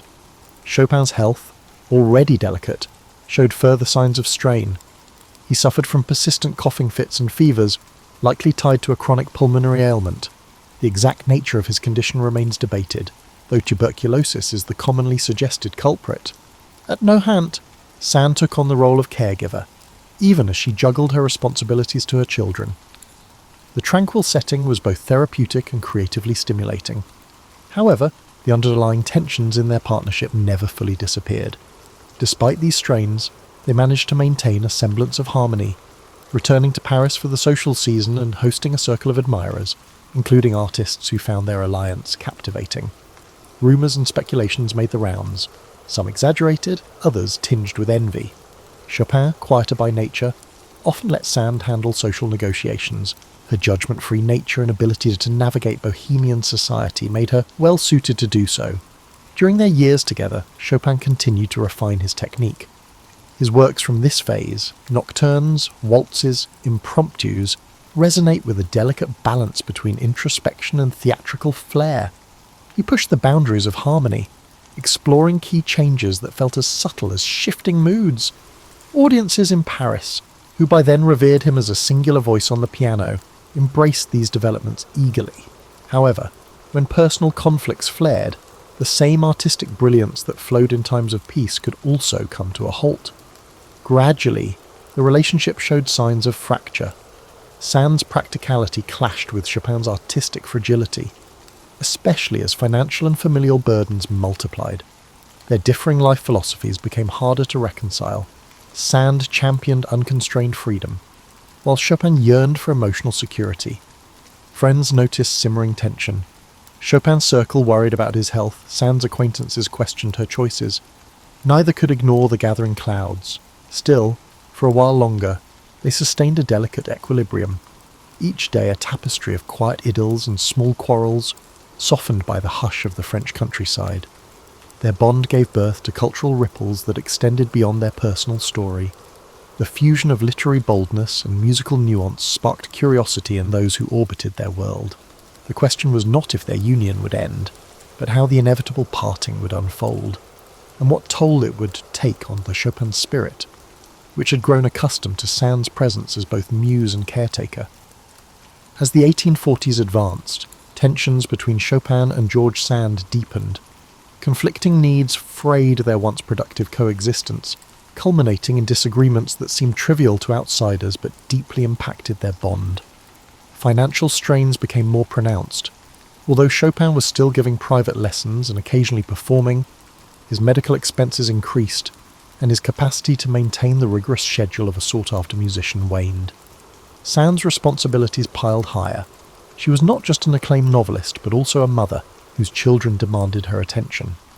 Their seasonal retreats to Nahant were initially meant to be restorative, yet the countryside that once soothed them now became a backdrop for brooding silences and unspoken resentments. Chopin, increasingly plagued by ill health, found it difficult to cope with the emotional upheavals. Sand, for her part, struggled to reconcile her desire for independence with the role of caregiver and mediator. The earlier idyll of two artists inspiring each other gave way to a fragile piece held together by habit and reluctance to confront the inevitable. By 1846, arguments over the upbringing of Sand's children, particularly her daughter Solange, magnified the couple's disparities. Sand believed Chopin was overstepping his boundaries. He, in turn, felt marginalised in a household he had come to consider partly his own. As from this period paint a picture of two individuals trying to salvage a relationship that had lost its guiding clarity. The closeness that once nurtured Chopin's compositions and fueled Sand's writing now felt stifling, each partner perceiving the other as a barrier to personal freedom. When the final break came, it was less an explosive rupture than a slow unravelling. They were practically living apart by 1847. Their friends, once enchanted by the bohemian aura of their union, looked on with sympathy or weary resignation, depending on whose side they took. Though not bitterly acrimonious, the separation left Chopin emotionally drained at a time when he most needed stability. And then, broader European unrest intervened. The year 1848 ushered in revolutions across the continent. France, Austria, and various Italian states erupted in anti-monarchical fervour. Paris was engulfed by turmoil, with barricades springing up and many aristocratic families fleeing. Chopin's student base shrank dramatically, intensifying his financial worries. Weakened and anxious, he began to consider leaving the city, when a British admirer, Jane Stirling, invited him to London, promising new opportunities for performance and patronage. Chopin decided to accept, despite reservations about travel with his frail health. London welcomed him with a mix of curiosity and scepticism. In a musical scene dominated by large-scale concerts, Chopin's subtle approach found appreciative audiences, but did not ignite a mainstream frenzy. He gave a handful of performances, enough to dazzle connoisseurs and uphold his reputation. Though the city's bustling pace and cold, damp climate took a toll. Searching for respite, he travelled north to Scotland, where patrons offered lodging in their country homes. The bleak landscapes, while novel, did little to alleviate his mounting exhaustion. Letters from this period reveal his despair over deteriorating health and the emotional wounds of separation from Sand. He was haunted by memories of earlier, more optimistic days in Paris. The sense of exile he once felt upon leaving Poland now returned with even greater poignancy. Ironically, he was closer geographically to his homeland than ever before, yet felt more spiritually adrift. His performances, though still meticulous, lack the spark of earlier years. Composing came in fits and starts, yielding a few remarkable late works, but each effort drained his waning strength. By late 1848, Chopin concluded that London could not be a permanent refuge. He returned to Paris early the following year, an ailing figure who could no longer rely on teaching or concerts to sustain himself. Friends rallied to his aid, offering financial support and companionship. Still, each passing week saw him grow weaker, confined mostly to his apartment. Occasional visitors recalled the quiet dignity with which he faced his final decline, maintaining a gentle politeness and concern for others' comfort. He clung to whatever creative impulses remained, sometimes improvising a few notes at the piano, though coughing fits often cut these sessions short. Aware of the seriousness of his condition, Chopin is said to have asked for Mozart's Requiem to be performed at his funeral. The end came on October 17th, 1849, when he died at age 39. Mourners gathered at the Church of the Madeleine to pay tribute. His sister Ludwika, who had journeyed from Poland to be with him, arranged for his heart to be returned to Warsaw, a final testament to the love he bore for his homeland. The rest of his remains were interred at Père Lachaise Cemetery in Paris. In the hush that followed, those who knew him contemplated the delicate threads he wove between Poland, France, and the universal language of music, a tapestry that now, with his passing, felt both achingly complete and painfully unfinished. In the days and weeks after Chopin's death, Parisian society buzzed with reminiscences, myths, and debates over his true nature. Was he the epitome of the romantic, willing to sacrifice his health for the sake of art? Or was he a more measured figure, quietly shaping the course of piano music without fanfare? His friends, former lovers, and students offered conflicting portraits, a mosaic of impressions that underscored the complexity of a life lived in the margins between public scrutiny and private longing. Already, fellow composers and critics were assessing his legacy. Franz Liszt, who had championed Chopin's works, penned a biography that blended admiration with a certain poetic license. Hector Berlioz credited him with renewing the expressive power of the piano. Robert Schumann, based in Germany, had long praised Chopin's gift for capturing entire worlds of feeling in miniature forms. While the scope of Chopin's output was modest compared to symphonists or opera composers, its influence proved outsized, a testament to the intimacy he brought to every bar of music. Pianists marvelled at the technical innovations embedded in his etudes, preludes and nocturnes. Chopin transformed the piano into an instrument of whispered confidence rather than a bombastic display. His approach to fingering, pedal usage, and phrasing forced performers to abandon purely mechanical methods. Instead, they were compelled to inhabit the emotional core of each piece, a requirement that made playing Chopin both a challenge and a revelation. Yet not everyone grasped his significance immediately. Some critics, particularly those captivated by grand orchestral works, perceived his oeuvre as devoid of grandeur. They questioned whether these delicate sketches deserved the same reverence accorded to symphonies. Over time, however, that perspective evolved. Younger generations of composers recognized that Chopin's genius lay precisely in his ability to convey epic feeling through slender forms. The preludes, each a miniature universe, gained particular acclaim for their structural and harmonic daring. Even Liszt's transcriptions of Chopin's works could not replicate the subtlety that defined Chopin's own playing. In Poland, still grappling with political subjugation, Chopin's music became a beacon of cultural identity.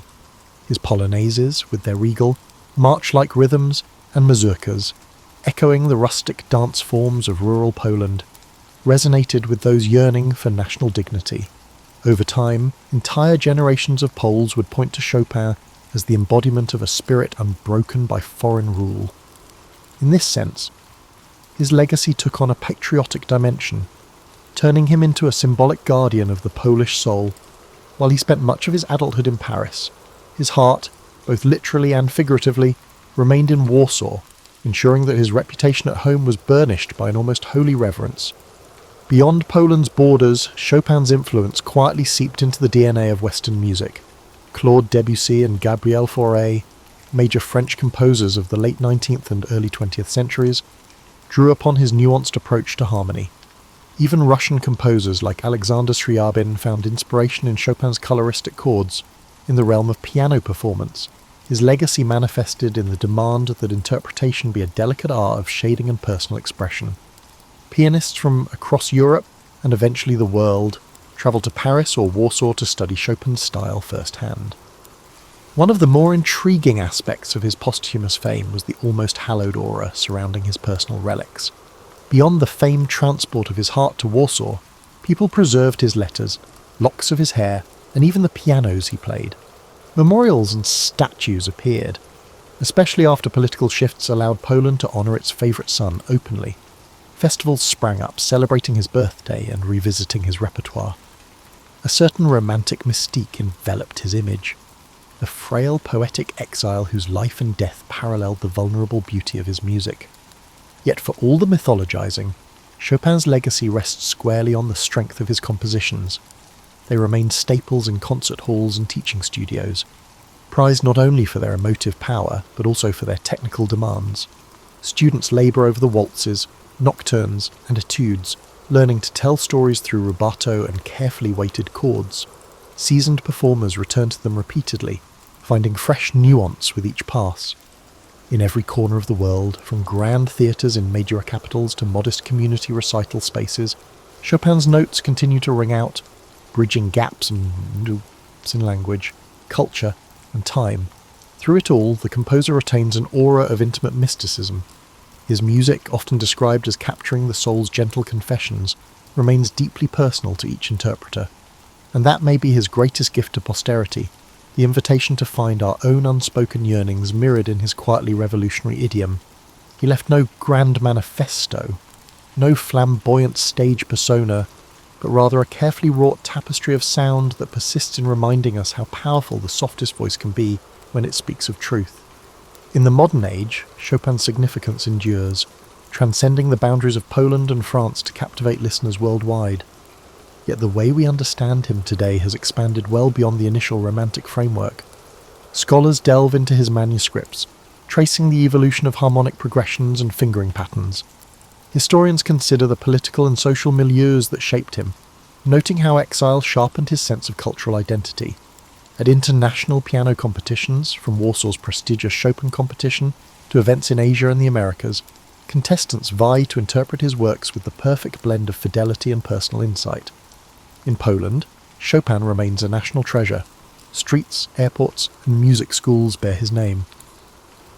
The annual festivals dedicated to his music attract visitors from every continent, turning the performance of nocturnes and ballades into a communal pilgrimage. His heart, encased in a pillar at the Church of the Holy Cross in Warsaw, is a poignant reminder of his last wishes. Locals and tourists alike pause there, reflecting on a life that, despite its brevity, resonates across centuries. The Poles see in Chopin a symbol of resilience, a testament that beauty can thrive even under oppression.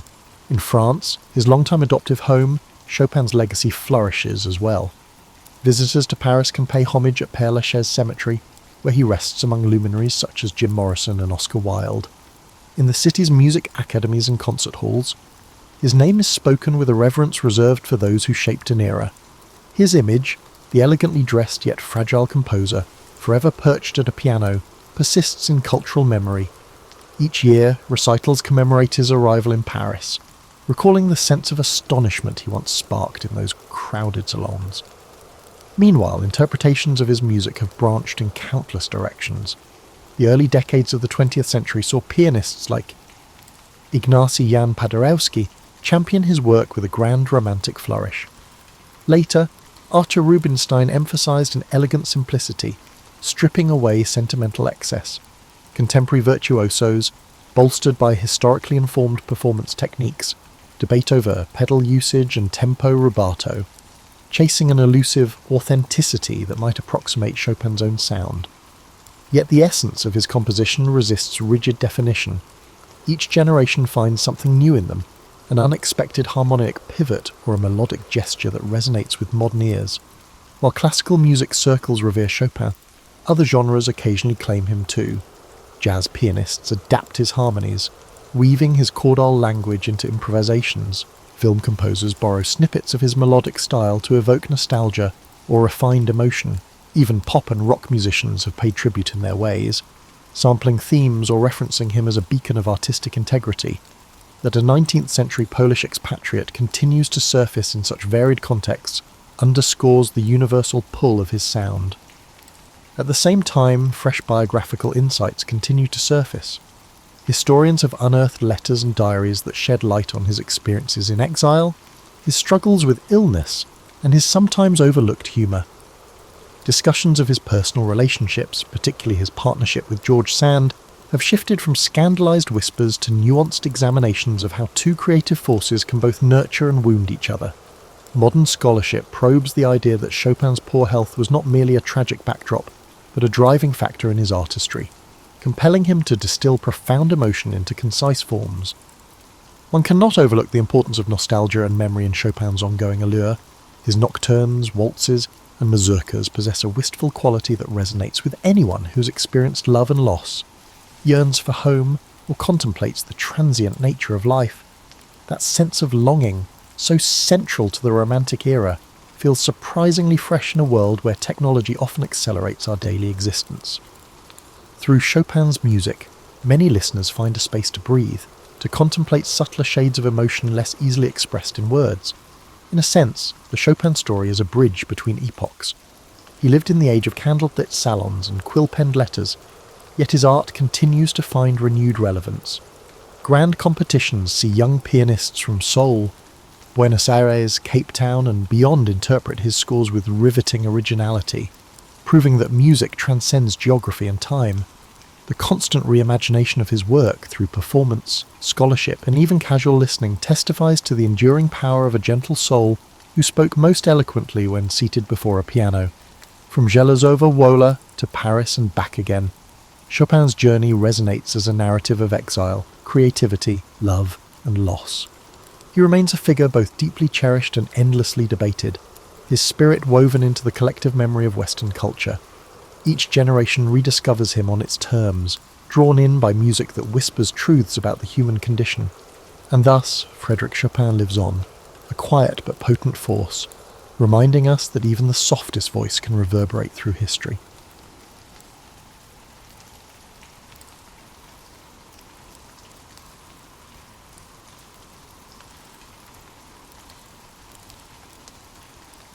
During the summer of 1962, when Kennedy was the president and the Beatles were still unknown young men in Liverpool, three men, each nursing dreams as vast as the Pacific that surrounded their concrete cage, sat in the heart of America's most notorious prison.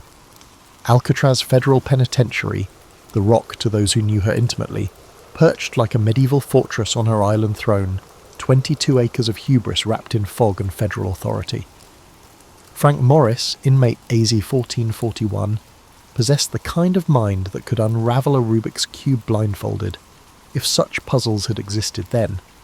His IQ of 133 made him the prison's unofficial genius, though his criminal resume suggested he'd been applying his considerable intellect to all the wrong equations.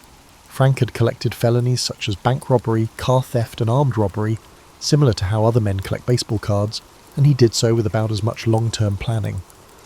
In the cell next to Frank's Metropolitan headquarters sat John Anglin, AZ 1476, a man whose southern drawl could charm honey from a hive, but whose sticky fingers had landed him in more trouble than a cat in a yarn factory.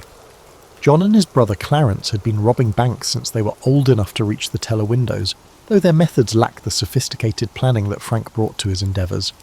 They were the kind of criminals who'd rob a bank and then stop for ice cream on the way home, not realising that mint chocolate chip doesn't provide much of an alibi.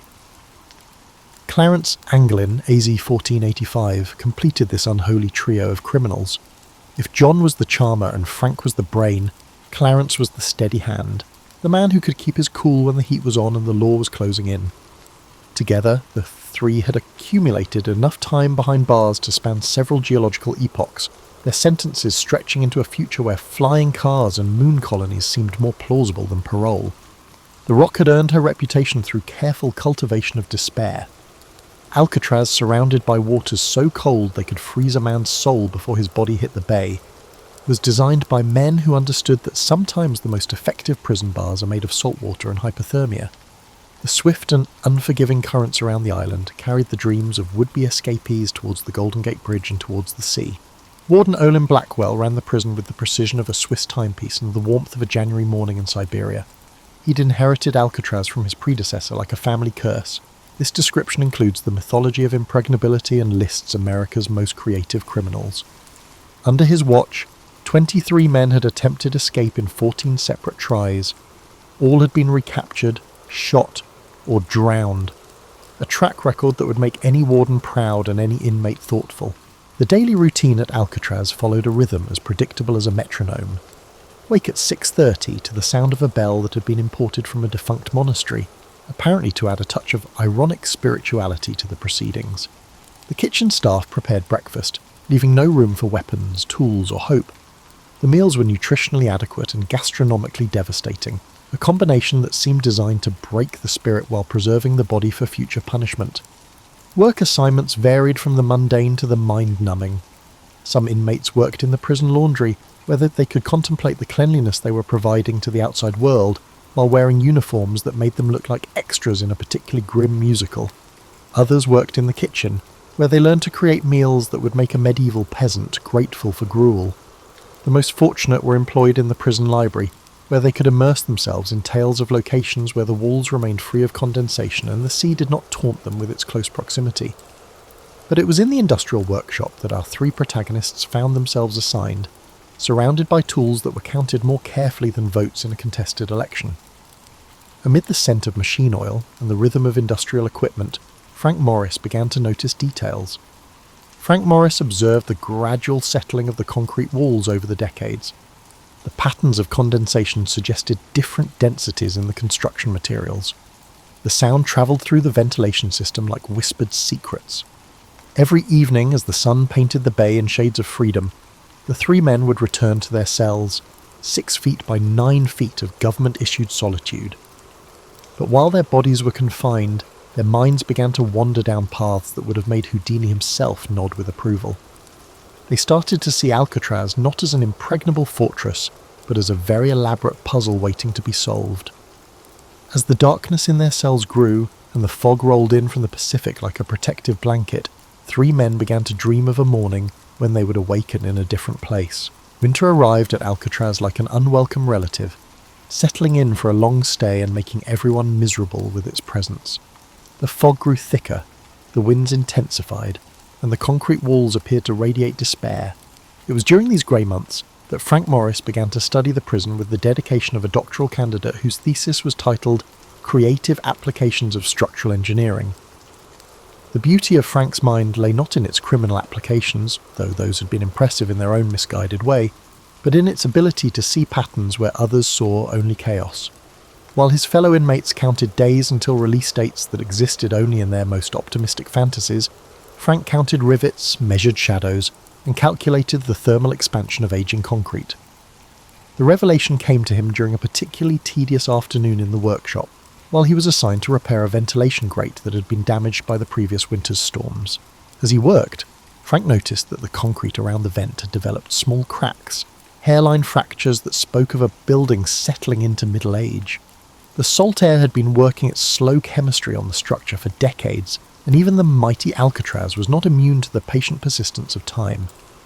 That evening, as the lights dimmed and the prison settled into its nightly routine of enforced contemplation, Frank shared his observations with the Anglin brothers. Their cell block B block had been constructed in the 1910s, when concrete was more an art than a science, and building codes were suggestions rather than commandments. The walls that held them were thick enough to contain their bodies, but, Frank suspected, not necessarily their ingenuity. John Anglin, despite his reputation for impulsive decision-making, possessed a craftsman's understanding of tools and materials. Years of breaking into places had taught him to read the language of locks, hinges, and structural weak points. When Frank described the condition of the concrete around the ventilation systems, John's eyes lit up with the kind of enthusiasm usually reserved for surprise inheritances or unexpected pardons. Clarence brought a different skill set to their growing conspiracy. His years of incarceration had taught him the rhythms of prison life. When guards changed shifts, which routes the security patrols followed, and how to move through the institutional routine without attracting attention. If Frank acted as the architect and John as the engineer, Clarence took on the role of the choreographer in their ever more intricate dance with disaster. The plan began to take shape during their evening conversations, whispered through the ventilation system that connected their cells like a primitive telephone network. They would begin by widening the ventilation grates in their individual cells, not enough to escape immediately, but enough to create passage to the utility corridor that ran behind the cell block. From there, they could access the roof and theoretically find a way to reach the water. The word theoretically held significant weight in their discussions. The distance from Alcatraz to Angel Island was about 2 miles of water that had claimed more experienced swimmers than any of them. The currents were unpredictable, the water temperature rarely rose above 55 degrees, and the Coast Guard maintained regular patrols specifically to discourage the kind of maritime adventure they were contemplating. But Frank had been studying the tides and currents with the dedication of a marine biologist. He had noticed that during certain tidal conditions, debris from the prison would wash up on Angel. They set out to reach the island, determined not to let the sea sweep them away. If they could time their escape properly, the same currents that had doomed previous attempts might actually carry them to safety. Frank had been modifying and hiding tools in the prison workshop that could be used to chip away at the concrete. Frank meticulously sharpened and hardened the spoon handle. Frank had broken off a piece of the saw blade and concealed it in the sole of his shoe. Small tools that would do small work over a long time, the kind of patient progress that builds pyramids and topples governments. But tools alone wouldn't be enough. They would need to conceal their work from the daily cell inspections, which meant creating dummy walls that would hide the growing holes while appearing completely normal to casual observation. This required materials that weren't exactly available through the prison commissary. Paint that matched the cell walls, cardboard that could be shaped and coloured to look like concrete, and some way to hold it all in place. John Anglin's artistic talents, previously applied only to forging signatures and identification documents, would be put to more constructive use. He began experimenting with soap, paint chips and hair clippings to create a mixture that could be moulded into shapes and painted to match the cell walls. The results wouldn't fool a detailed inspection, but they might survive the cursory glances that were part of the daily routine. Meanwhile, Clarence had been mapping the guard schedules with the precision of a railroad timetable. He knew which guards were thorough, which were lazy, and which were easily distracted by conversation about sports or weather. More importantly, he'd identified the 15-minute window each evening when the cell block was essentially unguarded while the guards changed shifts and counted heads. As winter deepened into spring, their plan evolved from wishful thinking to genuine possibility. They would work at night, when the prison's settling sounds would cover the scraping. They would take turns keeping watch, communicating through their improvised telephone system, and carefully disposing of the concrete dust and debris. The timeline was ambitious. They hoped to complete their excavation by early summer, when the water temperatures would be at their warmest and the weather most favourable for their aquatic adventure.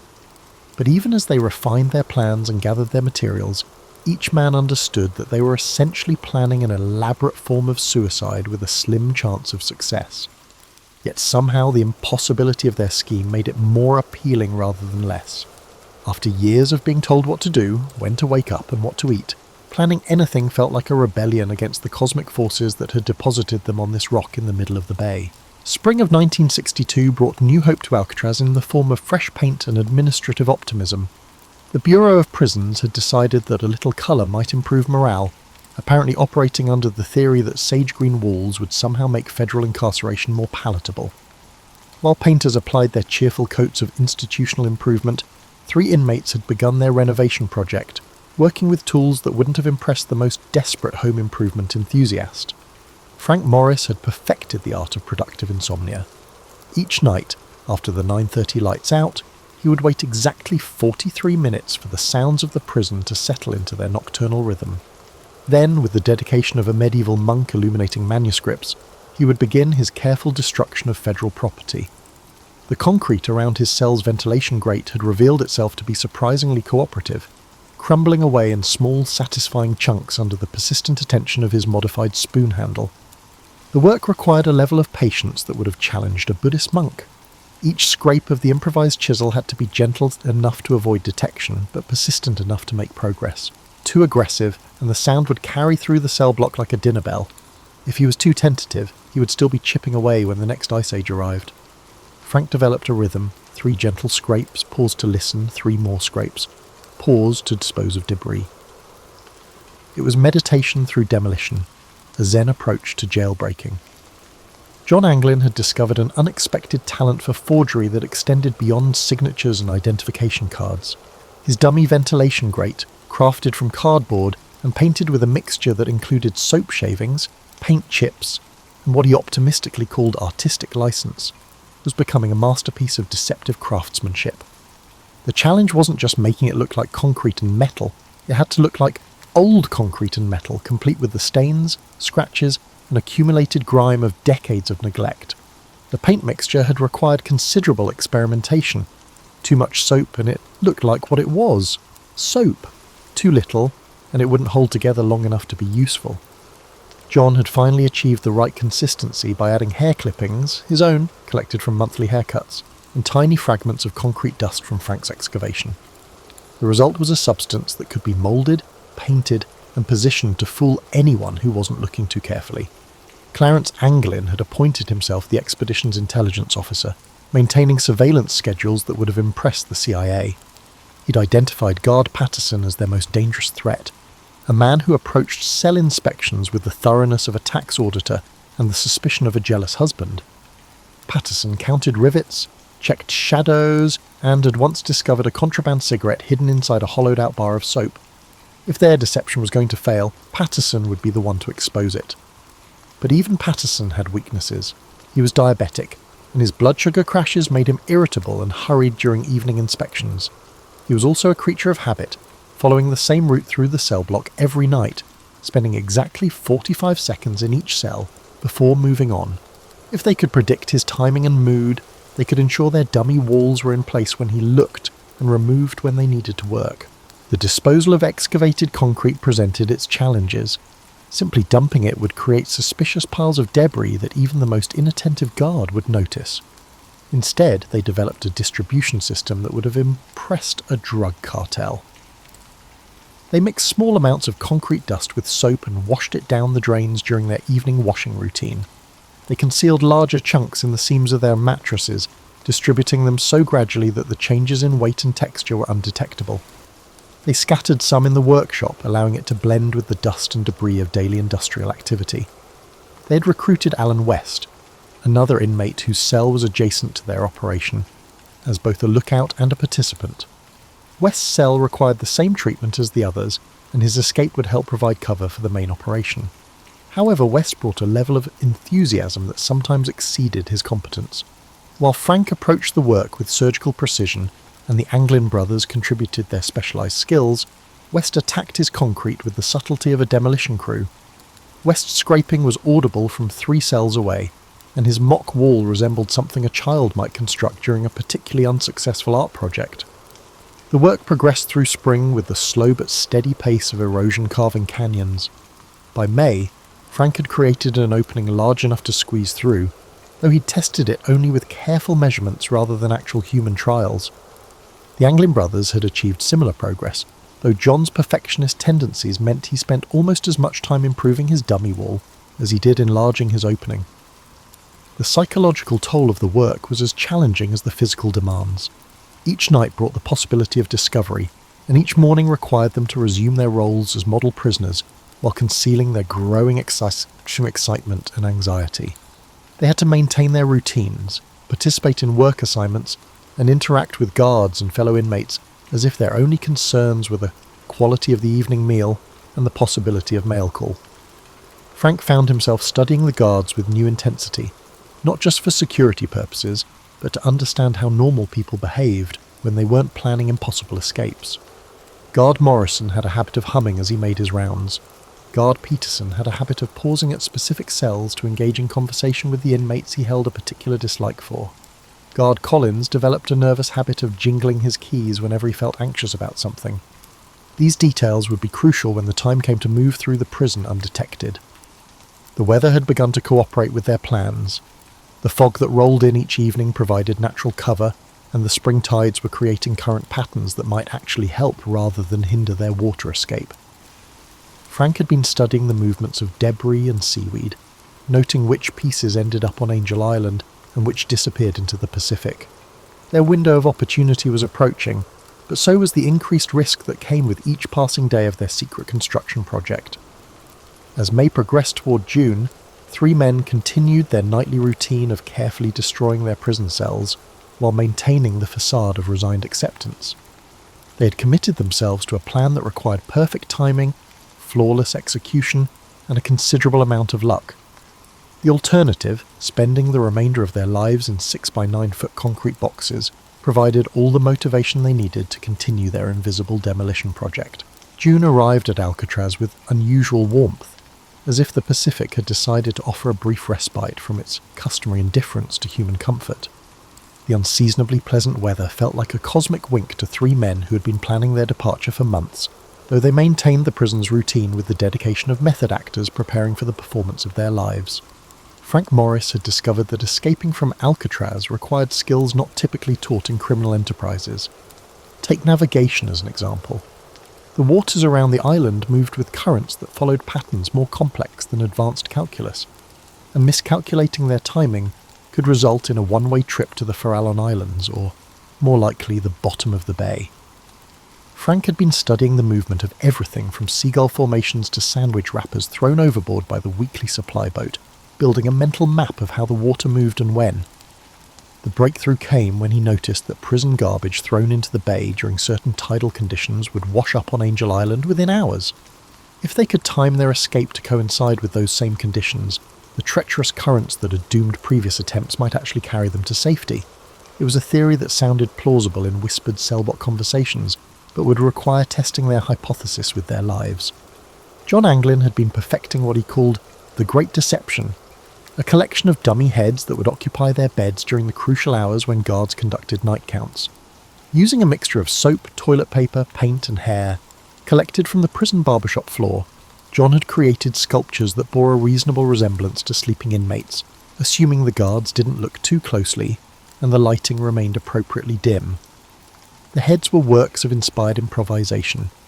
John used real hair, which he carefully arranged to match the individual hairstyles of the sculptures. The features were moulded from soap, painted with pigments extracted from magazine pages, and mixed with substances that John preferred not to identify too specifically. The ears were particularly challenging. Apparently, creating believable ears from soap required an artistic sensibility that John had never previously applied to anything more ambitious than forging signatures. Clarence Anglin had graduated from intelligence gathering to operational planning. He'd identified the exact route they would take from their cells to the roof, through the utility corridor behind the cell block, up a ventilation shaft that led to the roof, and then across the prison rooftop to a point where they could descend to the water without being seen from the guard towers. The journey would require them to navigate in complete darkness through spaces that were barely large enough for human passage, carrying equipment that couldn't be left behind. Alan West had become their weak link in ways that were both predictable and frustrating. While the other 3 had been methodically preparing for every aspect of their escape, West had been treating the project like an extended hobby rather than a life-or-death endeavour. His concrete removal had been inconsistent, his dummy wall was unconvincing, and his security awareness was approximately equivalent to that of a tourist taking photos at a military installation. The tools and materials for their water escape had been accumulated through a combination of theft, creativity, and what Frank called adaptive resource acquisition. prison raincoats had been sewn together to create a makeshift raft and life preservers. They had sewed the raft together using thread from prison clothing and needles, fashioned from a metal scraps found in the workshop. The result looked like something that might have been rejected by a particularly undemanding Coast Guard inspection, but it would hopefully provide enough buoyancy to keep them alive until they reached land.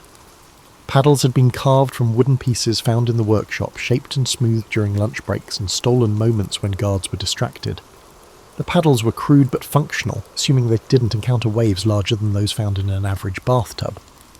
Frank had calculated that they would need to cover approximately 2 miles of open water, probably in fog, while being sought by every law enforcement agency in Northern California. The escape timeline had been planned with the precision of a military operation, though with significantly less reliable equipment. They would begin their departure at 9:45 p.m, 15 minutes after lights out, when the cell block settled into its evening routine. The dummy heads would be positioned in their beds, the fake walls would be put in place behind their ventilation grates, and they would begin their journey through the utility corridor. The climb to the roof would be the most dangerous part of their internal navigation. The ventilation shaft was barely wide enough for human passage, and any noise during the ascent could alert guards to their escape attempt. They would have to climb approximately 30 feet in complete darkness, carrying their makeshift equipment while remaining absolutely silent. Frank had rehearsed the climb in previous reconnaissance missions, but the actual performance was a completely different matter. Once on the roof, they would have to cross approximately 60 yards of open space to reach their descent point, moving carefully to avoid being seen by guards in the towers. The guard towers had searchlights that swept the prison grounds on irregular schedules, and being caught in one of those beams would end their escape attempt in a hail of gunfire and official disappointment. The descent to the water would require them to climb down the outside of the prison building using makeshift ropes created from sheets and towels stolen from the laundry.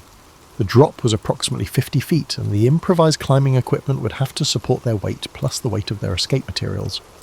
Frank had tested the rope strength using methods he preferred not to describe in detail, but the results had been marginally encouraging. As June progressed, their preparations entered the final phase. The concrete removal was essentially complete, but West continued to struggle with opening his act. The dummy heads were ready for their theatrical debut. The escape equipment was as prepared as prison resources would allow. Weather conditions were favourable, with fog predicted for the evening they had chosen for their departure. But perhaps most importantly, 3 men had committed themselves psychologically to an undertaking that required them to bet their lives on the accuracy of their planning and the reliability of their improvised equipment. They had reached the point where backing down was no longer possible, not because of external pressure, but because they had convinced themselves that freedom was worth the considerable risk of death. The date was set, June 11th, 1962. In less than 48 hours, they would discover whether months of planning and preparation had created a viable escape plan or an elaborate form of suicide. The Pacific Ocean would render its verdict with the finality that only nature can provide. The morning sun painted San Francisco Bay in shades of gold and promise, while inside Alcatraz, 3 men moved through their daily routines with the focused calm of actors preparing for opening night. Each mundane activity, breakfast, work detail, afternoon recreation, carried the weight of finality, as if they were participating in a farewell tour of institutional life. Frank Morris spent the morning in the workshop with unusual attention to his assigned tasks, repairing ventilation equipment with the ironic dedication of a man who had spent months systematically dismantling similar fixtures. His hands worked automatically, while his mind ran through the evening's timeline like a conductor rehearsing a complex symphony.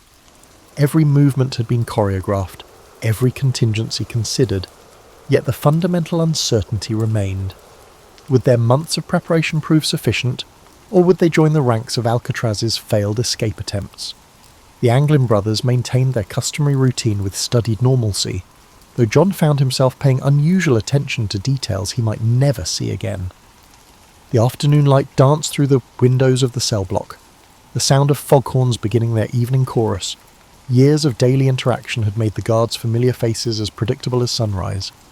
These observations didn't stem from sentiment, as they couldn't afford it, but rather from the sharp awareness that often accompanies irreversible decisions. Alan West had been struggling with his concrete removal for weeks, working with the frantic energy of a student cramming for final exams. Although his opening was still slightly too small for comfortable passage, his perfectionist tendencies had run out of time. The tides would be favourable tonight, the guard schedules were optimal, and weather forecasts predicted the fog cover they needed. West would have to make his existing opening work or risk compromising the entire operation.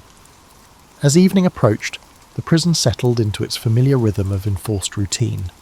Dinner was consumed with the usual institutional efficiency, food that was nutritionally adequate and gastronomically forgettable, served by kitchen staff who had perfected the art of culinary indifference.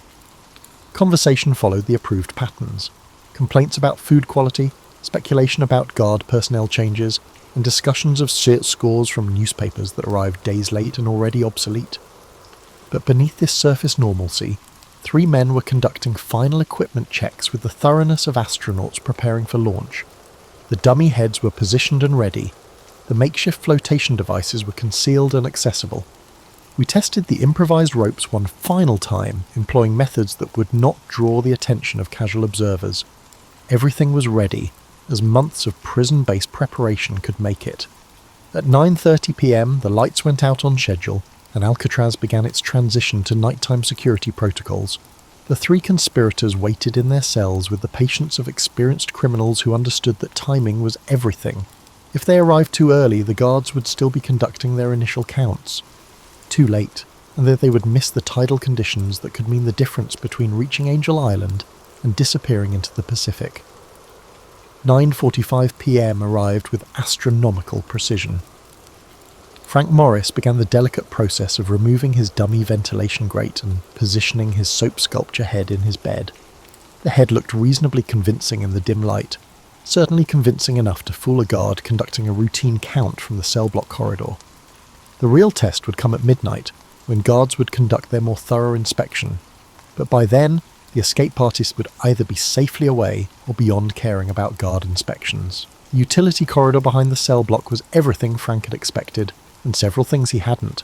The space was cramped, filled with pipes and electrical conduits that seemed determined to catch on clothing and equipment. The air was thick with decades of accumulated dust and the metallic smell of aging infrastructure. Moving through the corridor required a combination of athletic ability and contortionist skills, complicated by the need to remain absolutely silent while carrying an equipment that seemed designed to make noise at the worst possible moments. With the grace of a man who had spent considerable time practicing the movement, John Anglin emerged from his cell into the corridor. His dummy head was positioned, his fake wall was in place, and his portion of the escape equipment was secured and ready for transport. The months of preparation had honed a level of coordination that would have impressed professional dancers, despite the significant risk of missing a cue compared to audience disapproval. Clarence followed with the steady competence that had made him the operations logistics coordinator. Everything that could be planned had been planned, and everything else would have to be improvised based on principles of creative problem-solving and desperate innovation. The utility corridor evoked the atmosphere of a theatre's backstage area, where the performance held paramount importance and the audience consisted solely of armed critics. Alan West encountered his first major crisis at exactly 9:52 p.m. His ventilation opening, subway, despite weeks of enlargement efforts, remained slightly too small for comfortable passage. What had seemed like a minor issue during planning now revealed itself as a potentially catastrophic problem. West struggled with his opening while his partners waited in the corridor, precious minutes ticking away like a countdown to a launch that couldn't be postponed. The decision was made with the brutal efficiency that emergency situations demand. West would continue working on his opening and follow when he could. The others would proceed with the escape rather than risk the entire operation for one person's preparation problems. It was a calculated decision, but prison had taught all of them that survival sometimes necessitated abandoning those who couldn't keep up. The climb to the roof began at 10:03 p.m, 13 minutes behind schedule, but still within acceptable parameters. The ventilation shaft was as challenging as reconnaissance had suggested, narrow, dark, and filled with obstacles that seemed designed by someone with a sadistic sense of humour.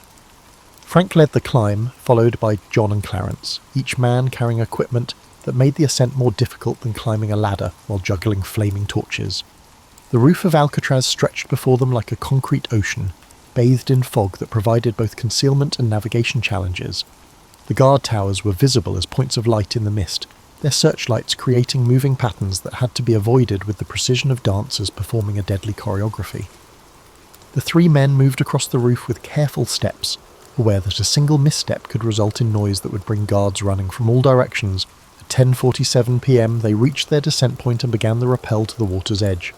The improvised rope supported the men's weight, but they creaked and stretched in a way that made each man question whether he would successfully complete the descent or become an unwilling test of gravity's reliability. The water below was dark, cold, and moving with currents that would determine whether their months of planning would result in freedom or tragedy.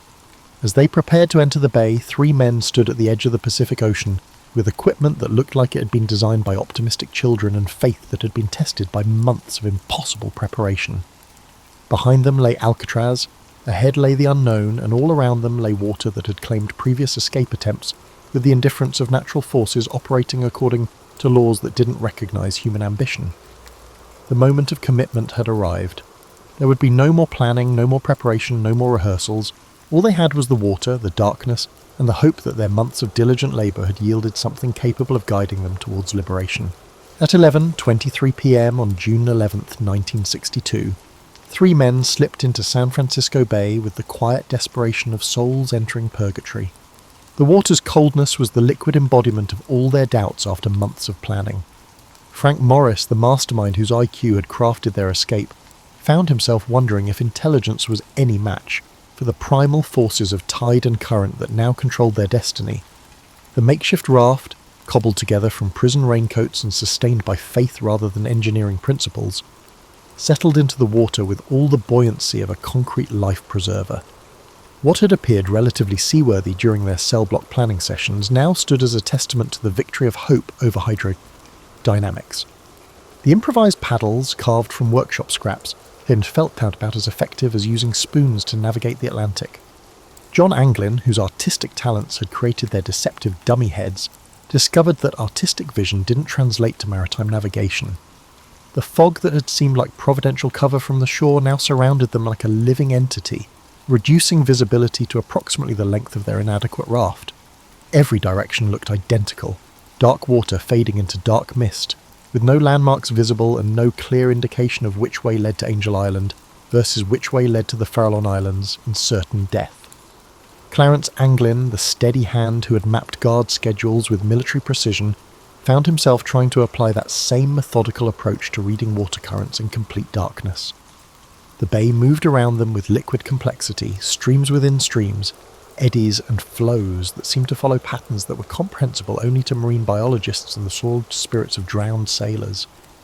Every paddle stroke was a calculated guess, and every navigational decision carried a risk of hypothermia and drowning.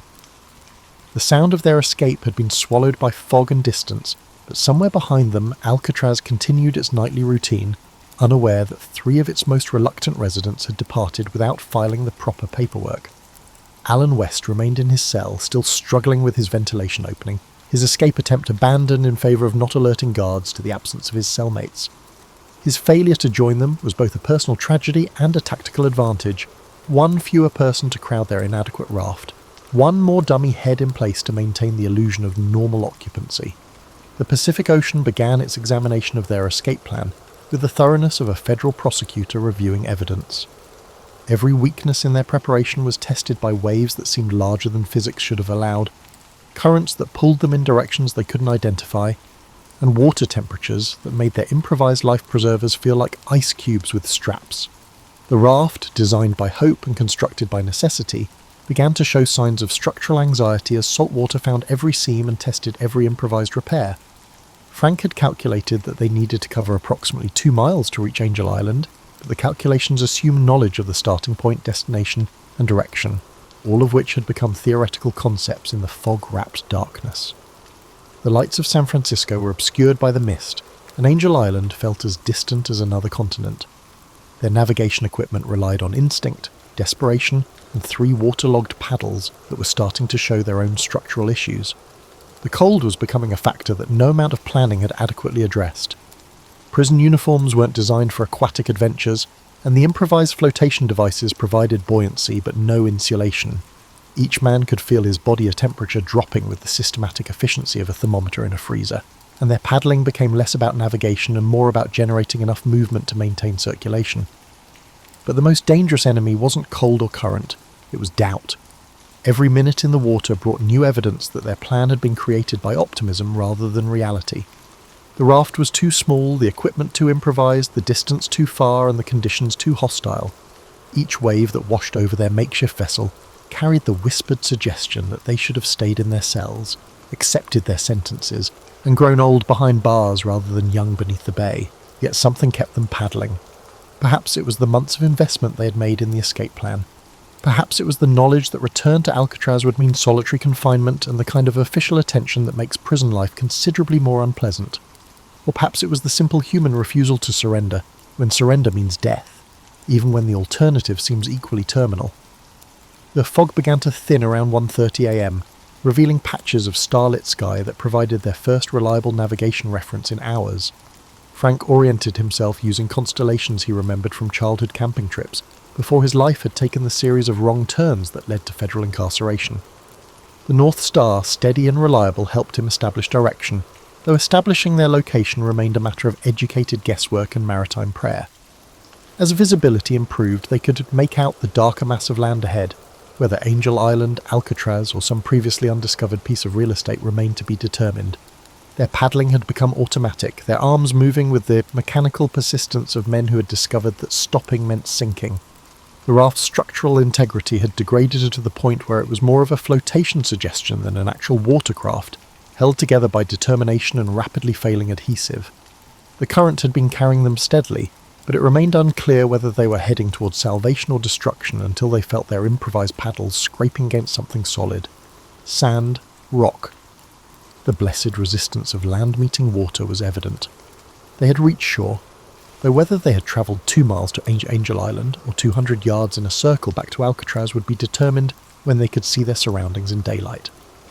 Dragging themselves onto the beach with the grace of exhausted seals, 3 men collapsed onto solid ground for the first time in hours. Their escape equipment, what remained of it, was abandoned to the tide. Their prison uniforms were soaked, torn and decorated with seaweed in ways that wouldn't have impressed any fashion critics. But they were alive, on land, and no longer inmates of Alcatraz Federal Penitentiary. Dawn would reveal their location and determine their next moves. Until then, they lay on an unknown beach, watching the fog roll back across the bay, listening to the sound of waves that had carried them either to freedom or to a different kind of captivity. The Pacific had rendered its verdict, but the final judgment remained to be written by daylight, luck, and the ability of 3 exhausted fugitives to continue their improvised journey to wherever escaped convicts go when the impossible becomes merely improbable. Dawn arrived on June 12, 1962, with the cruel clarity that daylight brings to midnight decisions. 3 men who had spent the night discovering whether desperation could overcome physics now faced the morning's harsh accounting of their aquatic adventure. The beach beneath them was real, the water behind them was real, but their location remained a mystery that would be solved by geography rather than hope. Frank Morris opened his eyes to find himself staring at a landscape that looked suspiciously like the California coast, though whether they had reached Angel Island, returned to Alcatraz, or washed up on some entirely different piece of real estate remained to be determined. His body ached with the specific pain that comes from spending hours in cold water while wearing clothes designed for indoor prison use, rather than maritime adventures. The brilliant escape plan, so carefully crafted during months of cell block conspiracies, had deposited them on an unknown shore with no equipment, no identification, and no clear idea of what to do next. The Anglin brothers moved cautiously, like men testing which parts of their bodies still functioned after spending a night in the ocean. John's artistic talents, so useful for creating dummy heads and fake walls, seemed less applicable to their current situation, which called for skills more commonly associated with survival training than creative forgery. Circumstances that had transcended the predictable routines of prison life similarly challenged Clarence's systematic approach to planning. Their first priority was to pinpoint their location, a task that necessitated a level of urgency in their reconnaissance compared to their earlier intelligence gathering. If they had somehow managed to circle back to Alcatraz, their escape attempt would become a very short story with an unhappy ending. If they had reached Angel Island, they would need to find a way off the island before park rangers or Coast Guard patrols discovered their presence. If they had been taken elsewhere, they would have to find their bearings and continue their journey to freedom. The coastline revealed itself as they explored, and the news was both good and problematic. They had indeed reached Angel Island, their intended destination, which meant their navigation had been more accurate than the conditions had suggested. However, Angel Island was not exactly a launching pad to freedom. It was a state park, regularly patrolled and connected to the mainland only by ferry service that required tickets, identification, and the kind of paperwork they were unlikely to possess. But they were no longer inmates of Alcatraz, which represented progress of a sort. Their legal status had evolved from incarcerated to escaped fugitives, which was arguably an improvement in terms of personal autonomy, though it came with its set of challenges. The FBI would shortly be genuinely interested in their whereabouts. The US Marshals would be updating their wanted posters, and every law enforcement agency in Northern California would be looking for 3 men whose descriptions would be circulated with the efficiency of a chain letter. The immediate challenge was getting off Angel Island before their presence was discovered.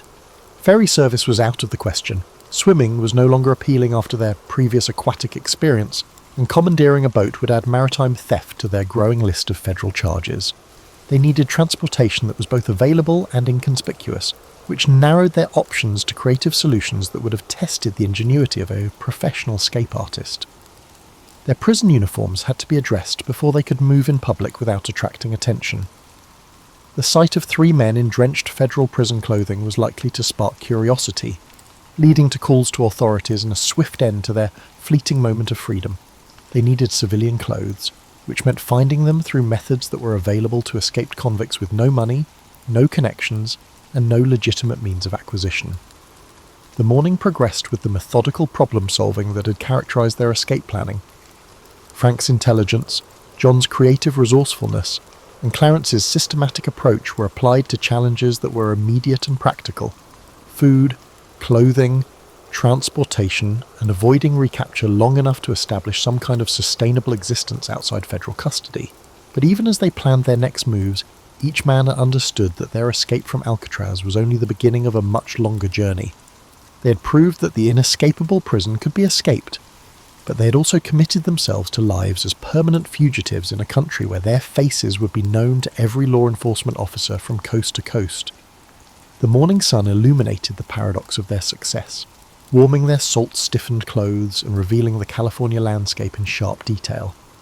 They had achieved the impossible, escaping from Alcatraz Federal Penitentiary using improvised tools, handmade equipment, and planning that had been conducted entirely within the most secure prison in America. Yet their triumph had delivered them not to freedom, but to a different kind of captivity, the hunted existence of men who could never again live under their names or return to the places they had known. As they prepared to leave Angel Island and begin the next chapter of their story, 3 men stood at the intersection of legend and reality. They had become part of Alcatraz mythology, their escape joining the annals of impossible achievements that inspire others to attempt the improbable. But they had also learned that escaping from prison is only the first step in a journey that continues for the rest of their lives, however long those lives might prove to be. The Pacific Ocean, which had tested their resolve and nearly claimed their lives, stretched behind them like a liquid barrier between their past and their future. Ahead lay the mainland, with its opportunities and dangers, its promise of freedom, and its guarantee of perpetual pursuit. 3 men who had started as inmates had become fugitives, and their story was no longer about escaping from Alcatraz. It was about learning to live with the consequences of having done the impossible. Whether Frank Morris and the Anglin brothers survived their escape, established new identities, and lived out their days in anonymous freedom, or whether they perished in the bay that night, remains one of America's most enduring mysteries.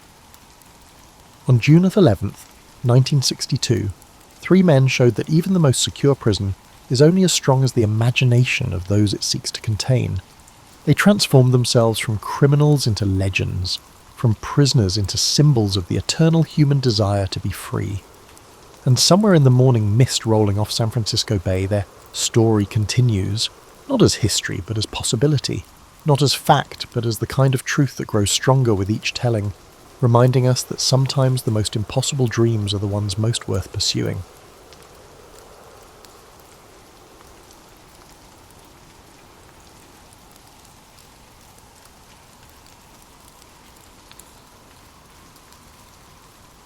The day my old name died began with crows on the battlements and ended with a circlet of hammered gold pressing a red welt into my brow. I had lived 17 winters as a foster son. Arthur was fit only to muck stalls at Sir Ector's holdings in the Welsh Marches.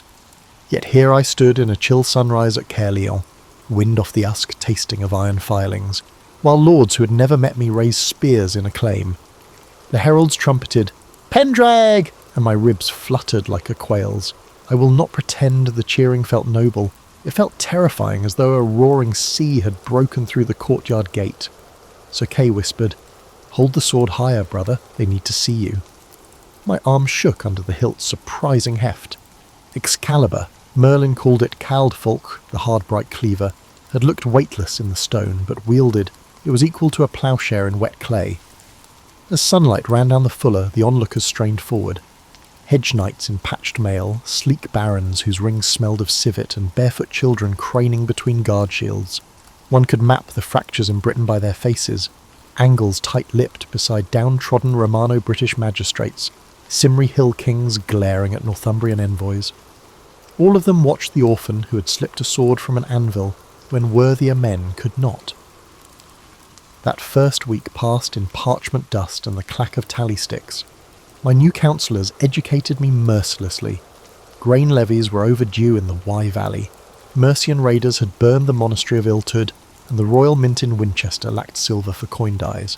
I listened, numb, and when I spoke it was mostly to ask why. Why did a salt tax vary between counties? Why did we tithe fish to Rome when Rome was ashes? Each reason produced new corridors of ignorance for me to explore in secret. Night brought no truce. Merlin, maddeningly serene, met me in the candlelit library of the old Roman basilica. He smelled of peat smoke and elderflower wine. "The crown is a mask, Arthur," he told me while aligning dusty scrolls about irrigation. "Wear it too loosely and it slips, wear it too tightly and it blinds." I wanted instruction, not metaphor, but his lessons remained riddles. He had not taught me to retrieve Excalibur for his amusement. He meant me to retrieve a future no one else dared picture. Sleep refused me. I lay in the solar on wolfskin blankets, listening to the wind whistle through arrow slits, revisiting the moment the blade slid free. The scrape of metal echoed in my memory, akin to a key reluctantly unlocking a locked childhood. My pulse quickened until dawn, and with dawn came fresh petitions. A widow from Gwent begged remission of scutage. A Gaulish mason offered to rebuild the Roman bridge at Venta if I would guarantee free toll for pilgrims. I granted both, half from pity, half because they cost only my signature. On the 7th day I mounted a nervous mare and rode the perimeter of Caerleon's outer palisade alone. Frost clung to dead bracken, mist curled between apple stumps where orchards had been raised for siege timbers. I thought, this is my acreage of sorrow to tend. Yet I also saw promise, fields where spring barley could root if given peace, kilns that might fire roof tiles instead of slingstones. By the time I reined in, the sun had melted the frost into silver rivulets. Hope, I realised, was a crop that required cultivation as deliberate as wheat. Before evensong, I convened a rookie council of blacksmiths, scribes, and 2 abbots who smelled of vellum glue. I invited them to Birkenton speak first, keen to hear sentences unclouded by flattery. They were shocked into plainness. Smiths wanted charcoal quotas, scribes wanted tariffs on imported papyrus lowered, and abbots wanted safe conduct for pilgrims. I promised nothing, recorded everything. When the assembly disbanded, Sir Kay slapped my shoulder. "You looked like a king," he lied. I felt more like a bucket catching leaks in a storm-patched roof. Still, that night as rain drummed the shutters, I wrote a single line into my ledger. A throne is not a chair, but a question asked daily. In that admission, I finally understood what Merlin had meant. The mask must never harden. The wearer must keep adjusting the fit or risk seeing nothing at all. By the time the crows returned to the battlements, I was ready to ask another question. War councils smelled of damp wool, horse sweat and candle grease. Ours convened on a ridge above the Vale of Dortmoor, where Saxon banners glittered like rows of wet scales in the distance. Gawain sketched deployment arcs with a charcoal nub on his buckler's inside. Archers here, heavy spears there, while Lady Gwen Hwyfar read out casualty projections from a carved tablet. In that moment I saw the Round Table not as furniture, but as an algebra. Variables shifting until valour equalled victory with minimum unknowns. We fought at first light, hoarfrost crunching under greaves. Trumpets blew a sour, brassy note that made my teeth hurt. I led Calidor's cavalry wing, 200 destriers snorting steam. Gawain, brilliant and reckless, angled the infantry phalanx 15 degrees off the expected axis. The Saxons misread the feint, plunging into our kill pocket where marshy ground devoured their footing. The real slaughter, though, occurred at the ford of Barn. Kay blocked it with a shield wall 3 men thick, forcing enemy cohorts east where our slingers perched among leaf-bare alders. Stones whistled, helmets dented. By noon the river was pinkish, yet triumph tasted metallic. I walked among the fallen wearing a surgeon's grimace, instructing squires to bind the wounded regardless of allegiance. A captured Saxon boy no older than 12 tried to spit at me but produced only blood. Holding his gaze, I ordered bandages. Mercy is harder than steel. It resists tempering and bends toward fatigue. My captain muttered I was naive. I reminded them that a terrorized enemy often regroups in the dark while a respected one hesitates before recrossing the border. Afterward, we quartered in a half-ruined Roman amphitheatre nearby. The curved seating became crude barracks. Rain filtered through collapsed vaults, pooling in the arena where gladiators once bled under imperial applause. I addressed the fighters from the old emperor's box. What we win in fear we lose in seasons to come. Rule by respect, and we plant hedges no sword can shear. Some nodded, some scoffed, but the words lodged like seeds. The campaign dragged into winter. We learned to move on frozen ground, sledging supplies on ox-drawn travois. My gauntlets cracked from the cold. The smell of pine pitch replaced blossom in my memory. On solstice eve, snow swirling like ghost feathers, I found Merlin alone by a ruined milestone reciting a fragment of Virgil about husbandry. Even empires, he murmured, begin as fences to keep goats from eating winter wheat. I laughed despite fatigue. He never preached, he implied. By spring, peace chatter reached us from Saxon envoys. I drafted terms on scraped sheepskin, a boundary set at the limestone ridge, hostages exchanged but treated as honoured guests, and intermarriage encouraged to weld bloodlines. Gawain bristled, wanting a punitive march. Gwenhwyfar, ever pragmatic, pointed out we lacked surplus grain to feed conquered households. The council split until I invoked the fording scene, how our mercy had softened Saxon resolve. Reluctantly they consented. Signing the treaty took place in a smoky timber hall north of the new border. Both sides brought bards to witness. I clasped forearms with Eldred, a war-cautious alderman whose beard reeked of mead. He muttered, "Your sword could have drunk deeper." I replied, "But your grandchildren will sip cider in orchards we did not burn." His belly laugh rattled roof beams. Alliances sometimes germinate in unexpected soil. In the months after, the Vale of Dortmore greened under truce. I requisitioned stonemasons to repair weirs, reopened Roman causeways and established a bilingual toll house where erstwhile enemies haggled over salt weight using standardized counterstones. Commerce often clinches what diplomacy initiates. Seeing Saxon traders bow to Cymry clerks over tariff receipts thrilled me as much as any martial cheer. Privately I wrestled nightmares, blood-slick reeds, dying boys with accents I barely understood, and my crown dipped in gore. Gwenhwyfar found me pacing ramparts and urged prayer. I preferred ledgers. I tallied war costs, lost ploughshares, orphan stipends, and forced the numbers to speak. They said moderation was cheaper than triumph. They never lied. One damp morning, while Oliver the quartermaster complained about dwindling pitch reserves, a courier arrived bearing a wreath of river reeds from Ildred, to the king who waters peace. I pinned it in the council chamber above our campaign map. Some mocked the rustic token, others touched it like a relic. For me, it represented both a reminder that swords end battles and a recognition that agreements end wars. Thus, my second year of kingship closed not with a coronation feast, but with an accounting ledger and a wreath made by a former foe. I slept soundly that night for the first time since lifting the blade. Camelot was never marble. It was coarse sandstone sweating lichen, scaffolds creaking like old knees. Yet visitors entering its magnificent hall felt something rare, a geometry of fellowship. Round tables, contrary to gossip, are terrible for hierarchy and perfect for candour. My smiths forged a 30-seat monster from oak and riveted iron bands. It smelled of resin and rain on the day we slid it into place. The crack it made across the flagstones felt like a knell tolling for privilege. Within a month, debates at that board ranged from maritime tariffs to whether owls could predict frost. Sir Bedivere cited Alder Ring thickness charts. Dame Rhiannon cross-checked shipping dockets from Cornish ports. Laughter flared, daggers flashed into tabletops for emphasis, but each voice found equal purchase. I learned to moderate like a choirmaster, coaxing melody from opinion. Court politics, I discovered, is less duel than duet. Themes offered, harmonies tested, discord resolved or embraced as counterpoint. Social experiments, however, breed social consequences. My barons grumbled that Franklin farmers now supped alongside them during harvest councils. One sneered that peasants stank of manure. I replied sweetly, "So does the earth we all depend upon." The retort earned silent respect and silent enemies.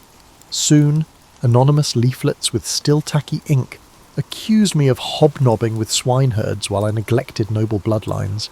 I left the pamphlets tacked to gateposts. Nothing defangs slander like daylight. Domestic alliances formed in subtler currents. Gwen Huifar established a guild of herbalists, recruiting peasant women whose willow bark tinctures outperformed monastic leechcraft. Knights wounded in jousts found themselves dosed with poultices prepared by hands they once dismissed. Healing, unlike war, proved indifferent to pedigree. Watching the Queen kneel beside a tanner's daughter, grinding sage into salve, reminded me governance can bloom at ground level. Evenings rippled with softer intrigues. Minstrels sang Breton lays, jugglers tossed iron apples, Lancelot, bright as dawn on new steel, led sparring exhibitions that drew appreciative gasps. My admiration for him was a delicate balance. I felt pride in having a fierce comrade, but also unease at the way Gwen Huifar's eyes shone like moonlight when Lancelot bowed. I told myself trust is stronger than jealousy. My heart argued otherwise in sleepless whispers. I commissioned a scriptorium, hiring Greek copyists formerly marooned in Exeter by piracy. They illuminated legal codices with celadon inks rendering statutes almost luminous. Literacy rates crept upward as stewards demanded to read decrees rather than memorise them. When a reeve from Devon petitioned for the right to cite code in a land dispute and won, the cheers in the hall outshone any tournament roar. Words became both weapons and shields, and every child who learned to etch letters into wax inherited a small amount of power. Religion, that restless fox, prowled our henhouse. Rome's emissaries urged higher tithes. Druids insisted the spring equinox remain a feast day. My compromise, dual calendars, The offerings did not fully satisfy either sect, but they helped to prevent riots. Unity, I learned, is not homogeneity. It is the artful overlap of dissimilar circles. Merlin called it interlaced sovereignty, like Celtic knotwork where strands meet, part, and meet again without severing. Still, friction sparked. When a knight struck a serf for stepping on his cloak, I hauled the offender before the round table and fined him triple the annual grain tribute he collected. Outrage roared among old families. Peasants toasted in cider lofts. Justice, though blind, is rarely silent. Between crises I sought quiet with Gwen Huifar in the orchard courtyard, where our first apple crop dangled. She confessed fear, of plague, invasion, and her childlessness. I confessed fear of a kingdom buoyed by my charisma rather than structural strength. Charisma dies, she said. So do kings. We resolved to embed redundancies. Delegate treasury to 3 co-stewards, rotate militia captains quarterly, and copy archive scrolls in triplicate. We decided to govern by scaffolding, not by personality. One amber dusk, troubadours rehearsed a ballad calling me Rex Quondam, Rex Futurus, the once and future king. The phrase sent a cold shiver along my spine. Legends petrify living men into symbols. Symbols risk shattering under inquiry. I walked out before they could finish, and spent the night in the smithy helping sharpen scythes for harvest volunteers. Sparks bit my sleeves, iron rang in my bones. Real kingship, I reminded myself, smelled not of incense but of hot metal and tough questions. As autumn fog muffled Camelot, I watched ravens pinwheel over parapets. Their calls sounded like quarrels from a distance, like counsel at close range. I listened for patterns, hoping that amidst the cause and council squabbles, I could still discern the rhythm of the realm, chaotic, diverse and vibrant. Love, when braided with rulership, frays at stress points. I learned the truth the night Gwen Huifar failed to return from Vespers. Lantern in hand, I combed the cloisters until dawn, finding only footprints and stone-cold beeswax. She reappeared at sunrise, cloak damp, claiming prayer had carried her beyond time. I believed her until a squire whispered of Lancelot's horse seen tethered near the aqueduct ruins. Jealousy can outpace any charger. That morning I presided over petitions with iron politeness, but parchment edges shredded under my grip. Rumours possess a multifaceted nature. A spilled cup in the refectory became proof of an adulterous pact. A misfiled stable roster mutated into clandestine rendezvous. I addressed none directly, hoping discretion might starve speculation. Instead, it fattened. Lancelot avoided my gaze during lance drills. Gwenhwyfar busied herself in the herb garden, eyes rimmed red. Merlin, sensing fracture, suggested a pilgrimage to St. Albans for conjugal renewal. I nearly laughed. Miracles of the sacred spring would not mend brittle trust. War interrupted scandal. Pictish raids harried our northern garrisons, forcing a muster at Hadrian's broken wall. In frigid drizzle I marched alongside Lancelot, sharing campfire silence as men sharpened seax blades. On the eve of engagement, he finally spoke. "My loyalty is yours," he whispered, his voice as raw as peat smoke. I wished he had said affection or even desire, words that might name the shadow between us. Instead, loyalty, that slippery coin, rolled into darkness. Battle against the Picts proved brutal but brief. Their skirmishers scattered after our heavy horse flanked them through misty birch copses. The victory did not alleviate my emotions. On return I found Gwenhwyfar pale and fevered. She had miscarried, a secret child I'd never known she carried. Grief welded us strangely. We wept together beneath quilts while rain scratched the shutters like quills scripting tragedy. Suspicion for a while drowned beneath shared loss. Court, however, has no patience for the private mourning. Accusers soon hissed that the lost babe bore not Pendragon blood but Lancelot's. In fury I convened a closed tribunal, Gawain, Morgan, and Dame Rhiannon as adjudicators. Evidence proved vaporous, testimony coloured by envy. The panel dismissed charges, yet acquittal cannot erase insinuation. Lancelot requested leave for solitary penance. Gwenhwyfar prayed daily in the chapel's darkest niche. A hairline crack in the kingdom's foundation spread like frost under paint. Politics sensed weakness. Mordred, my nephew fostered at court, began cultivating malcontents, dispossessed barons and debt-burdened merchants. His rhetoric skewered my egalitarian reforms. Arthur feeds peasants but starves chivalry. Listening from behind a tapestry, I recognised hunger in his tone, not for justice but for my throne. Betrayal by blood weighed heavier than adultery's rumour. Yet I hesitated. Public reprimand might martyr him. I sought Merlin's counsel at midnight under a sky brazed by aurora. He traced constellations in the frost on the parapet. "A king must prune to save the orchard," he said, "but not all blossoms you sever are weeds." His riddles, once charming, now exhausted me. I snapped, speak plainly." He touched my shoulder, weightless, pitying. "Find the true root," he answered, "or rot will claim trunk and fruit alike." The next day I ordered a tournament to channel courtly aggression. Jousts clanged, banners snapped, and the populace roared approval. Lancelot, newly returned, unseated every challenger until only Mordred remained.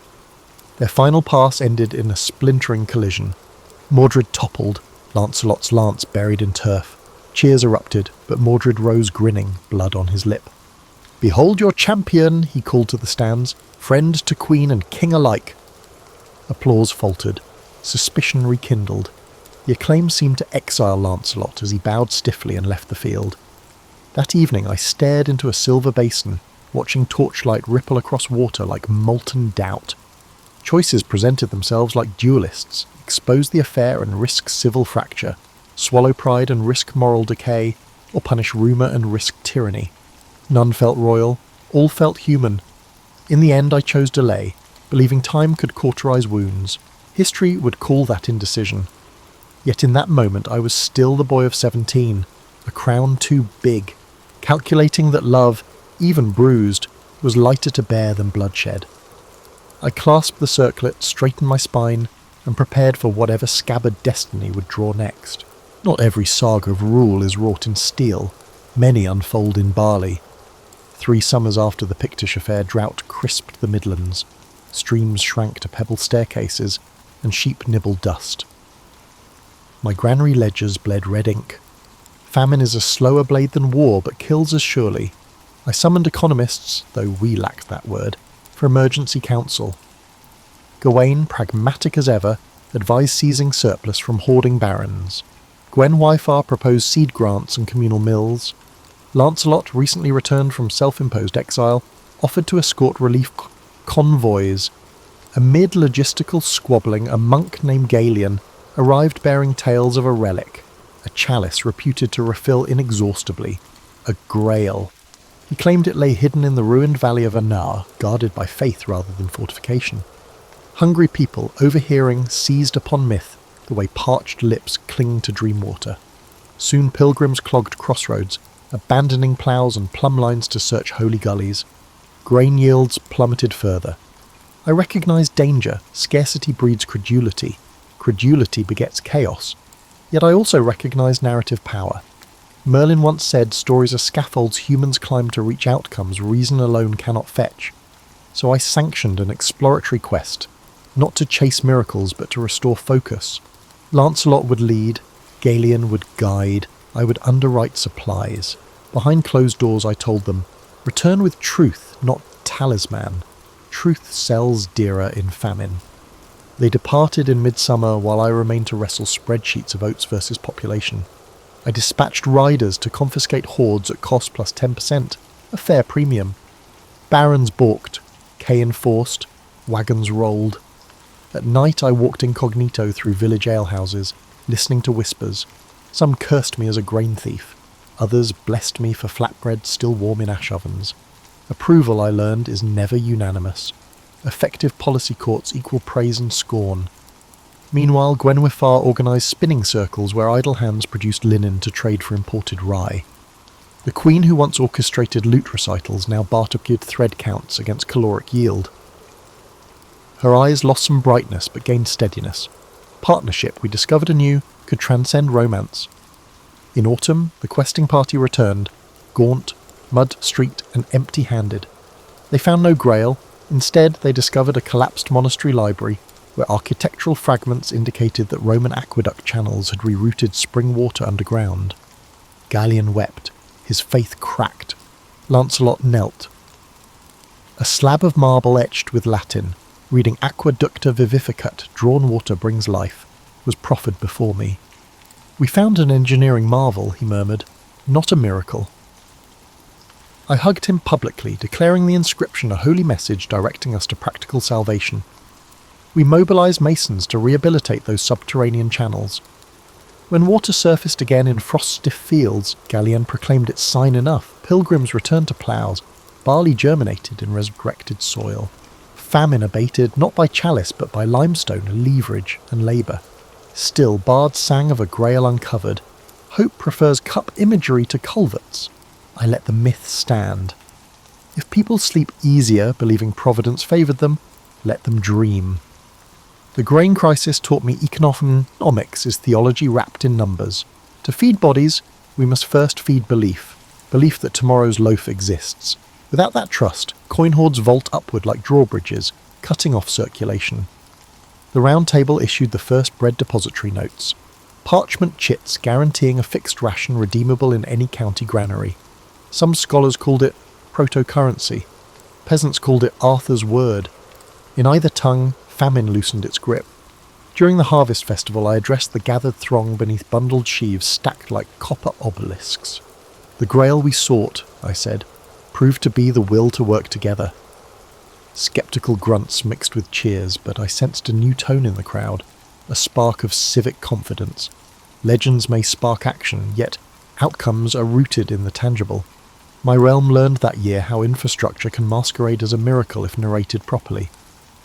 When the revels subsided, Gwen Wyfar and I walked the orchard path under lanterns. We spoke no word of Lancelot or miscarriage, only of next year's seed strains and the colour of dawn on ripening grain. We discovered that peace was as quotidian and delicate as spider silk woven across plough furrows, easily broken, readily rewoven. In my journal, I recorded the observation that a king is half granary clerk and half storyteller. Forget either half and the kingdom starves. Merlin later read the line, chuckled, and pronounced it the truest magic I would ever wield. Prosperity irritates complacent adversaries. 5 winters after the drought, Norse longships knifed into 7 estuaries, disgorging warriors armoured in bear pelts. Their raids threatened our trade arteries. I mobilised a coalition. Cymri slingers, Anglian bowmen, and Saxon auxiliaries bound by the old Dortmund Treaty. Even Mordred, ageing into statesman-like gravity, pledged spearmen. Our muster at Dyffryn Clwyd was the largest Britain had seen in generations. On the eve of battle, a red storm birthed thunderhead anvils that blotted out stars. Superstitious murmurs surged. I convened the army around beacon fires and spoke not of divine mandate but of shared markets, shared marriages, and shared bread. Who here eats grain milled beyond his parish? Hands rose. Who drinks cider pressed by folk with foreign grandmothers? More hands. Then you already fight together every harvest. Tomorrow only formalises what you practice. Silence. A thoughtful one answered. Combat exploded at dawn. Norse berserkers bellowed under horn blasts, rushing our vanguard like river ice. My centre buckled. I rode the perimeter, rallying foot archers into wedge formation.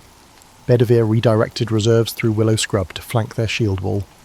The rain slicked the helms and the clay sucked the boots. I witnessed death up close, a flute-voiced page skewered through lungs, a Pictish mercenary slipping on entrails, and a priest clutching a splintered crucifix like a cudgel. War's indiscriminate appetite never altered. Mid-melee, I locked eyes with the Norse Jarl, a giant crowned by a raven helm. He charged, axe screeching against my shield, driving me backwards until Excalibur caught the haft and sheared it. Sparks showered, his helm skewed, exposing startled blue irises. Before I could finish, a Saxon ally intercepted with a spear thrust. The Jarl fell. Victory pivoted in that flicker, a coalition's blade saving a king who once viewed Saxons only as foemen.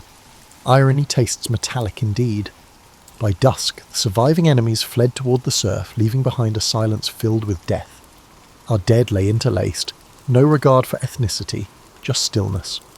I ordered a shared burial mound, no segregation by tribe, and inscribed a lintel. They sowed defence, we reap tomorrow. Some scoffed at the sentimentality, yet I needed living minds to remember costs.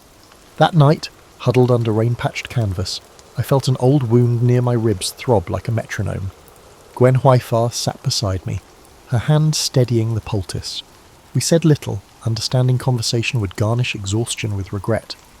Out beyond tent walls, bards tuned lyres to weave victory into oral tapestry before grief cooled. Legend works fastest on fresh blood. Mordred approached at dawn, helmet under arm, expression unreadable. He congratulated me, yet something in his posture, too straight, too silent, troubled me. Rumour later whispered he coveted the admiration my battlefield survival commanded. I made a mental note. Watch the nephew whose smile revealed more teeth than warmth. We returned to Camelot trailing wagons of wounded. Cheers greeted us, but eyes quickly flicked to casualty carts. Triumphs age rapidly when widows count absences. I declared a fortnight of mourning before any celebration, and the court accepted this decision. However, merchants were concerned about the potential loss of revenue. In council, we moved to fortify estuary beacons, create river patrols, and negotiate neutrality pacts with Danish settlements. Strategy matured. Not conquer, but discourage.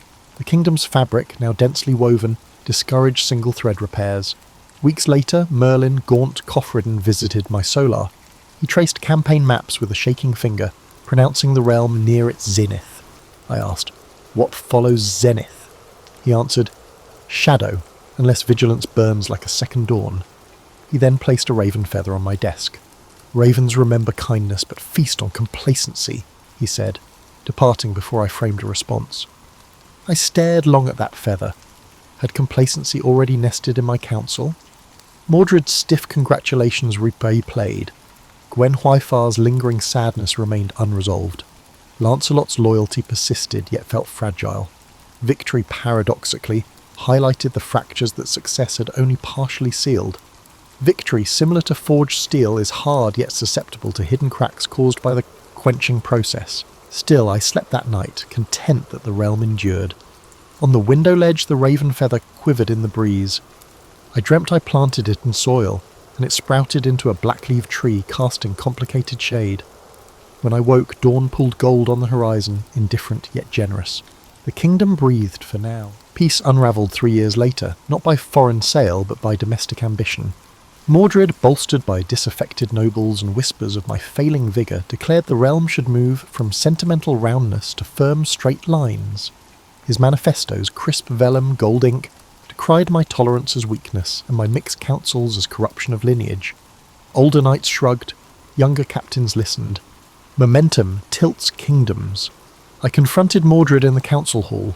The air smelled of damp rushes and old tallow. He argued succession law, claiming Pendragon blood entitled him to regency, while I convalesced from battle fatigue. My anger sharpened my voice, leading me to label him as an oathbreaker. Yet I hesitated to order an arrest. Family and precedent tangled my judgment. That hesitation granted him nightfall to abscond north with 300 lancers, the treasury's reserve gold, and a captive, Gwen Hwyfar. The pursuit culminated at Camlan's mist-shrouded plain. The rain fell heavily. Our armies formed up under a slate sky, transforming the round table ideal into a geometric horror. Before the charge I attempted parley. I offered exile and a stipend in Armorica. Mordred laughed, calling me a relic. We clashed. Battle consumed vision and hearing until only pulse remained. I found Mordred amid briar thickets, red plumes soaked. Words failed. Swords spoke. His style mirrored mine, tempered by resentment. We traded blows until Excalibur cleaved his shield. He lunged at me, wielding iron in both fists, and stabbed my thigh. Pain detonated behind my eyes, but I pivoted Excalibur upward into his cuirass. The sword lodged in bone, his breath exited like extinguished bellows. He whispered, "Round ends here," then collapsed, pulling my balance with him. I tore the blade free, but I staggered as my thigh wound gushed warmth into the mud. Chaos ebbed by dusk. Both armies, leaderless, withdrew in wounded whimpers. I lay under thorny hawthorn, rain stinging the wound. Gwen Hwyfar found me hours later, face streaked with ash. She pressed linen, tears mixing with blood. Lights blurred, her voice sounded like surf on a distant shore. I felt softness, perhaps Lancelot's cloak, cover me. Someone wept the old Breton lament reserved for harvest deaths. They ferried me to Avalon's marshy isle, accompanied by Merlin and 3 cloaked priestesses. Night herons shrieked overhead. In a reed-roofed hospice I hovered between sleep and echo. Merlin murmured, "Kings do not die, they redistribute into stories." I wanted to ask about grain reserves and treaty renewal, mundane legacies, but speech faltered. Gwen Hwyfar squeezed my hand, the first uncomplicated gesture in years. At dawn's haze I instructed Bedivere to return Excalibur to the lake. Twice he balked, unwilling to discard legend. The third time he hurled the blade into the mist. A silver arm, they say, rose to claim it. I never witnessed it, yet I believe some objects deserve mythic custody once human hands exhaust them. Breath thinned. I recalled frost on my first crown morning, the wreath of reeds from Eldred, the grain vouchers, children scribbling letters, Saxon traders bowing at toll houses, Gwen Hwyfar's herb guild, and Lancelot's spear snapping on Mordred's shield. None of it is perfect, but all of it is real. I hoped history would keep at least fragments intact. As the skylight brightened, I released Gwen Hwyfar's fingers. She kissed my temple, murmuring forgiveness neither of us fully understood. Merlin whispered the final riddle. The once and future king. Not a promise of bodily return, but a warning that any generation may need to wear responsibility anew. I exhaled, tasting apple blossom carried on a salt breeze. When consciousness lifted, I saw not gates of paradise, but a vast round table of faceless figures debating drought relief and treaty clauses. I smiled. Work continues. The vision receded. Silence arrived. Coda, chronicle of the Ledger King monks who recorded the Camlan ruin, would later puzzle over the scarcity of gold loot. Gwen Hwyfar had secretly donated treasury bars to rebuild the hamlets that had been displaced. Lancelot vanished into hermitage, copying agricultural treatises for posterity. The Round Table burned in a later siege, yet charcoal shards discovered centuries later bore scratches of early property law. Legends took shape in other places, transforming my identity into a romantic ideal. That is acceptable. Let songbirds have the shiny fragments while archivists hold the ledgers. If you, ambitious reader, seek guidance from my experiences, consider this. Kingship, parenting, project management, marriage, and citizenship all require a similar approach. Knees unlocked, centre of gravity forward, one question always ahead. What does the next dawn require? Ask it each morning, crown or no crown. Then lift whatever sword, ledger or ladle the work demands, and remember grain sometimes matters more than grails.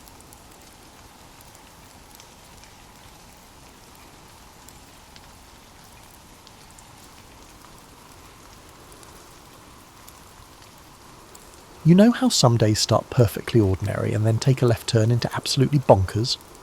Well, Tuesday morning began with me standing in my kitchen, coffee mug in hand, staring at the antique brass compass I'd inherited from Great-Aunt Moira. The thing had been gathering dust on my windowsill for months, but something about the way the morning light caught its worn engravings made me pick it up. The compass felt surprisingly warm in my palm, almost like it had been sitting in sunshine all morning instead of shadow. I traced the Celtic knots carved around its rim with my finger, wondering if Moira had actually used this thing, or if it was just another piece of Scottish family folklore collecting cobwebs. The needle spun lazily, pointing not north but to some direction that seemed to exist only in its own mysterious geography. That's when things got interesting in the way that makes you question your morning coffee choices. The world around me began to shimmer like heat waves rising from summer pavement, except my kitchen suddenly felt anything but warm. Colours bled at the edges of my vision, and that peculiar ringing you get in your ears during airplane takeoff filled my head. I had just enough time to think, well, this is either a stroke or something considerably more unusual, before everything went sideways. Time travel, as it turns out, feels remarkably like being tumbled in the world's largest washing machine, while someone plays a bagpipe orchestra directly into your skull. Not unpleasant exactly, but definitely not something you'd want to experience right after breakfast. The sensation lasted either 3 seconds or 3 centuries, time being somewhat negotiable during interdimensional transit, apparently. When the world stopped spinning like a cosmic carnival ride, I found myself standing in what appeared to be a meadow that had never heard of lawnmowers, hedge trimmers, or any other modern conveniences. Tall grass swayed around my ankles, dotted with wildflowers that looked like they'd stepped straight out of a medieval illuminated manuscript. The air carried scents I couldn't quite place. Wood smoke, something cooking that might have been bread, and the earthy richness of a world where exhaust fumes hadn't been invented yet. The silence hit me first. Not the kind of quiet you get in suburban neighbourhoods at 2 a.m, but the deep, breathing silence of a place where the loudest sound for miles might be a bird calling or wind moving through leaves. No traffic hum, no air conditioning units, no distant leaf blowers, just the world as it existed before we filled it with the constant background chorus of modern life. I looked down at the compass still clutched in my hand, its needle now pointed steadily in one direction, with the confidence of something that finally knew where it belonged. The brass felt cool again, ordinary, as if it had never been anything more than a family heirloom, with a tendency toward dramatic gestures. The landscape stretched around me in rolling green hills that seemed to go on forever, punctuated by stands of trees that looked older than anything I'd ever seen. In the distance, smoke rose from what might have been chimneys, though calling them chimneys might be generous. Stone structures dotted the hillsides, not ruins, but buildings that were clearly lived in, used, part of someone's daily life. My modern clothes felt suddenly conspicuous. Jeans and a fleece jacket probably weren't going to help me blend in wherever, or whenever, I'd landed. The realization crept over me slowly, like cold water seeping through boots. I was no longer in Kansas, Toto, and I had a sneaking suspicion I wasn't in the 21st century either. A distant sound drifted across the meadow. Voices, maybe, and something that could have been livestock. Civilization, or at least what passed for it in whatever era I'd stumbled into. The compass needle held steady, pointing toward those distant wisps of smoke, as if it knew exactly where I needed to go. I took a deep breath of air that tasted like it had never met a factory, adjusted my grip on Great-Aunt Moira's compass, and started walking toward whatever adventure awaited. After all, when you've accidentally time-travelled to what appeared to be medieval Scotland, standing around in a meadow questioning your life choices seemed less productive than finding out where you'd actually ended up. Besides, The coffee back home was getting cold anyway. Walking through medieval Scotland, I discovered, is like hiking through the world's most authentic historical reenactment, except nobody told you the rules, and there's no gift shop at the end. The path I followed, and I use the term path generously for what was essentially a suggestion of where people might have walked repeatedly, wound through countryside that looked like every romantic Highland calendar you've ever seen, minus the modern photographers, and plus a concerning amount of what might charitably be called natural fertiliser. The compass led me toward a cluster of buildings that materialised from the landscape like something emerging from a dream. Stone cottages with thatched roofs huddled together as if sharing warmth, connected by what I gradually recognised as streets, in the same way that rivers are connected by riverbeds, more suggestion than engineering. Smoke curled from chimneys in lazy spirals, and the whole scene had that soft focus quality you see in paintings, except it smelled considerably more authentic. As I got closer, the sounds of daily life began to filter through the morning air. Voices spoke in such thick accents that they might as well have been speaking Gaelic, which I realised with growing concern they probably were. The rhythm of hammering, the lowing of cattle, and other sounds indicated that people were going about their perfectly normal medieval morning routines, possibly from a smithy nearby. The first person I encountered was a woman hanging laundry on a line strung between two posts, singing something under her breath that sounded like a lullaby written by someone who understood both joy and sorrow intimately. She wore a long dress in a shade of brown that probably had a fancy, historical name like umber or russet, covered by an apron that had clearly seen heavy use. When she spotted me approaching, her song trailed off, and she straightened slowly, taking in my appearance with the careful attention of someone evaluating whether I was lost, dangerous, or merely peculiar. Given my jeans, sneakers, and fleece jacket, I was probably hitting all three categories simultaneously. The conversation that ensued would have been amusing if it hadn't been crucial to my immediate survival. She spoke in what I eventually recognised as English, but English that had taken such a scenic route through time and regional dialect that understanding it required the kind of mental gymnastics usually reserved for solving crossword puzzles in foreign languages. Through a combination of pointing, pantomiming, and the universal language of looking completely bewildered, I managed to communicate that I was a traveller from, well, far away seemed safer than 700 years in the future. She introduced herself as Elias, which she pronounced in a way that made my attempts to repeat it sound like someone sneezing while trying to say Alice. Elias had the kind of practical kindness that comes from living in a world where hospitality might be the difference between life and death for travellers. She scrutinised me thoroughly, observing my clearly unfamiliar attire and apparent bewilderment, before making a seemingly decisive assessment of my overall innocence. Within minutes I found myself sitting on a wooden stool in her cottage, which was simultaneously smaller and more complex than I'd expected. The single room served as kitchen, living room, bedroom, and probably several other functions I hadn't identified yet. A fire burned in a stone hearth that dominated one wall, filling the space with warmth and the kind of wood smoke that makes you think of winter evenings even in broad daylight. She ladled something from a pot hanging over the fire into a wooden bowl and handed it to me with the universal gesture of "eat this before you fall over." The stew, and I'm calling it stew because that seemed like the closest modern equivalent, contained ingredients I couldn't entirely identify, but which tasted like someone had managed to make comfort food out of whatever was available in a world before grocery stores. As I ate, Elias continued talking in her musical, incomprehensible dialect, occasionally gesturing at my clothes or the compass I still carried. I nodded at what seemed like appropriate intervals and tried to look grateful rather than completely lost, which wasn't difficult since I was in fact deeply thankful and completely lost. The stew was surprisingly delicious, warming me deeply and easing the residual disorientation from my temporal journey.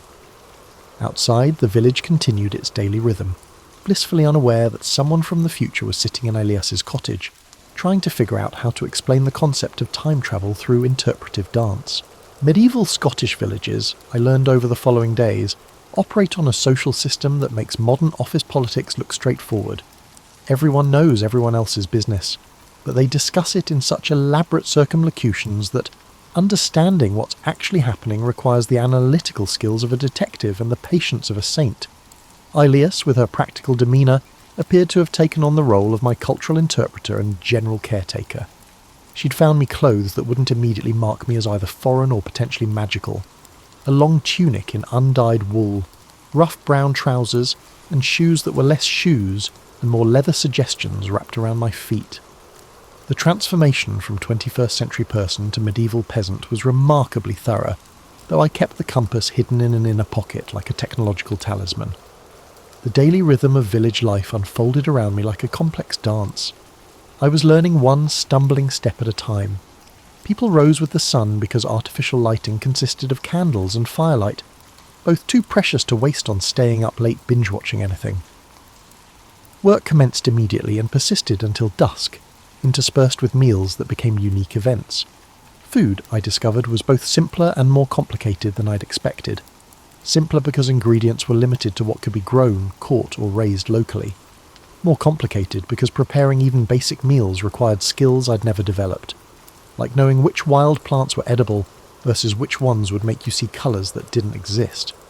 Elise took my culinary education seriously, teaching me to identify herbs by smell and touch, to judge when bread was properly kneaded by the way the dough felt under my hands, and to tend a fire so it provided steady heat without consuming all the fuel. These lessons came with running commentary in her musical dialect, most of which went over my head, but some of which I was beginning to understand through sheer repetition and context.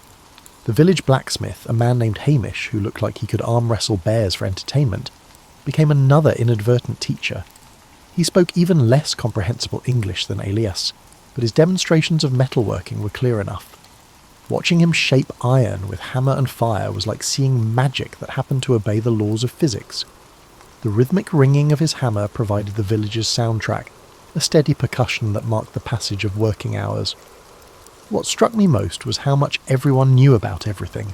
Elias could predict weather by reading clouds, identify plants that would cure headaches or settle stomachs, spin wool into thread, weave thread into cloth, and cook meals that turned basic ingredients into something approaching delicious. Hamish could make tools, horseshoes and weapons, and probably fix anything made of metal. Everyone possessed practical knowledge that had been passed down through generations of trial and error. I, meanwhile, knew how to operate a microwave and had strong opinions about coffee brands. The skill gap was humbling. The social dynamics fascinated me in ways that probably weren't entirely healthy. Decisions seemed to emerge from informal discussions that could last days, with everyone contributing opinions in ways that looked chaotic, but followed patterns I was slowly learning to recognise. Leadership existed but was more collaborative than hierarchical, at least on the level of daily village life. My presence had become a source of mild entertainment for everyone. People needed to teach the stranger, who appeared out of nowhere, basic survival skills that most people learned as children. But there was no mockery in their attention, just curiosity and the kind of practical helpfulness that comes from living in a community where everyone's survival depends on everyone else's competence. The evenings were my favourite time. After the work was done and the animals settled for the night, people would gather around fires to share stories, songs, and whatever passed for local gossip. These sessions were like a combination of theatre, news broadcast, and social media feed, all rolled into an oral tradition that stretched back generations. I listened more than I spoke, partly because understanding their stories required most of my mental processing power, but mainly because the storytelling itself was so rich. These weren't just tales, they were living history, entertainment, moral instruction, and community memory all woven together in voices that knew how to make words dance. Sitting by firelight, surrounded by voices speaking in rhythms older than written history, I began to understand why my great-aunt Moira's compass had brought me here.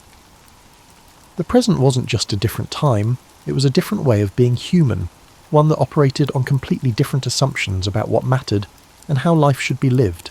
Just when I'd started feeling reasonably confident about my ability to navigate medieval Scottish life without accidentally starting a witch trial or dying from eating the wrong mushroom, the universe decided to remind me that historical periods come with historical problems, the kind that don't have modern solutions. It started with Hamish not showing up at his forge for 2 consecutive days. In a village where everyone's routine was as predictable as sunrise, this was equivalent to the town clock stopping. Ilias noticed first, the way mothers notice when children are too quiet. She stood in her doorway, looking toward the silent smithy with the expression of someone calculating distances to the nearest help. The explanation, when it came, arrived in the form of young Tevish running through the village like his hair was on fire, shouting something in rapid Gaelic that sent every adult within hearing distance into immediate action. Even with my improving language skills, I caught only fragments, something about riders, weapons, and a word that might have been MacLeod, spoken in the tone usually reserved for natural disasters. Within minutes, the village transformed from sleepy rural community to organised emergency response team. Men appeared with weapons I hadn't known they possessed, swords, spears and bows that looked both well-maintained and frequently used. Women began securing livestock, hiding valuables, and preparing for what was clearly a familiar drill. Elias grabbed my arm with a grip that suggested this was not the time for questions. She led me to her cottage, where she began pulling up floorboards to reveal a cache that contained everything from silver coins to woolen cloaks to what appeared to be important documents wrapped in oiled cloth. The hiding place was obviously well planned and frequently accessed. Through gestures and her increasingly urgent dialect, she managed to communicate that raiders, possibly clan rivals, possibly just opportunistic troublemakers, were approaching from the east. This was apparently a recurring problem, like having neighbours who borrowed your tools and never returned them, except the tools were your livestock, and the borrowing involved weapons. The next few hours unfolded like a medieval disaster movie, except with no special effects budget and considerably more authentic terror. The village emptied as people moved to defensive positions or hiding places that had clearly been planned in advance. I found myself following Elias to a cave system in the nearby hills, along with most of the women, children and elderly villagers. The caves were more sophisticated than I'd expected, dry, well ventilated and stocked with supplies that suggested this wasn't anyone's first rodeo. Someone had carved rough shelves into the stone walls, and these held water containers, preserved food, and bundles of warm clothing. This was infrastructure born from necessity, the kind of preparation that comes from living with ongoing uncertainty. Waiting in the cave, listening to the muffled sounds of what might have been conflict in the distance, gave me plenty of time to contemplate how unprepared I was for medieval life's more challenging aspects. My modern sensibilities kept expecting someone in authority to handle the situation. Police, military, some form of organised government response. Instead, the villagers were handling it themselves with the calm competence of people who'd never had the luxury of expecting rescue from outside. Hours passed with a kind of slow intensity that makes you hyper-aware of every sound. Children remained remarkably quiet, as if they understood the stakes without needing explanation. Adults took turns at the cave entrance, listening for signals that would indicate whether it was safe to return. The compass in my pocket felt warm against my leg, a reminder that I had options these people didn't. I could potentially use it to return to my time and escape this danger entirely. But the thought felt like abandonment, like walking away from people who'd shown me kindness when I was completely helpless. Late in the afternoon, Tavish appeared at the cave entrance with news delivered in excited whispers. The raiders had moved on without attacking the village directly, apparently deciding the target wasn't worth the effort. But they'd taken livestock from the outlying farms, including Hamish's prize bull and several sheep belonging to other families. The relief was palpable, but it came mixed with the grim understanding that the victory was only a temporary reprieve. Medieval life, I realised, existed in a constant state of low-level emergency, where security was temporary and survival required constant vigilance.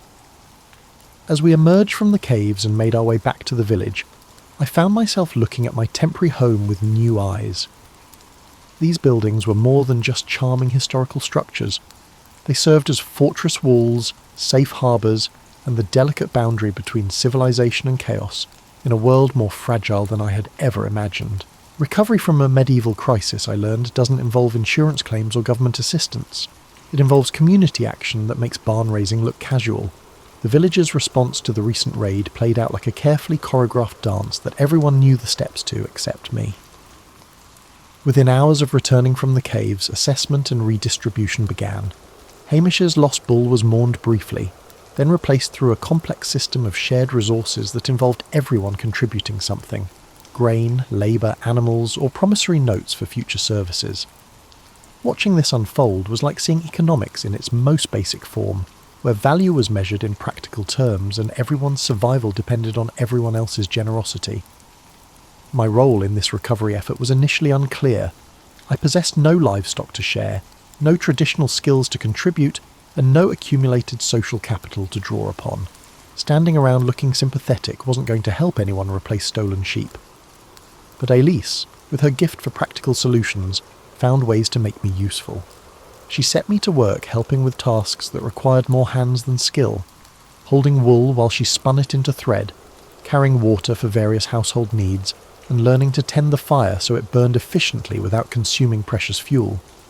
These weren't glamorous contributions, but they freed her to focus on more complex work, which in turn helped the overall community effort.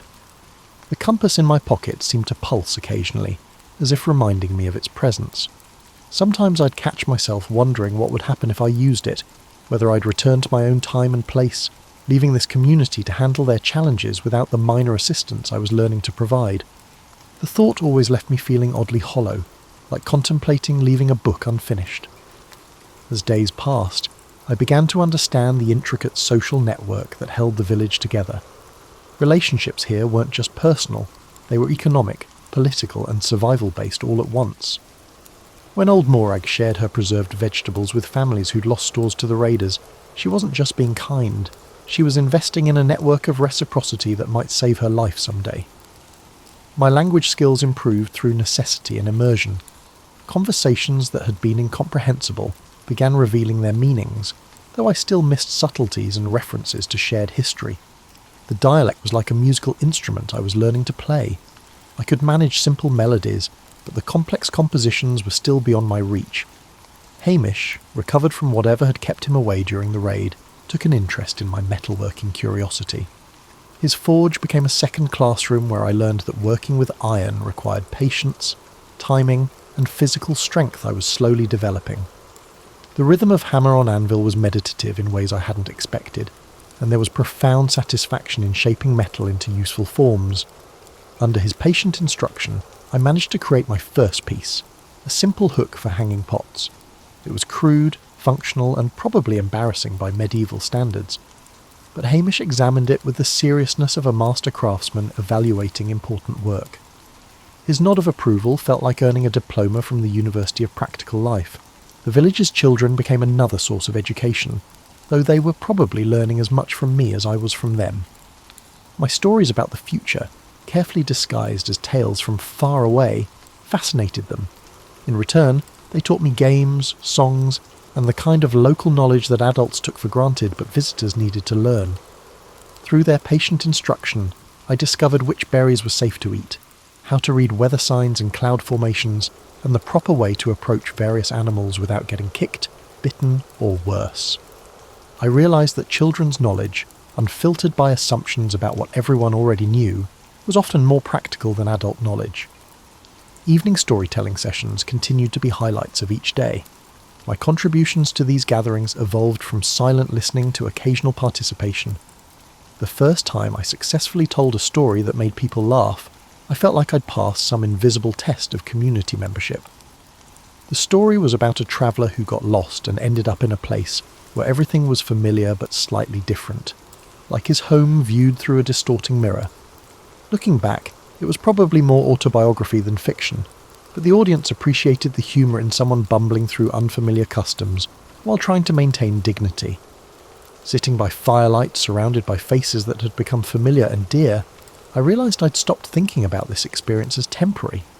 The compass still rested in my pocket, still offered the possibility of return, but that possibility felt less urgent than it had when I'd first arrived.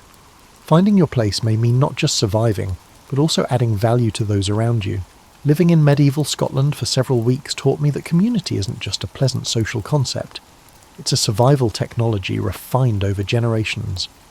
Every relationship, every tradition, and every seemingly casual interaction served multiple purposes that weren't immediately obvious to someone raised in the age of individualism and social safety nets.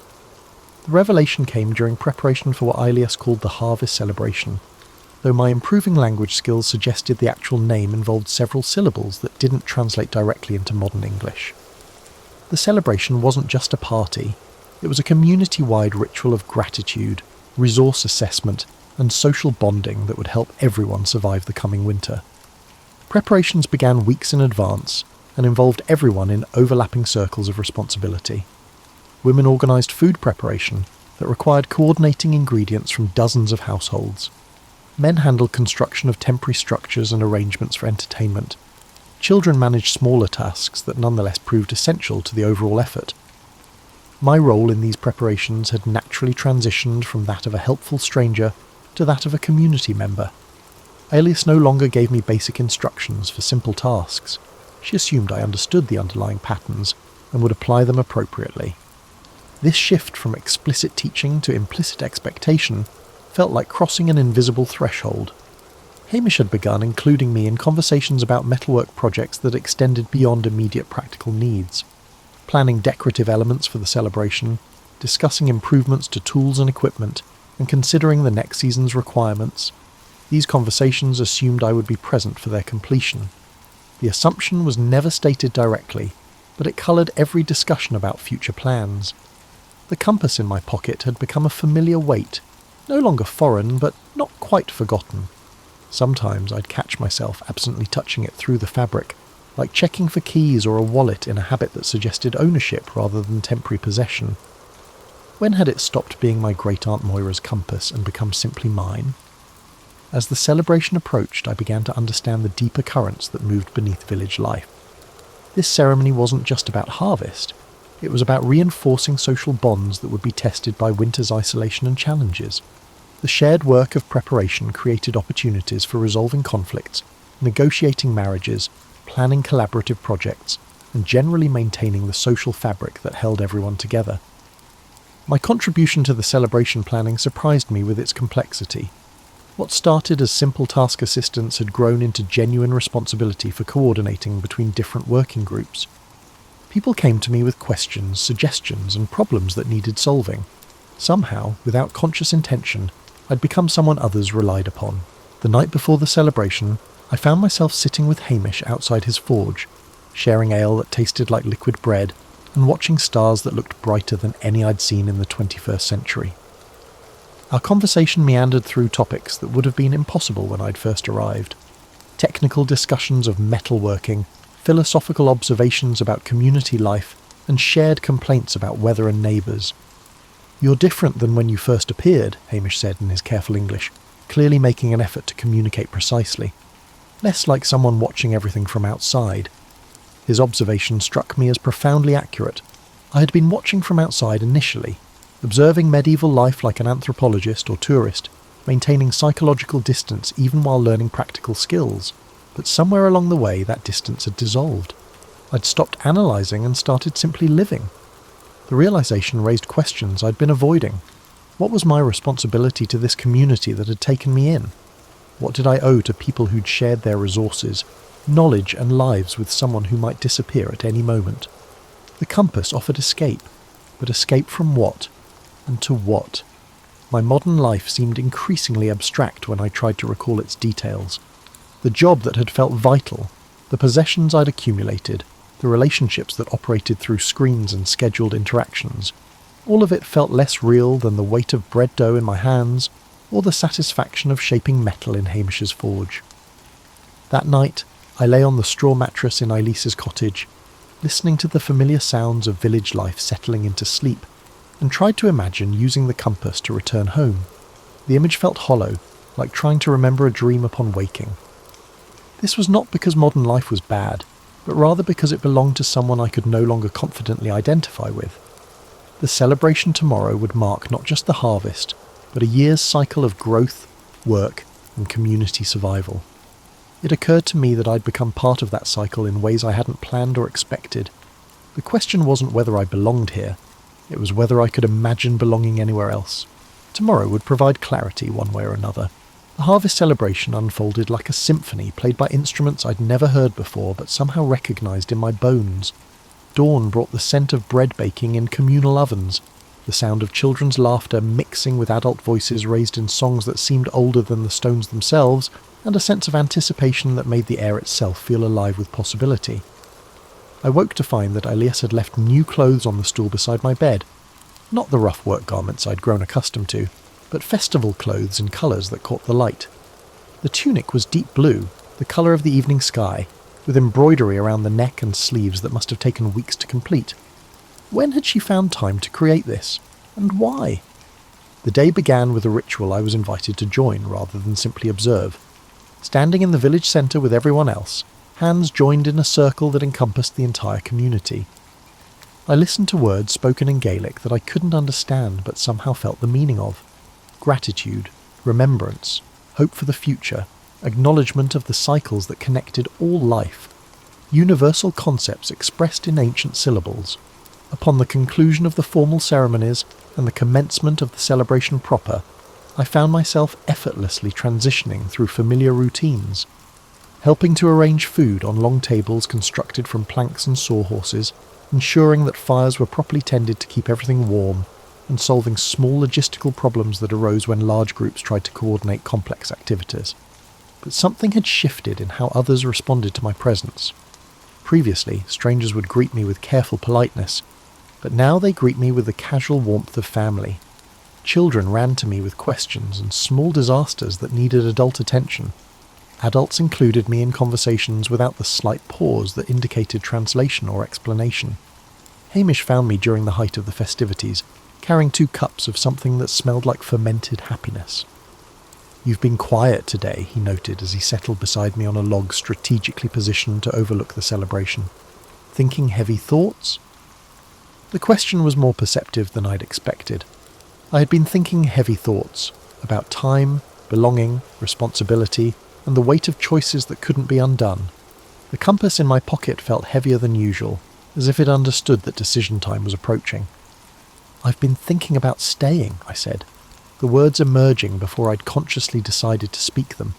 Hamish nodded as if his discovery wasn't surprising news. "And what's stopping you?" The question pierced through my inner turmoil.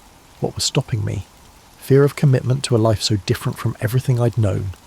Was I feeling guilty for forsaking my own responsibilities? Or something deeper? The terror of discovering that I might be happier in a world without modern conveniences, that my carefully constructed 21st century life might have been a beautiful prison I'd mistaken for freedom.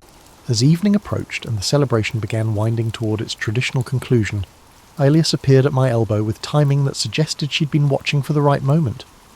Without words, she led me away from the crowd to a quiet spot overlooking the village, where the sounds of continuing festivities provided a cheerful background murmur. "The compass," she said simply, using English words carefully chosen for clarity. "It brought you here for a reason." I looked at her in surprise. "You know about the compass?" Her smile carried centuries of knowledge. "Some things are older than the stories we tell about them. Your great-aunt knew this place, knew these people. The compass doesn't bring travellers, it brings family home." The revelation settled over me like recognition of something I'd always known but never articulated. Great-aunt Moira's stories about Scotland, her mysterious past and the way she'd always seemed slightly out of step with modern times. Suddenly they made sense in ways that had nothing to do with logic and everything to do with truth. The compass grew warm in my pocket, and I understood that this was the moment of choice. I could return to my time, carrying memories of this experience like souvenirs from an extraordinary vacation. Or I could stay, accepting the responsibility and joy of genuine belonging in a community that had already accepted me as one of their own, looking down at the village where lights flickered in windows, where people I'd grown to love were continuing celebrations that would carry them through another winter, where my hands had helped build something larger than myself. The choice felt less like a decision and more like recognition. The compass would stay in my pocket, its work complete. I was already home.